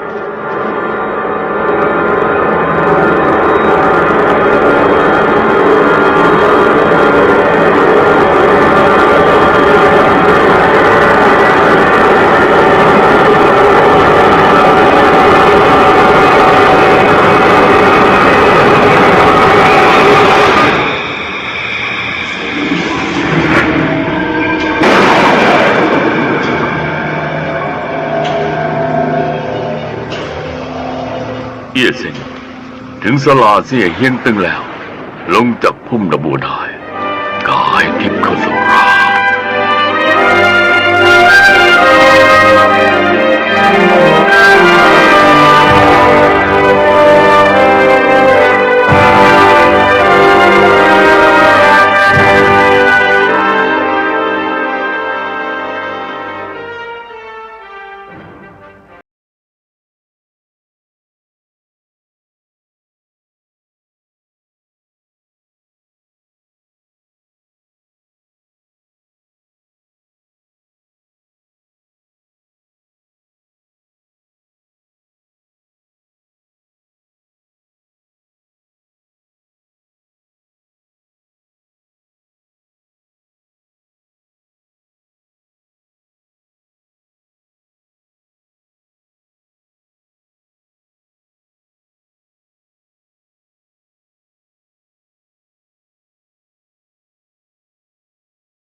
หลงต่างชาติมืดมนสิ้นจีนมีศาสตร์สืบทอดชั่วฟ้าดินทั่วทุกถิ่นวัฒนธรรมผ่องอำไพศาสนาและศิลปวัฒนธรรมของชาวจีนมีความเป็นมาจากการรวมตัวของภาวะแวดล้อมตามธรรมชาติฉะนั้นจึงสามารถยืนยงอยู่ได้ตลอดมาจนตราบเท่าทุกวันนี้และยังจะสืบทอดต่อไปอีกนานเท่านานแต่เป็นที่น่าเสียดายที่ชนชาติบางจำพวกเห็นแก่ได้เฉพาะหน้าแต่ในสิ่งที่เป็นวัตถุเท่านั้นทั้งยังมองข้ามวัฒนธรรมของตนเองเราหันไปยกย่องเทิดทูนวัฒนธรรมของตะวันตกที่เต็มไปด้วยป่าเนื้อดงเหล้ากับความโหดเหี้ยมป่าทึบสิ่งเหล่านี้จะมีให้เห็นอยู่ทั่วไปทุกคนแห่งของสังคมนอกจากนี้ยังมีคนอีกจำพวกหนึ่งและมีจำนวนมากด้วยที่หลงไหลคลั่งไคล้ต่างชาติจนลืมตัวทั้งยังทำลายชาติตระกูลของตนเองจากพฤติการของคนจำนวนนี้ทำให้ชาวผิวเหลืองต้องได้รับความอับอายจากการกระทำของบุตรหลานผู้สืบสายเลือดเป็นที่สุดอันหนึ่งในยุคปัจจุบันนี้วิชาการแขนงต่างๆทางด้านวิทยาศาสตร์ได้ก้าวหน้ามากและเป็นที่เข้าใจกันว่ามนุษย์จะชนะธรรมชาติได้เช่นการทดลองพลังต่างๆถึงแม้จะมีความสามารถและทดลองระเบิดร้ายแรงได้ก็ตามแต่นั่นก็เหมือนกับฟองคลื่นเล็กๆที่ผุดขึ้นจากท้องทะเลอันกว้างใหญ่ไพศาลเท่านั้นอย่างไรก็ตามการใช้เคมีวิทยาศาสตร์ทำลายธรรมชาติแล้วอวดอ้างว่าเป็นผู้ชนะธรรมชาติได้กระนั้นเลยในที่สุดจะเป็นการก่อภัยพิบัติให้แก่ตนเองเพราะหากมนุษย์ต้องแยกออกจากธรรมชาติจะทำให้การดำรงชีวิตความเป็นอยู่ผิดปกติไปฉะนั้นผู้ที่ยังมีเลือดและลมหายใจของความเป็นมนุษย์หลงเหลืออยู่ก่อนที่จะลงมือทำลายธรรมชาติจงได้ไข้ครวญให้ถูกต้องสักก่อนเอียสิงวันนี้เราจะเดินทางไปยมโลกเตรียมตัวขึ้นพุ่มดอกบัวขอรับกระผมนั่งสมาธิเรียบร้อยแล้วเชิญพระอาจารย์ออกเดินทางได้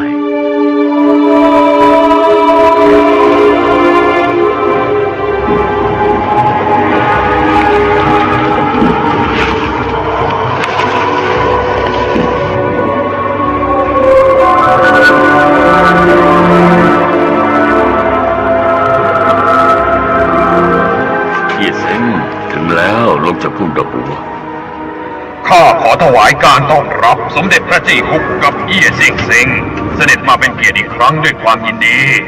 และการเดินทางมาที่นี่ท่านคงจะต้องเหน็ดเหนื่อยมาก หาไม่ได้ วันนี้อาตมาก็สิทธิ์ต้องมารบกวนอีกครั้งเพื่อขอให้สมเด็จพระยายมนำเข้าไปชมภายในขุมนรก สมเด็จพระเจ้าฮุกข้าได้พูดเอาไว้เมื่อท่านมาคราวก่อนแล้วว่าจะพาท่านทั้งสองเข้าชมภายในขุมนรกประหารใจด้วยตนเองและบัดนี้พร้อมที่จะนำท่านทั้งสองเข้าชมแล้วยมเทพทั้งหลาย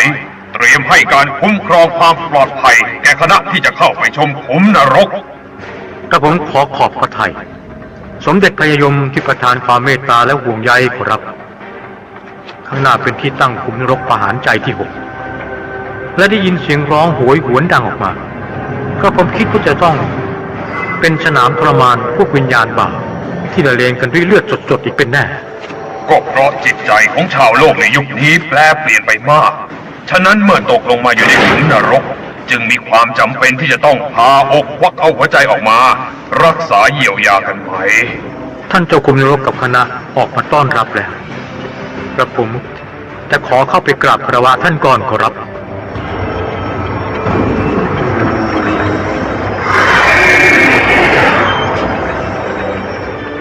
ขอถวายการต้อนรับองค์สมเด็จพระยายมกับพระจี้ฮุกและเอี้ยเซียงเซิงเสด็จมาเป็นเกียรติด้วยความยินดีเนื่องจากได้รับสารแจ้งมาจึงทราบว่าเอี้ยเซียงเซิงแห่งศาลาเซี่ยเฮียงตึงที่นครไทจุงกับสมเด็จองค์พระอรหันต์เจ้าจี้กงกัวฮุกแห่งภพสุขาวดีจะเสด็จลงมาโปรดที่ขุมนรกในวันนี้จึงได้เตรียมการถวายรับเสด็จไว้และในการนี้หากต้องบกพร่องด้วยประการใดแล้วขอได้โปรดประทานอภัยเจ้าขุมนรกจากคำกล่าวต้อนรับของท่านเป็นการยกย่องมากที่กระผมเดินทางมาในวันนี้เป็นการติดตามพระอาจารย์มายังขุมนรกอันทรงเกียรติแห่งท่านและมาเพื่อการนิพนธ์หนังสือท่องขุมนรก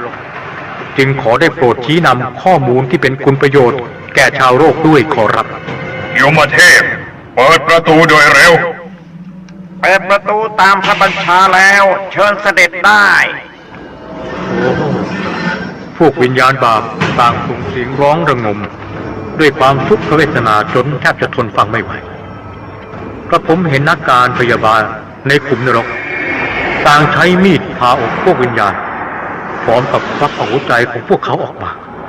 เหมือนกับฆ่าหมูแล้วผ่าอกควักเอาหัวใจออกมาทีเดียวพวกวิญญาณบาปถูกมัดติดอยู่กับเสาส่วนที่หน้าอกของแต่ละคนถูกผ่าแยกออกและยืนสลบแน่นิ่งอยู่กับที่ในขณะที่นักการยมบาลกำลังใช้มีดผ่าอกเพื่อควักหัวใจของวิญญาณบาปออกมานั้นเป็นภาพที่สุดสยองขวัญและจะได้ยินเสียงร้องด้วยความเจ็บปวดเพียงคำเดียวจากนั้นก็สลบแน่นิ่งไปโดยไม่รู้ตัวครับผมไม่ทราบว่าพวกเขาก่อกรรมบาปหนาอะไรไว้ที่โลกมนุษย์จึงต้องตกลงมารับกรรมทรมานถึงเพียงนี้เขาจะใช้น้ำคืนวิญญาณสาดลงไปบนร่างของเขาเพื่อให้กลับเป็นร่างวิญญาณและมีสติดังเดิมเป็นเรื่องจริงที่มหัศจรรย์มากครับเมื่อท่านเจ้าขุมนรกใช้น้ำสาดลงไปบนร่างของวิญญาณบาปที่ถูกผ่าอกและยังยืนสลบอยู่ทำให้หน้าอกกลับคืนอยู่ในสภาพเดิมและพื้นจากสลบได้ด้วย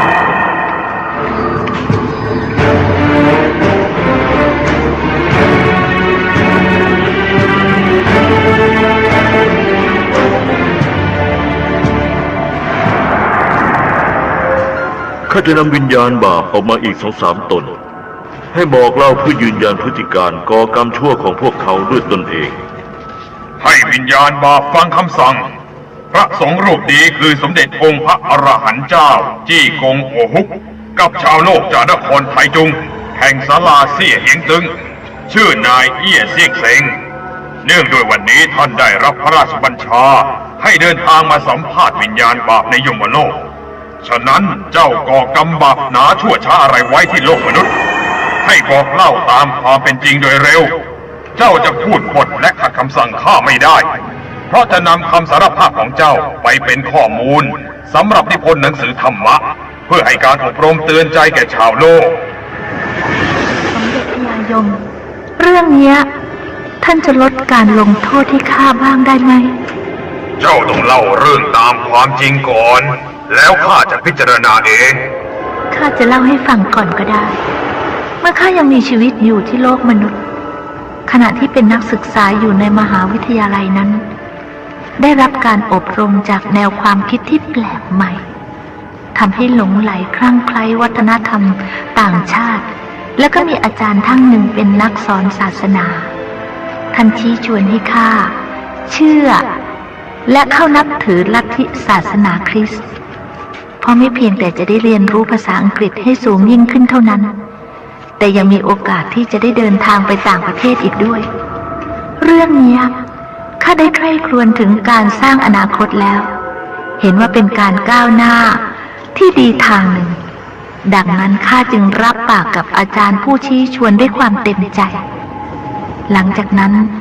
ถ้ามีเวลาว่างข้ามักจะไปฟังบาทหลวงเทศนาธรรมที่โบสถ์กับเรียนภาษาอังกฤษฉะนั้น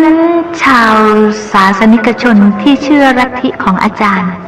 จึงมีการแต่งกายเหมือนกับคนทันสมัยและก็ส่วนใหญ่จะเป็นเพื่อนหนุ่มสาวรุ่นราวคราวเดียวกัน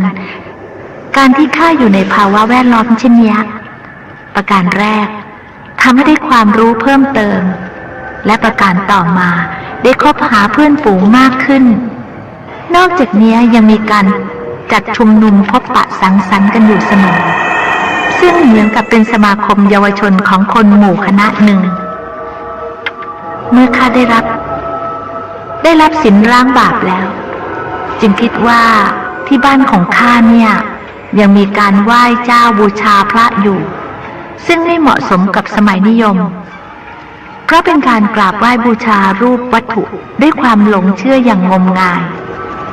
ฉะนั้นเมื่อข้ากลับบ้านในฤดูปิดภาคเรียนจึงตัดสินใจเปลี่ยนลัทธิความเชื่อทางศาสนาในบ้านด้วยการพูดกับพ่อแม่ข้าว่าให้รีบเลิกกราบไหว้บูชารูปวัตถุเสียโดยเร็วพร้อมกับได้อ้างเหตุผลดังกล่าวแล้วแต่พ่อแม่ของข้าเนี่ยยึดมั่นเชื่อถือสิ่งที่สืบทอดจากบรรพบุรุษตลอดมาอย่างลึกซึ้ง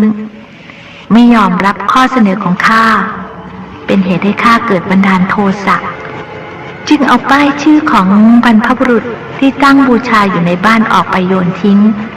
เมื่อพ่อแม่เห็นข้ากระทำเช่นนั้นท่านโกรธมากถึงกับใช้ม้านั่งไล่ฟาดตีข้าอย่างรุนแรงเรื่องนี้ข้าสะเทือนใจมากจึงไม่ยอมกลับบ้านอีกตั้งแต่นั้นตลอดมาเมื่อข้าจบการศึกษาแล้วจึงติดตามบาทหลวงออกไปเผยแพร่และเทศนาธรรมในที่ต่างๆทั่วไปและได้มีหน้าที่การงานทำอยู่ในสมาคมสอนศาสนาต่อมาอีกไม่นานข้าประสบอุบัติเหตุทางรถยนต์จนถึงแก่ชีวิตและขณะที่กำลังสิ้นใจนั้นพระผู้เป็นเจ้าของข้าองค์พระเยซูแห่งคริสต์ศาสนามิได้เสด็จมารับไปสู่วิมานสวรรค์แต่กลับต้องถูกผีร้าย2 ตนจับกุมตัวข้าตรงมายังขุมนรกจากนั้นสมเด็จพญายมจึงพิพากษาตัดสินลงโทษให้ข้าตกลงมาอยู่ในขุมนรกประหารใจตลอดมาจนทุกวันนี้เรื่องของข้าพูดหมดแล้วล่ะขอให้พญายมได้โปรดเมตตาลดโทษแก่ข้าด้วยเถิดเรื่องของการเชื่อลัทธิศาสนาแท้จริงแล้วไม่มีการแบ่งแยกชาติภาษาและดินแดนทุกศาสนาล้วนแต่ให้ความเชื่อถือได้ทั้งนั้นแต่ว่าเจ้าลืมรากเหง้าต้นกำเนิดของสายเลือดบังอาจทำลายป้ายชื่อบรรพบุรุษที่ตั้งไว้สำหรับกราบไหว้บูชา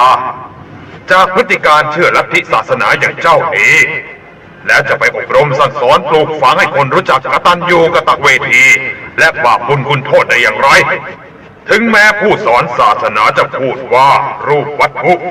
เป็นสิ่งที่ไม่ควรกราบไหว้ก็ตาม เรื่องนี้พระเจ้าไม่เข้าใจหลักของธรรมะ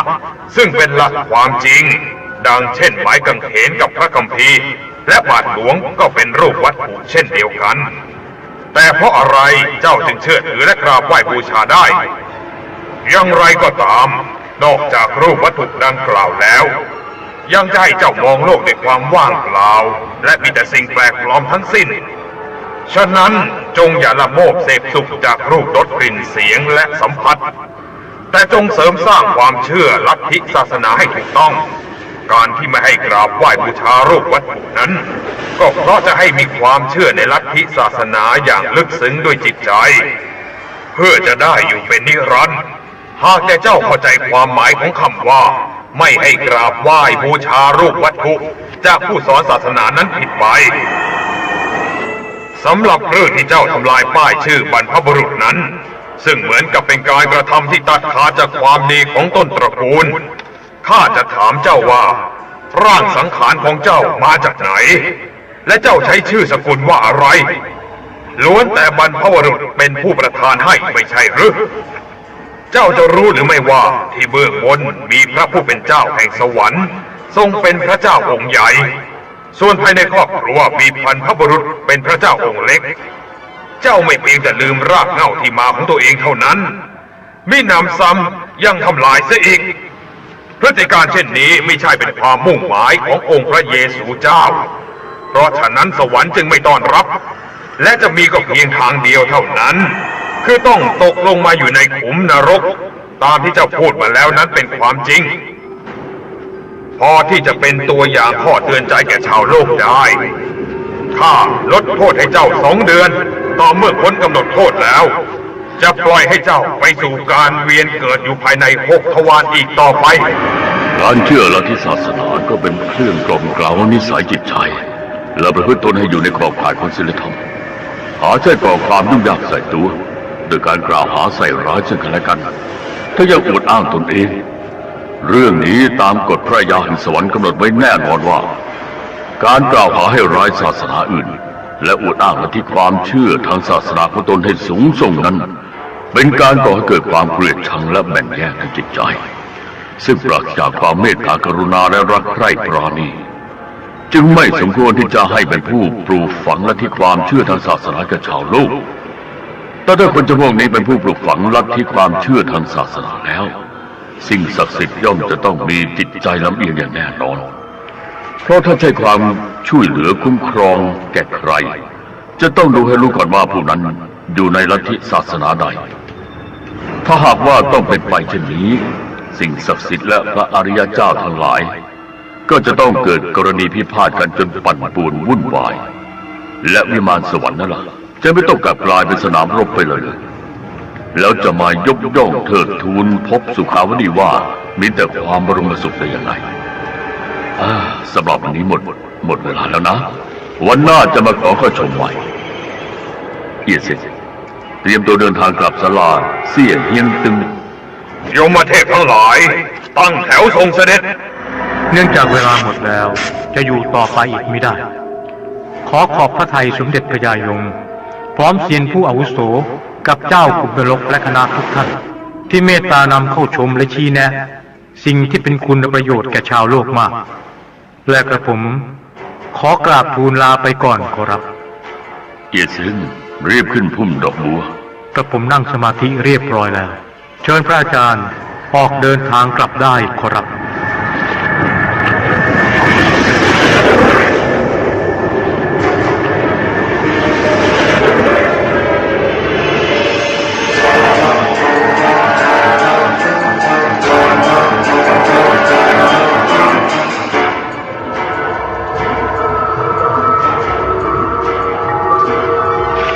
ถึงศาลา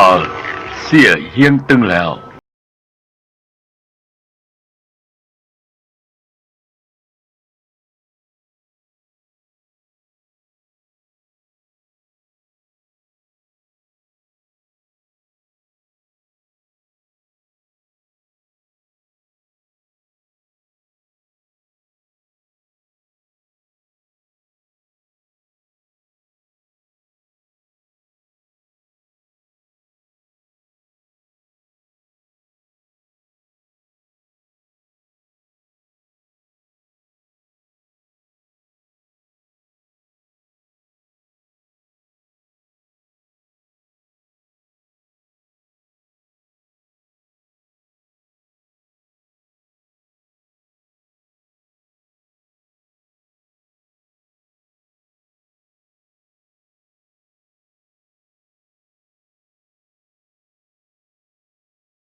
เอาปัญญาแต่อิจฉาผู้เก่งกว่าทั้งกล่าวหาให้ร้ายคนรับหลังพวกอำมหิตกรรมสนองสุดจริงจังประหารทั้งหัวใจร้องไอ้อีที่โลกมนุษย์มีคนอยู่จำพวกหนึ่งทั้งที่ตนเองไม่มีความสามารถแต่อย่างใดครั้นเห็นคนอื่นเขามีผลงานแสดงออกที่เหนือกว่าภายในจิตใจจะเกิดความอิจฉาขึ้นทันทีแล้วก็ทำตนเป็นศัตรูรับหลังโดยกล่าวหาให้ร้ายยุแย่ส่อเสียดต่างๆนานาหรือบ้างก็เที่ยวกล่าวประจานข้อบกพร่องของผู้อื่นให้เสียหายนอกจากนี้ยังมีคนอีกจำพวกหนึ่งเห็นผู้อื่นเขาประพฤติปฏิบัติธรรมไม่เหมือนกับลัทธิความเชื่อของตนก็จะกล่าวหาให้ร้ายทันทีผู้คนเหล่านี้ล้วนแล้วแต่จะต้องตกลงไปอยู่ในขุมนรกประหารใจเพื่อควักหัวใจที่มีแต่ความริษยากับหัวใจที่ชอบกล่าวหาทำลายผู้อื่นออกไปให้หมดวันนี้เตรียมตัวออกเดินทางไปท่องยมโลกเอี้ยเซินขึ้นพุ่มดอกบัวขอรับกระผมนั่งสมาธิเรียบร้อยแล้วเชิญพระอาจารย์ออกเดินทางได้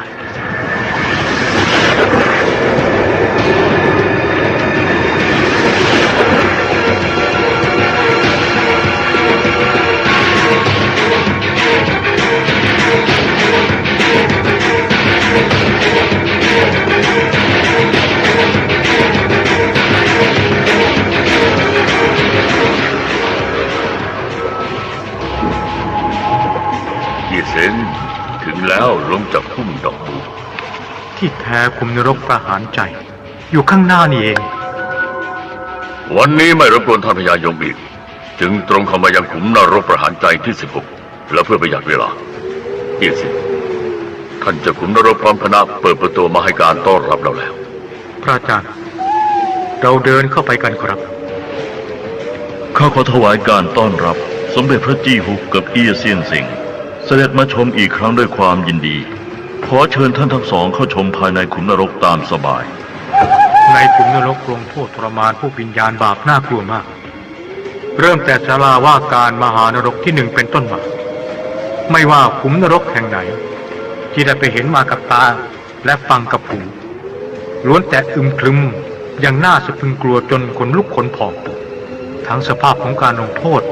ทรมานก็สยดสยองมากแต่เมื่อเข้ามาเห็นเหตุการณ์ภายในขุมนรกประหารใจแล้ว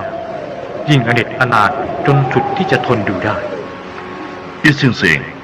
หัวใจเป็นศูนย์กลางของคนเมื่อหัวใจถูกกระทบกระเทือนด้วยการประหารจะต้องเจ็บปวดไปทั่วสารพางร่างกายจนไม่มีอะไรที่จะนำมาเปรียบเทียบอีกแล้วและความเจ็บปวดทรมานนี้ไม่สามารถจะเขียนเป็นคำบรรยายได้ท่านเจ้าขุมนรก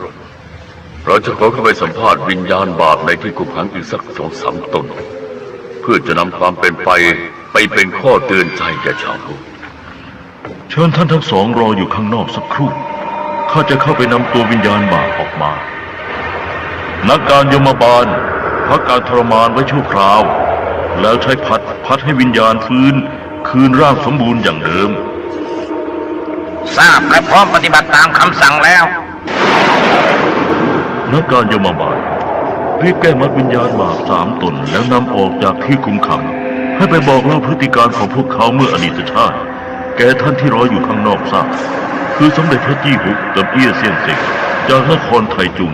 แห่งศาลาเซี่ยเฮียงตึงได้นำหลักฐานข้อมูลไปเตือนใจแก่ชาวโลกได้แก้มัดและปล่อยวิญญาณบาป3 ตนแล้วให้รีบเดินติดตามท่านเจ้าขุมนรกออกไปข้างนอก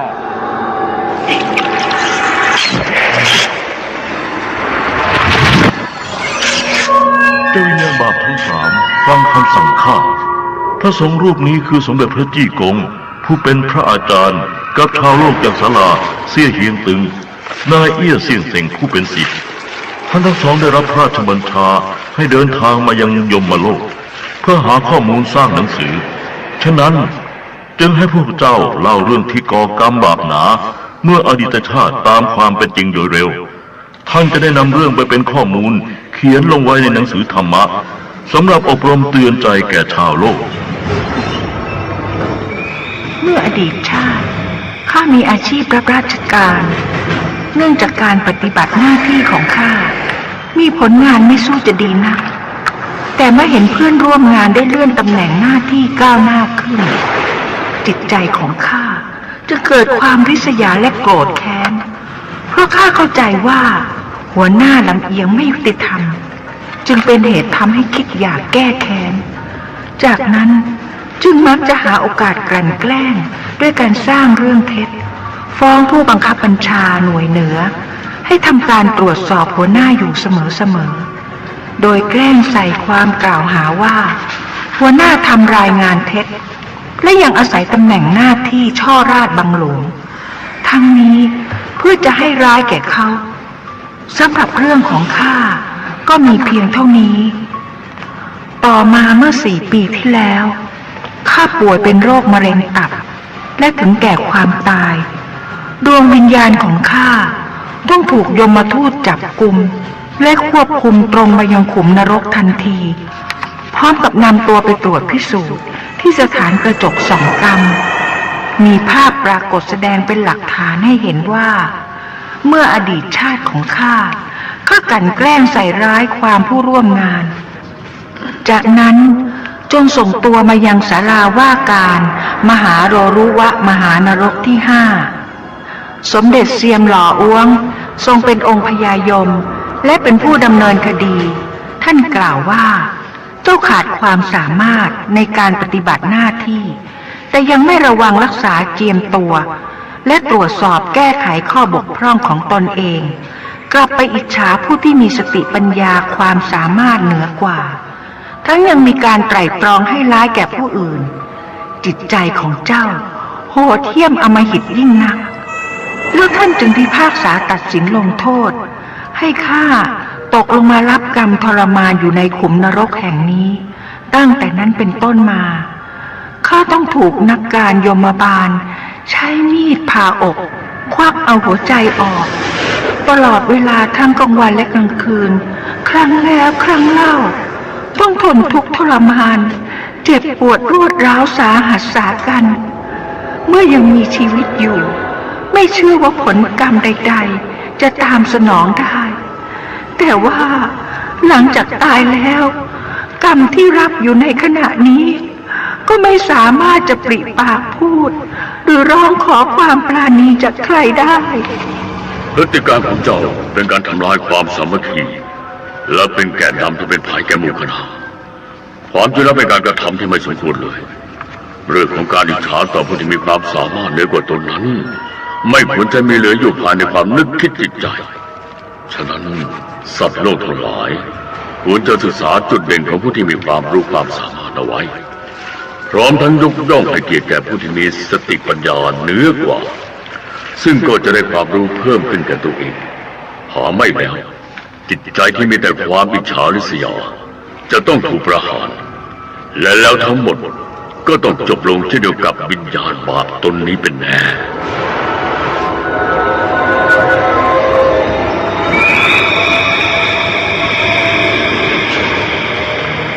เจ้าวิญญาณบาปตนที่2เมื่ออดีตชาติเจ้าก่อกรรมบาปหนาใดไว้ขอให้เจ้าจงเล่าตามความจริงให้เอี้ยเสียงเสียงทราบเมื่ออดีตชาตินั้นข้าเป็นชาวพุทธปฏิบัติธรรมอยู่ที่บ้านเนื่องจากได้ศึกษาหนังสือธรรมะแล้วไม่น้อยข้าจึงคิดว่านอกจากพระพุทธองค์แล้วล้วนแต่เป็นศาสดาเถื่อนนอกศาสนาทั้งสิ้นถ้าพบกับผู้นับถือศาสนาอื่นข้าก็จะมองเขาด้วยอาการดูถูกเหยียดหยามดังเช่นผู้ที่ยึดถือลัทธิความเชื่อทางศาสนาเต่า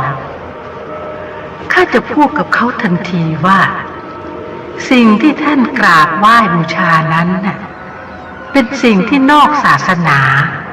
และเป็นผีวิญญาณชั้นต่ำไม่สามารถจะช่วยให้พ้นทุกข์ได้นอกจากนี้ยังมีคนเอาหนังสือสวดมนต์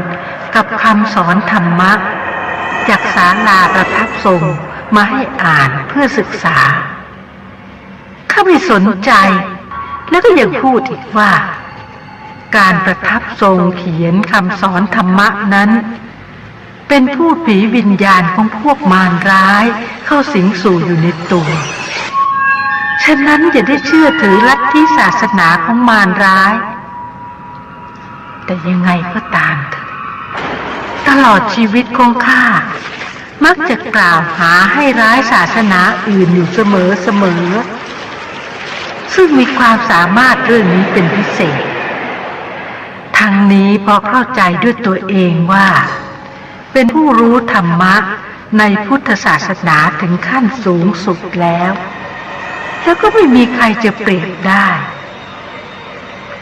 ข้าไม่เคยนึกคิดมาก่อนเลยว่าหลังจากที่หมดอายุไขแล้วจะไม่พบทางไปนิพพานแต่กลับต้องตรงมาขุมนรกเพราะขณะที่ตายนั้นไม่เห็นคณะธรรมทูตเสด็จมาให้การต้อนรับมีแต่ยมทูต2 ตนมาจับกลุ่มข้ามาเข้าขุมนรกแล้วก็ถูกนำตัวขึ้นดำเนินคดีที่ศาลาว่าการที่5เรื่องนี้สมเด็จพญายมท่านไม่โปรดและยังรับสั่งว่าพฤติการของเจ้าขัดต่อหลักธรรมของพระพุทธองค์จิตใจของเจ้าไม่มีความเมตตาเลยแม้แต่น้อยถึงแม้เจ้าจะถือศีลปฏิบัติธรรมแต่จิตใจมีแต่ความเกลียดโกรธแค้นเป็นอารมณ์เที่ยวก่อกวนกล่าวหาให้ร้ายศาสนาอื่นโดยไม่ชอบทั้งนี้เพราะไม่เข้าใจหลักธรรมของพุทธศาสนาว่าเป็นหลักธรรมะที่มีความเสมอภาคนอกจากนี้เจ้าจะรู้หรือไม่ว่าประตูทุกประตูมีทางออกศาสนาทุกศาสนาย่อมมีหลักและเหตุผลเพียงแต่ต้องการมีหลักคำสอนให้คนประพฤติดีปฏิบัติชอบและมีคุณธรรมมีความเมตตากรุณารู้จักบาปบุญคุณโทษไม่ก่อกรรมทำชั่วทั้งปวงตลอดจนไม่กระทำความผิดกฎหมายของบ้านเมืองย่อมถือได้ว่าเป็นศาสนาที่ถูกต้องเพราะเจ้าหลงคิดแต่ว่าพุทธานุภาพทรงมีปาฏิหาริย์ได้โดยไม่สิ้นสุดแต่เจ้ายังหารู้ไม่ว่าอิทธิฤทธิ์ของศาสนาอื่นก็ไม่มีขอบเขตเช่นเดียวกันแล้วเพราะอะไรเจ้าจึงต้องกล่าวหาให้ร้ายศาสนาอื่นกับทั้งยังยกย่องอวดอ้างตนเองเป็นผู้รู้ต้องโทษตัวเองที่เมื่ออดีตชาติเอาแต่ใจเห็นแก่ตนฝ่ายเดียวทั้งยังทรนงหลงไหลตัวเองเป็นเหตุให้จิตใจมีแต่ความนึกคิดที่จะทำลายผู้อื่นเช่นกล่าวหาให้ร้ายคำสอนธรรมะและศาสนาทั้งนี้เพราะปราศจากความเมตตากรุณาตามหลักธรรมะที่พระพุทธองค์ทรงสั่งสอนไว้จึงต้องมาจบลงด้วยสภาพเช่นนี้ฉะนั้นข้าขอฝากความหวังไว้กับชาวโลกที่เป็นพุทธศาสนิกชนทั้งหลายว่าอย่าพึงกระทำตัวเป็นผู้ก่อกรรมบาปหนาเช่นข้าเป็นอันขาดมิฉะนั้นแล้วผลของการประพฤติธรรมด้วยความยากลำบากเมื่อขณะมีชีวิตอยู่มันจะต้องสูญเปล่าเจ้าไม่รู้ธรรมะแต่ก็ชอบแสดงพระธรรมเทศนาเป็นการกระทำความผิดที่น่าเสียดายยิ่งเรื่องนี้ไม่เพียงแต่หัวใจของเจ้าจะต้องถูกผ่าและควักเอาออกมาเท่านั้นในวันข้างหน้าความทนทุกข์ทรมานที่ขุมนรกตัดลิ้นร้อยกรามยังรอเจ้าอยู่เจ้าวิญญาณบาปตนที่3ให้บอกเล่าตามความเป็นจริงโดยเร็วว่าเมื่อขณะที่เจ้ายังมีชีวิตอยู่ในโลกมนุษย์นั้นเจ้าก่อกรรมบาปหนาอะไรไว้อดีตชาติข้าเป็นร่างทรงเอกอยู่ในสถานประทับทรงแห่งหนึ่งแรกเริ่มข้ามีความตั้งใจอันแน่วแน่ที่จะเป็นร่างทรงช่วยเผยแผ่ธรรมและโปรดสัตว์พระเทพเจ้าที่เสด็จลงมาประทับทรงท่านศักดิ์สิทธิ์มากต่อมาเนื่องจากผู้จัดการในสถานประทับทรงไม่เอาใจใส่นำพาข้าแต่อย่างใดก็ทำให้ข้าเกิดความเบื่อหน่ายแล้วก็คิดว่าการที่เป็นร่างทรงในแต่ละครั้งนี่ต้องเหน็ดเหนื่อยมากแต่ไม่มีอะไรเป็นที่หวังสำหรับยึดเหนี่ยวได้ ยิ่งเกิดความท้อแท้ใจมากขึ้นและจึงได้พูดกับเพื่อนที่เป็นศิษย์ประทับทรงด้วยกันว่า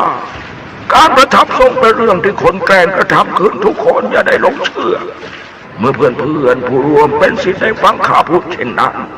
พวกเขาจึงพลาดจากความเชื่อถือและจากนั้นต่างก็ไม่ไปถามปัญหาของการปฏิบัติธรรมอีกส่วนตัวข้าก็ไม่ยอมไปเป็นร่างทรงอีกเช่นกันหลังจากนั้นต่อมาอีก7 ปีข้าก็ป่วยและถึงแก่ชีวิตดวงวิญญาณของข้าถูกยมมาถูกควบคุมนำมาดำเนินคดียังศาลาวาการที่5สมเด็จพญายมท่านรับสั่งว่าจะเป็นร่างทรงเอกถึงแม้คนในสถานประทับสงฆ์จะไม่มีใครสนใจก็ตามแต่ก็ไม่ควรพูดให้ร้ายต่อเทพเจ้าที่เสด็จมาประทับทรงเรื่องนี้เป็นโทษผิดที่ร้ายแรงมากจึงพิพากษาตัดสินให้ตกอยู่ในคุกนรกประหารใจมีกำหนด15 ปี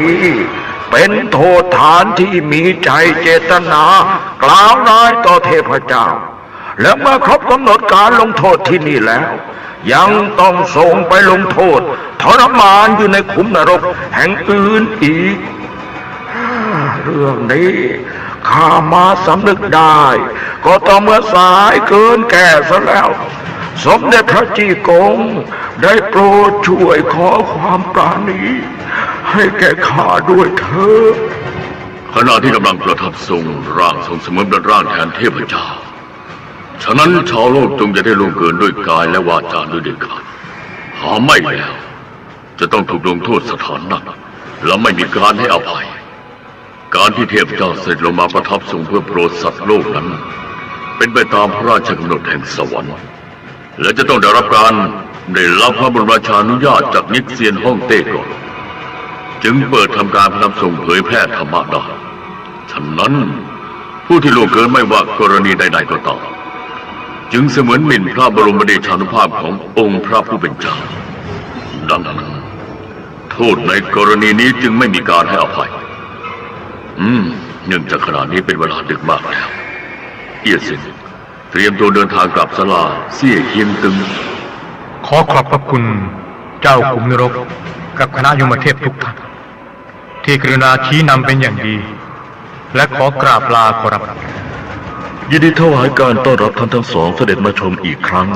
เรื่องที่ขุมนรกประหารใจสำคัญมากคราวหน้าจะมาเยือนท่านอีกกระผมนั่งสมาธิบนพุ่มดอกบัวเรียบร้อยแล้วเชิญพระอาจารย์ออกเดินทางกลับได้ขอรับ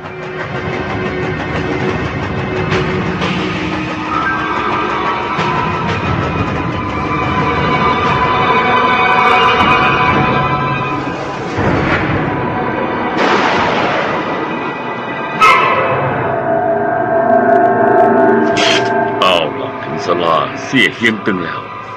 เอี้ยซินลงจากพุ่มดอกบัวได้กายทิพย์เข้าสู่ร่าง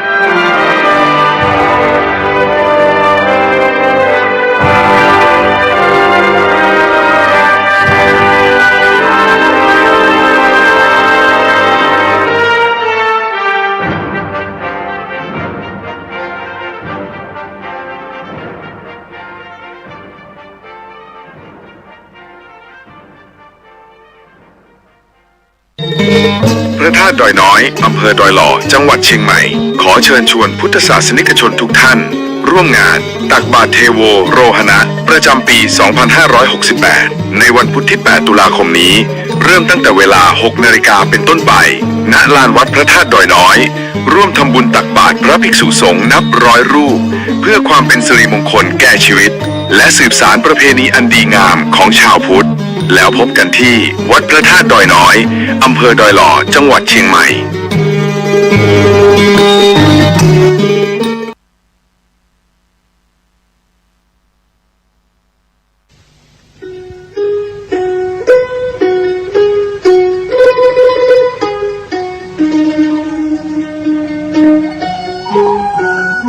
คัมภีร์อุปาตสันติเป็นวรรณกรรมภาษาบาลีของล้านนาไทยแต่งโดยพระมหามังคละศีละวังสะ พระเถระนักปราชญ์ของชาวเชียงใหม่รูปหนึ่งในสมัยของพระเจ้าสิริธรรมจักรวรรดิลกราชาธิราชหรือพระเจ้าติโลกราชรัชกาลที่11แห่งราชวงศ์มังรายเป็นพระคาถาล้วนจำนวน271คาถาคัมภีร์นี้เป็นที่รู้จักกันแพร่หลายในหมู่ชนชาวล้านนามาแต่โบราณกาลทั้งพระสงฆ์สามเณรและชาวบ้านพากันสวดและฟังอุปาทสันติเพื่อกลับความร้ายให้กลายเป็นความดีมีคำเล่าว่าสมัยที่ท่านแต่งอุปาทสันตินั้นที่เชียงใหม่มีโจรผู้ร้ายและคนอันธพาลชุกชุมผิดปกติมีเหตุร้ายและสิ่งกระทบกระเทือนอยู่เสมอพระมหาเถระศีละวังสะจึงให้พระสงฆ์สามเณรและประชาชนพากันสวดและฟังอุปาทสันติเพื่อสงบเหตุร้ายทั้งมวลที่เกิดขึ้นในเมืองคณะสงฆ์วัดราชภาติการามกรุงเทพมหานครได้นำบทสวดอุปาทสันติคาถาสวดถวายแด่พระบาทสมเด็จพระเจ้าอยู่หัวภูมิพลอดุลยเดชมหาราชเนื่องในวโรกาสฉลองกาญจนาภิเษกเป็นครั้งแรกณเสนาสนะป่าสิริวัฒนวิสุทธิ์อำเภอท่าตะโกจังหวัดนครสวรรค์จึงขอเชิญชวนพุทธศาสนิกชนคนไทยทุกท่านได้ร่วมกันสวดพระคาถานี้ถวายเป็นราชสักการะบูชาแด่พระบาทสมเด็จพระเจ้าอยู่หัวในวโรกาสอันเป็นมหามงคลครั้งนี้และเพื่อยังความสุขสงบอันยิ่งใหญ่ให้แก่แผ่นดินเพื่อความสงบระงับจากภัยพิบัติทั้งปวงและเพื่อความเป็นสิริมงคลแก่ตนเองครอบครัวหมู่คณะชาวไทยและชาวโลกทั้งมวลสรัจฉังสะเสนังสะพันธุงนรินทางปริตตานุภาโวสทารักขตุ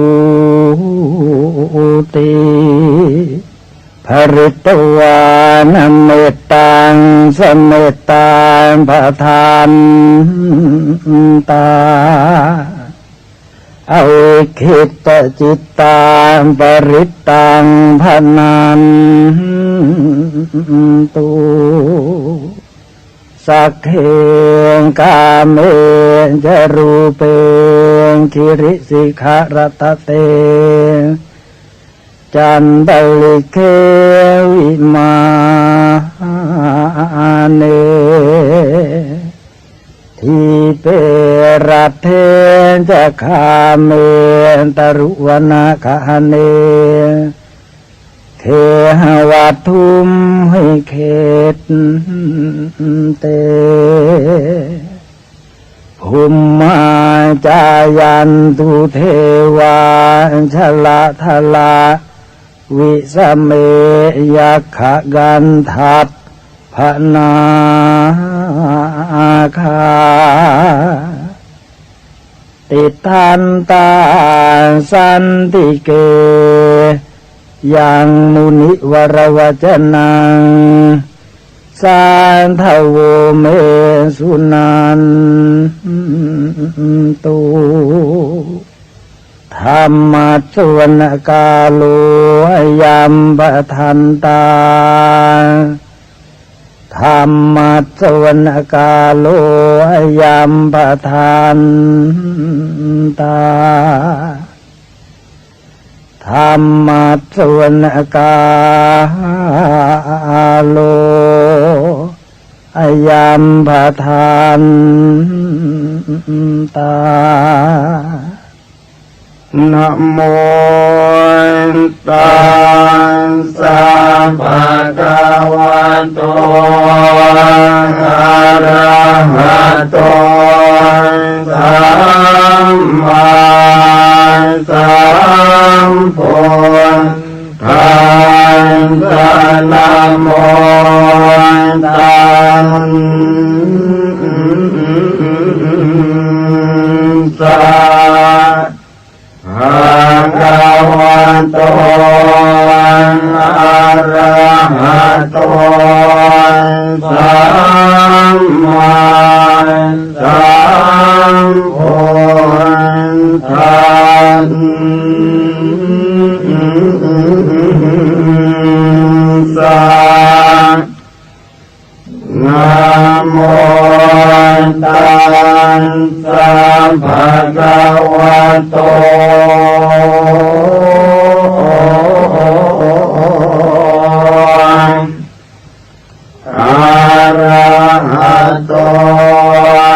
สัมมา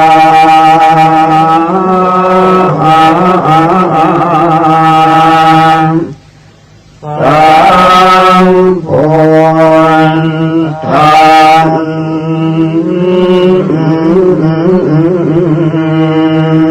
สะสุตุทัสโสอายังธัมโมโลตัสสังขินาเทสิโตมหาสันติกโรโอนเกสัมปัสสัมปันติทายะโกสัมภูปันตุปัสสะโมโนภูตยังคานิวารโน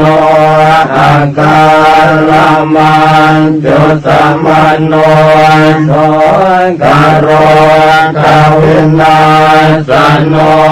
ปราจังกัปมันตโน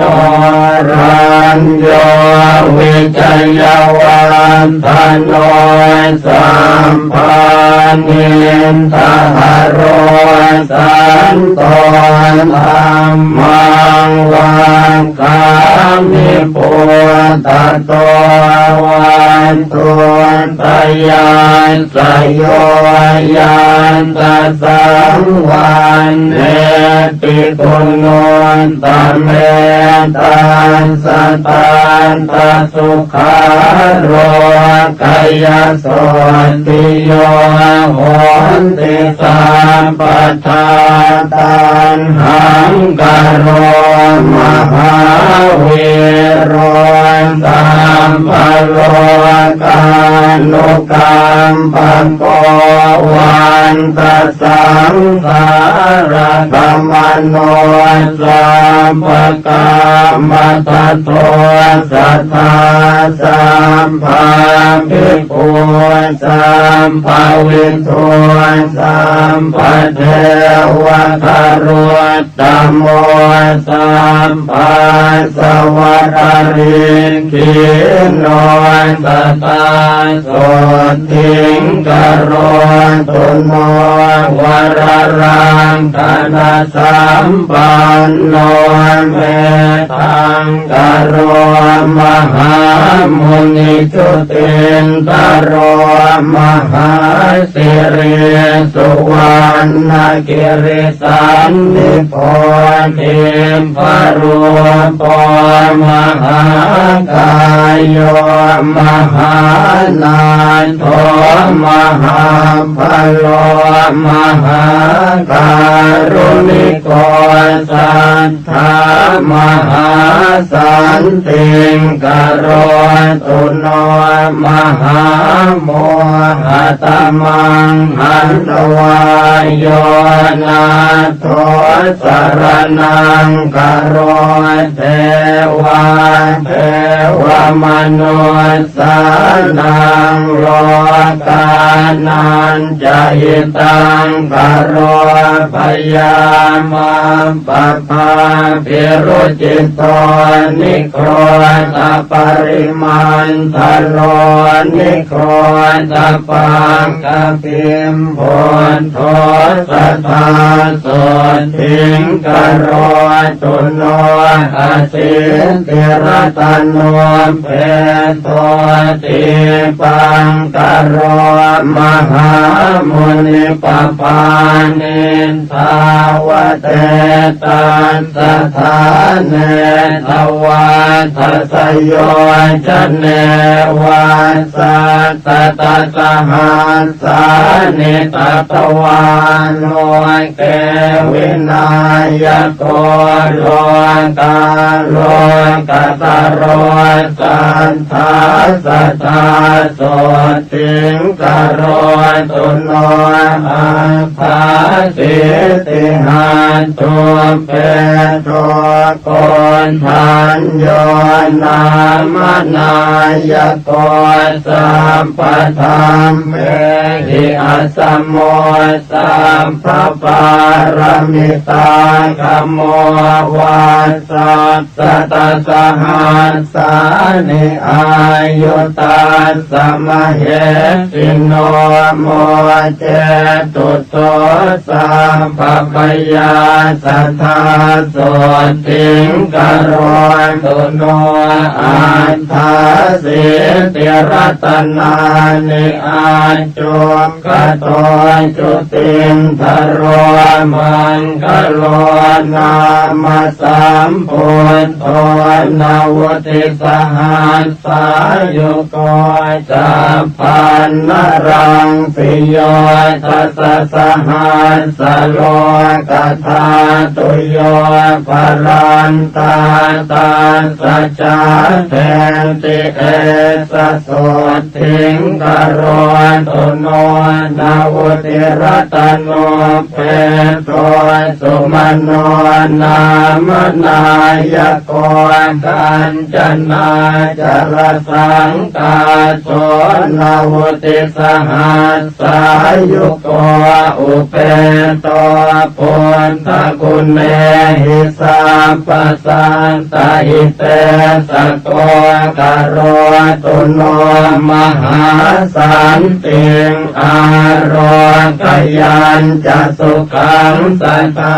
อสิติรัตโนเพโทสัตติสหัสสะอายุโก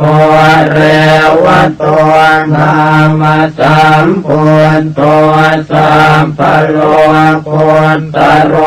มุนิตาสัสริเรเนพัตตาปภามาลาอนุตตราปรันตายโยชเนนิจังสัทธาโสทิงกโรตุโนโมปิโตนามาสัมพุทโธนาวติสหัสสายุโกสังสารสังกเรสันเตภะหุโมเจติทุกขโตอันตปัญญาสารตนังอาจุกโตมหามุนิโอภาเสติติสาสัมภาสัทธาโสติงกโรตุโนอนุมัทานสิสามพุทโธเตชันสิตุรติกัมโมอันตปันนาสรตโนโอภาเสนโตสเทวะเกนิพพานปาปะโกโลเก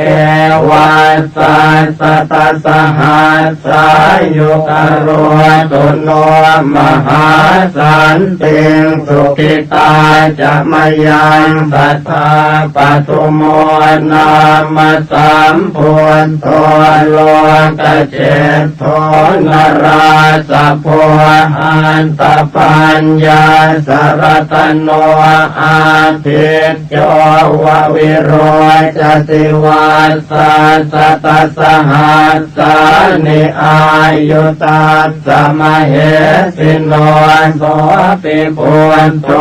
การุณิโกสัทธาโสติงกโรตุโนอัฏฐาสิติรัตโนเปโทนารโทสัมปตามโต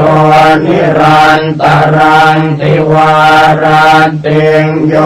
ชนังภรเตปภานาวติวันสัทหาสานิทัตวาโลเกวินายโกโมเจ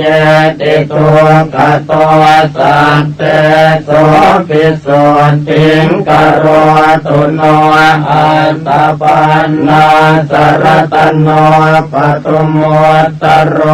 มหามุนิตาสปากติการังสิปรันติทวาสสโยชเนวัสสั สัตสหัสสานิทัตวาโลเกมตันทโทโมเจติพันธนาสัตเตโตปิปาเลตุโนสัตตาอัฏฐาสิติรัตนานิอาจุขโตมหามุนิสุเมโทนามัสสัมปุทโธ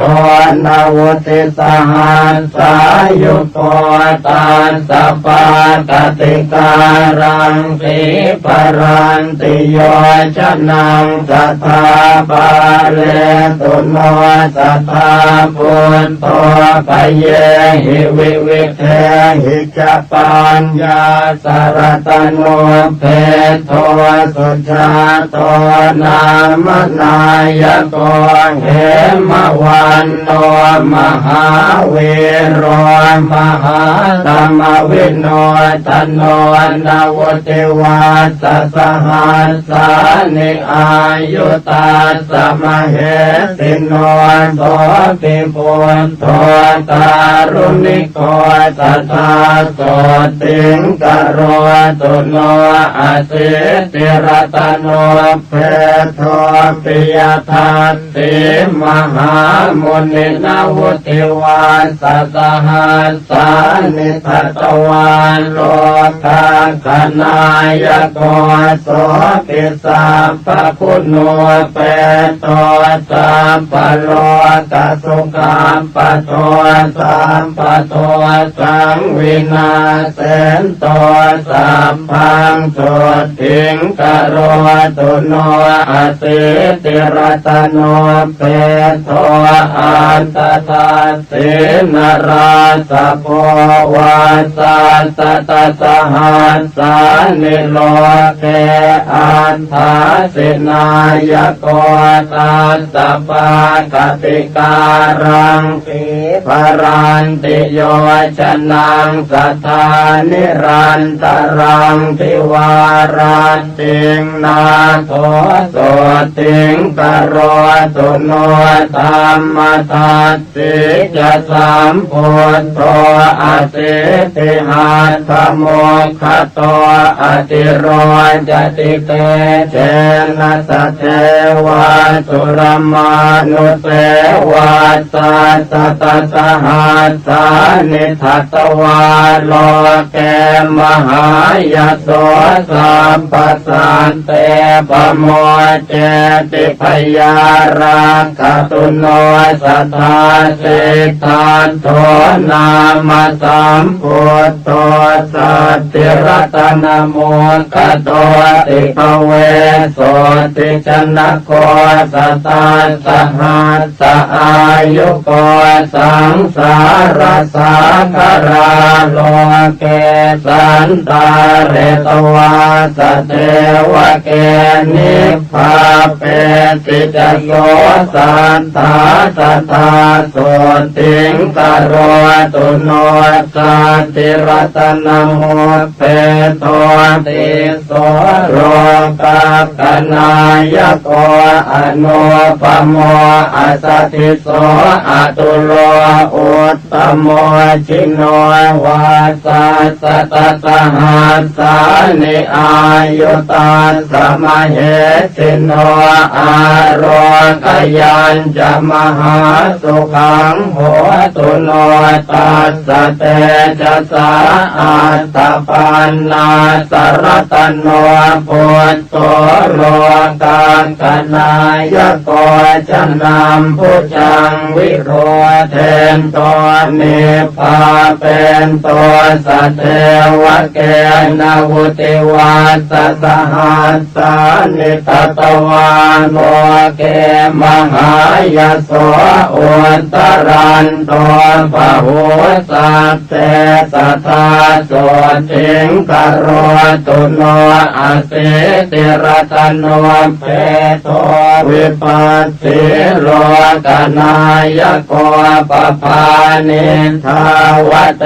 ตาสสมันตาสัตตโยชเนโสปิเทวมโนสนังพันธนาปริโมจยิอสิจิสหัสสายุโกนาโทโสติงกโรตุโนสัตตติหัตถโมเพโทสิกินาเมสนายโกปภานิทาวเตตาสสมันตาโยจนาตเยโสปิอตุลโยสัมพุทโธสัตตติสหัสสายุโกกโรตุโนมหาสันติงสุขิตาจะมยังสัทธาเวสสพุนามสัมพุทโธเหมรูปสมุปโมสันติรัตนโมเทโทสันติจะสหัสสายุโกพระมเทวมโนเสหินาคาสุรติเชหิวาปุจิโตปิสัทธานาโทสัทธาโสติงกโรตุโนตาลิสรตโนเพโทกกุสันโทมหามุนิตาสกายานิจรันติปภาตวาตสโยชเนจัตตาลิสสหัสสานิตาสอายุอนุตตโรกโรตุโสสัทธานาโทอายุงสุขังพลัญจโนโกนาคัมมนาสามพุทโธติงสหัสสะสมุขโตติงสวัสสะสหัสสานิอายุตาสมเหสิโนธรรมามเตนะตาเปตาเทวสังฆังสุราลเยมหิตะเลจะชนะตังตถาโสติงกโรตุโนกัสสะโปนามสัมพุทโธธรรมราชาปปังกโรเวสติหัตถโมเพโทเวสัสสหัสสอายุโกอนุปโมสมสโมเทวสัทธาอนุตตโรกโรตุโนมหาสันติงอโรกยัญจะชยังสัทธาอัฏฐารสหัสตุเพโทโคตโมสักกยวัตโนสัพพัญโยสัพพติลโกสัพพโลกสุขาปโทสัมพุทโธสัพพธัมมานังปะเกหิปากยวายุโตวิชชาจรณะสัมปันโนโสตยาโรกยังตถาตุโนอัมปาติตาจะสัมพุทธาอเนกสัตตโกติโยสัพพโลกมพิญญายสัมปสันตานุกัมปิโน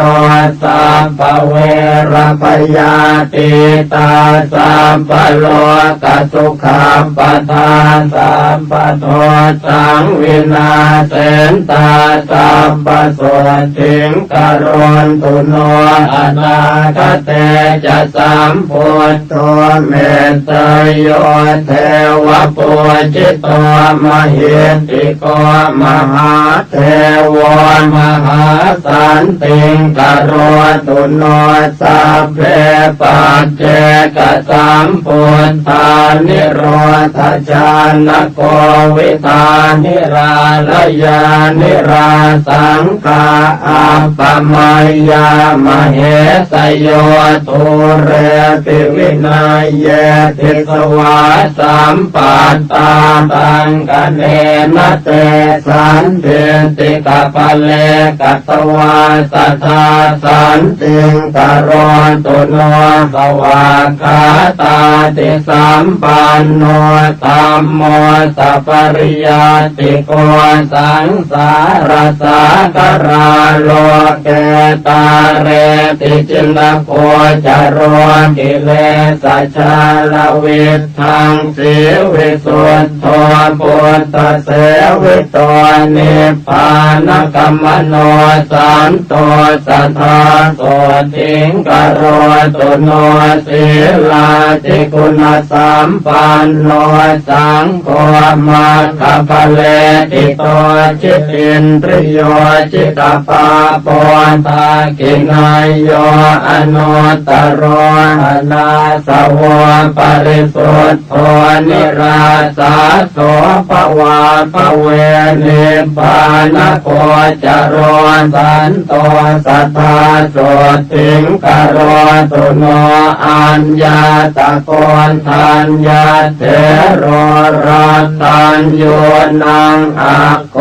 อาหุธรรมจักกาภิตมโยสัทธาโสติงกโรตุโนวาปัสเถโรมหาปัญโยมหาตมวิโนทโนมหาสันติกโรโลเกมหาสันติงกโรตุโนภัสสิโยภัสสติโลจตากินายโยอนุตตโรโลกัสสจริโตเถโรสัทธาโสติงกโรตุโนมหานามโมมหาปัญโยมหาธรรมวิทูสุโตมหาขีนาสวะเถโรมหาสันติงกโรตุโนอัมมติเถโรมหาปัญโยจิตตมาโรจิตตินทริโยจิตตปัญจติโกโลเกสัทธาโสติงกโรตุโนอนุปปิกทังสุตวายโสเอกากมานะโสอาคธรรมมโนปัตโตโสทาโรคยังตถาตุโนจตุวาติกาจะปัญญาสเถรังกิสหายกาปัตตวานปรมังสันติงตถาโสติงกโรตุโนเยติงสัพพัทธวาคิยาโรเปนาตุระวันนิโนขีนาสวาวสีปุตาเตกโรตุอนามยังอุรุเวลกาสโปปิมหาปริสานโมตโมตปิโตอาคาธานามิกถาโสติงกโรตุโนโยนะติกาสปัตเถโรปุญญาเกโตอนุตตโรตสังโฆศีลสัมปันโนตถาโสติงกโรตุโนธัมมปัจจลิโตสันโตโยเถโรขยากาสโพสังยุตโตภวนิเตเหสทาโสติงกโรตุโนโลกนาทังสเปตวานปัญญวันตานปาลินังปัญญายสาลิปุตตัสสกลังนาคติโสลสิงสาลิปุตโตมหาปัญโยปัตโมอาคสาวโกธรรมเสนาปฏิเสธโทสัทธาโสติงกโรตุโนปาทังกุลิกมัสเตนะเวชยันตปกรรมปโนปัตเวงมหาติงสัพพังสมัสโสปริวัติตุงโมกัลลาโนมหาเถโรสุติโยอาคาสาวโกอิทธิมันตานังโสอาโคตตาโสติงกโรตุโน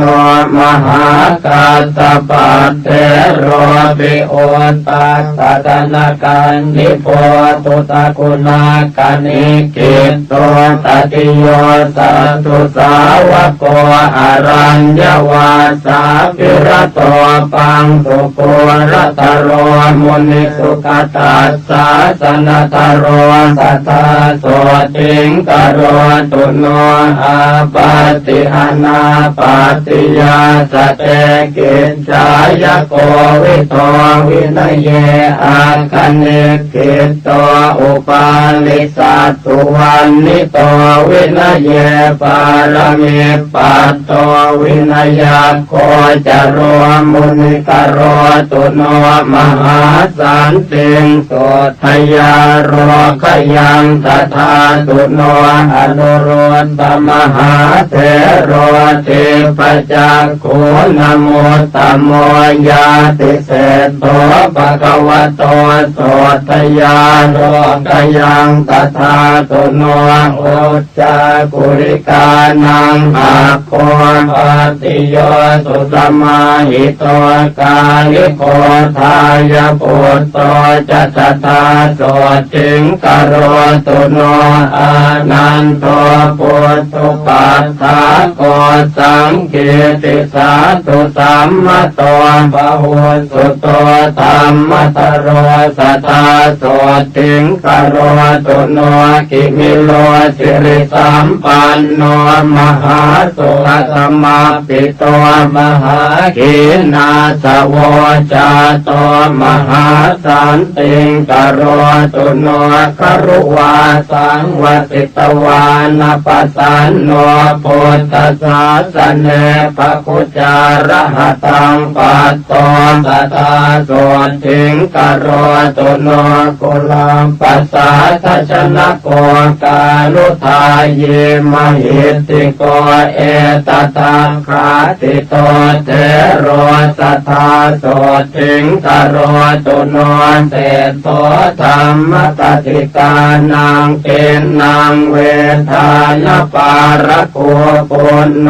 มันตานิยาปุตโตเทโรโสติงกโรตุโนปารทวาโจมหาเทโรสิงหนาทานโมตโมทัปิโตอาคาธานามิสัทธาโสติงกโรตุโนตังเกตปาสิตมัฏฐานเวทาเรนวิชานโกตัจจาโนภวนิสเนโหเทโรโสติงกโรตุโนละกุณตปาติโยเทโรมันจุสรานโมตโมทัปิโตอาคาธานัมหิสัทธาโสติงกโรตุโนอรณวิหารินังอาโคตากินายโยอนุตตโรสุโพธิพุทธธรรมโนเตโรโสติงกโรตุโนอรัญญวาจินังอาโคเรวะโตคติรวนิโยวิเวกาภิรโตเทโรสัทธาโสติงกโรตุโนยายีนังอุตตโมเทโรกังขาเรวตนามโกสมาธิญาณกุสโลสัทธาโสติงกโรตุโนโสโนจักโกเลวิโสปิอารัตถวิริยานโมตโมปหิตันโตสัทธาเทโรโสติงปาสุงกโรตุโนกัลยาณวากรณานังโสโนกุติกันโนปิจอาโคติวันนิโตเทโรโสติงปาสุงกโรตุโนลาภินโมตโมเทโรสิวลิสิวิสุโตโสรโตปัญจยาติมิสัทธาโสติงกโรตุโนสัทธาติโมตานังอาโควังกาลิอิตินามโกปาโมจปะหุโรเทโรสัทธาโสติงกโรตุโนราหุโร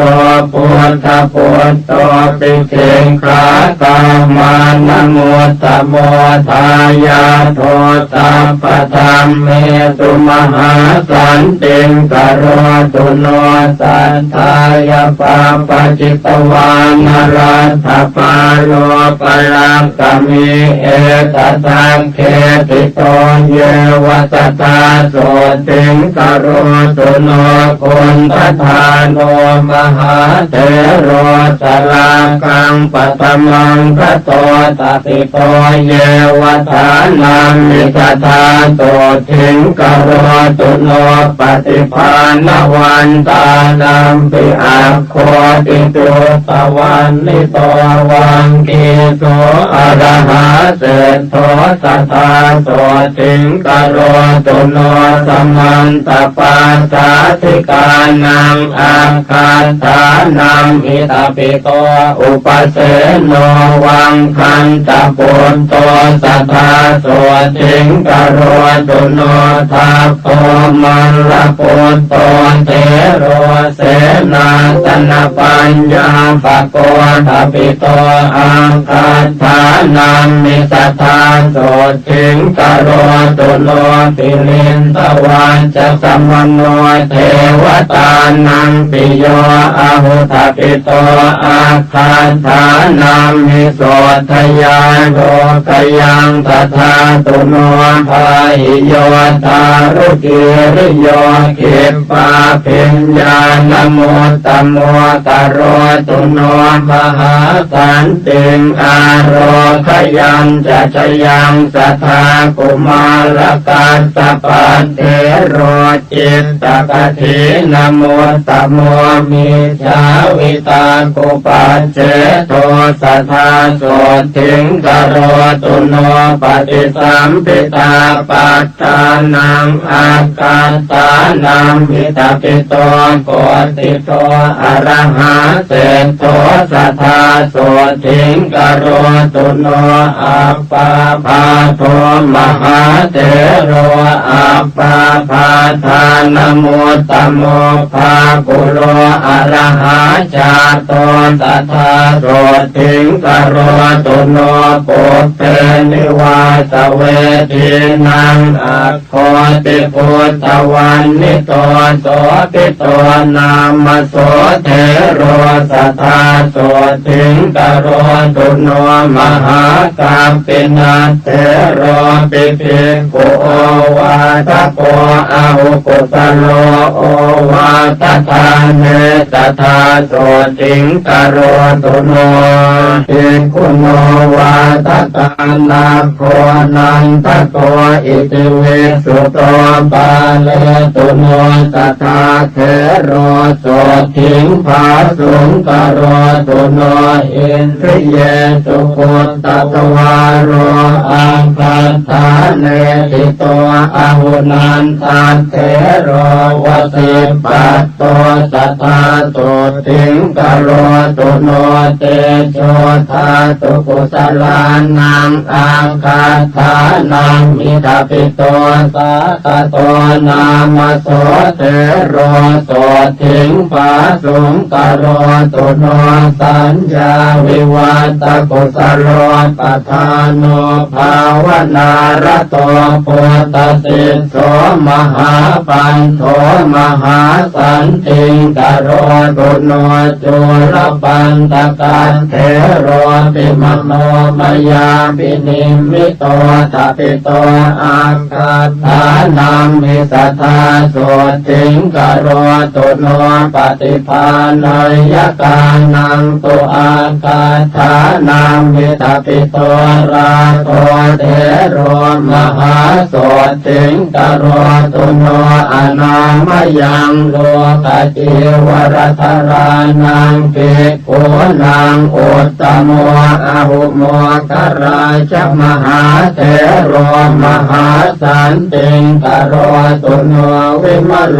วิมลปัญโยสุรูปสุสัมมาหิโต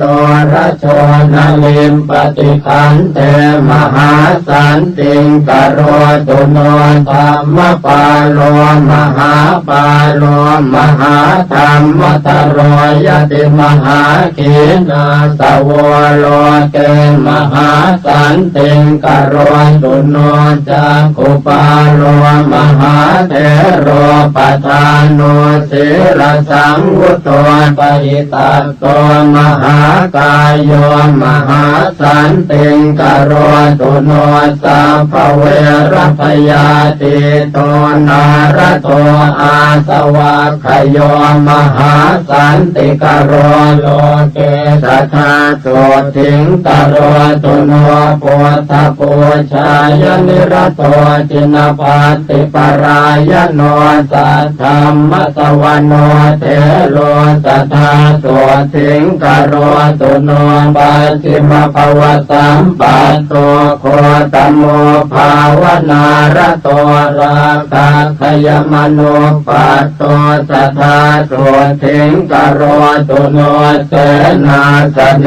สุสัพพายังรัตถาจานังสมารปิโกติโกโพธชายันโตสัทธาโสทิงกโรตุโนโพเท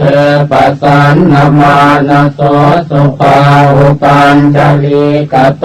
ขีนาสววติปุโต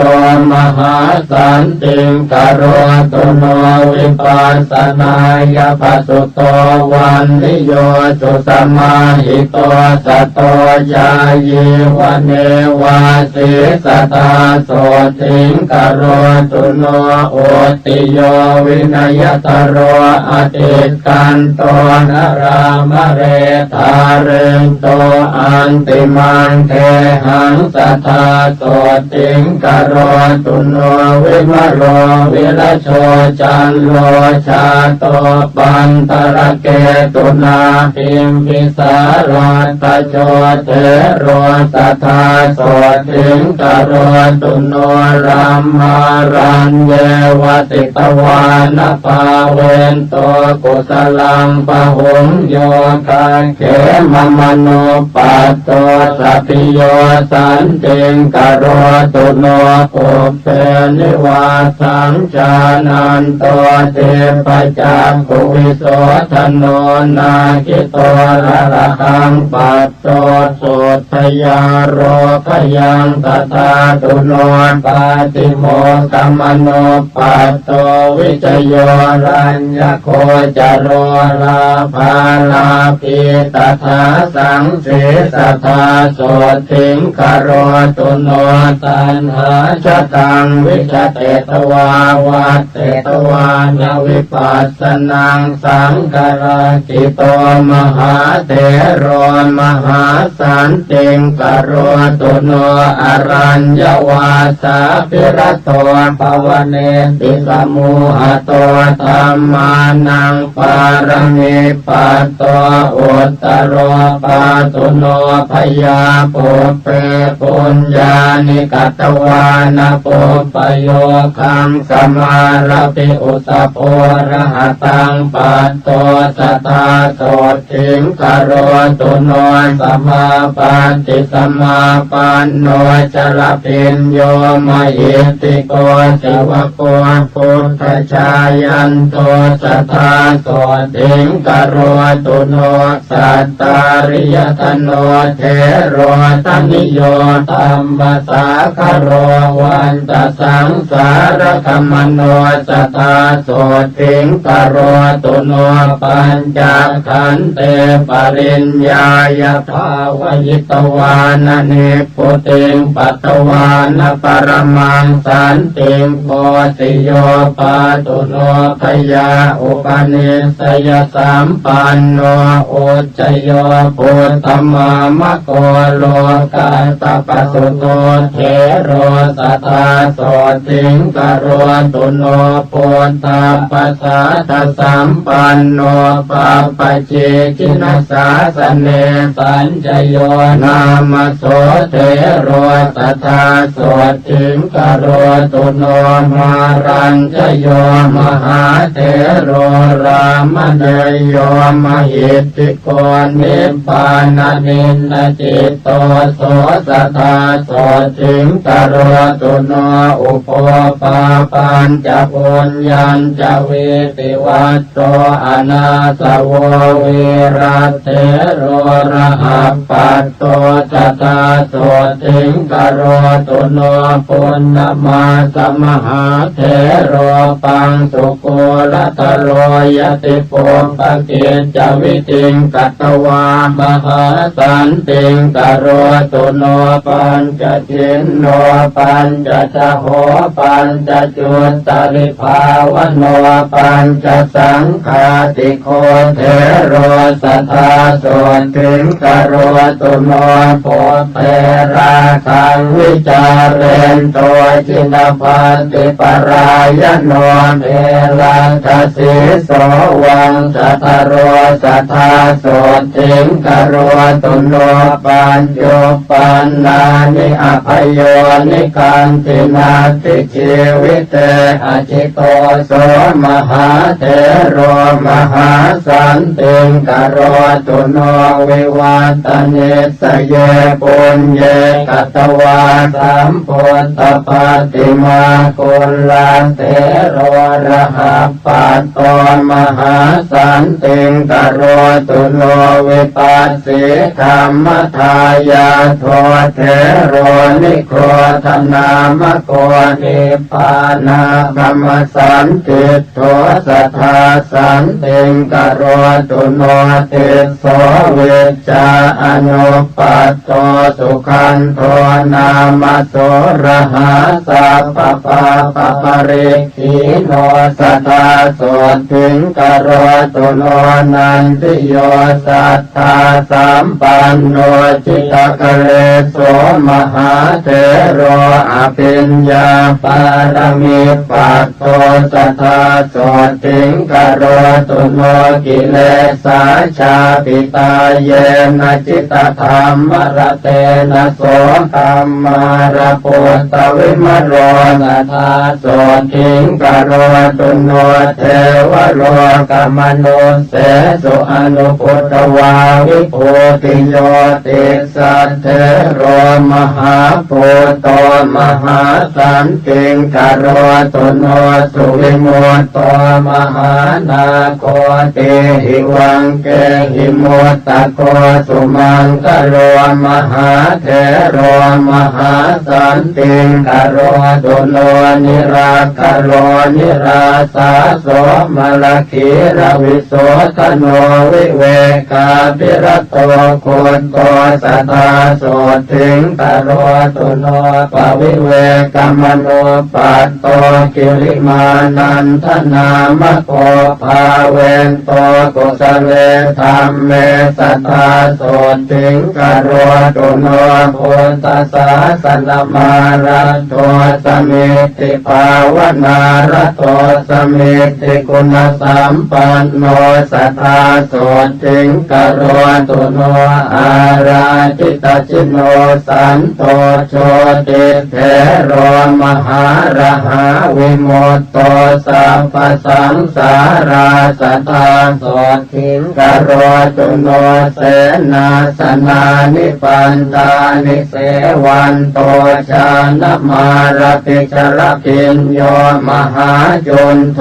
สัทธาโสติงกโรตุโนชันนาเถโรสหชาโตสุนันโตจินสาสนังโยกะเขมมโนปัตโตสัทธาโสติงกโรตุโนเมขิโยปุตโตปัฏฐาโกจินปาติปรายโนมิจฉาวิตากุปัจเจโตสัทธาโสติงกโรตุโนอุปวานโนมหาเถโรมหากายโยมหาระหามหิติโกมหาเตโชสัทธาโสติงกโรตุโนสังเกตโยโจรธรรมโนสัพพสังโยชนะขโยปาเลตุโนสัพพพยาโสทยาโรขยังตถาตุโนปัญหาพยาตรเนเจโกเมตตาชานรโตยติโสปาโกปายสัมปันโนสัทธาโสติงกโรตุโนเขตสัมปัตติสัมปัตโตว วัตตมโนวะโสตินาสุมโนอรหาชาโตสัทธาโสถิงกโรตุโนปิโยเทวมนุสสานังสานุเตโรปโหตุโตเมตตายายิตโมคาติสัทธาโสถิงกโรตุโนโยจะบุพเพกตังปาปังกุสเลนะปิติยติอังคุลิมาโลโสเทโรตตาโสถิงกโรตุโนวิปัสสนาตุราเยปิเท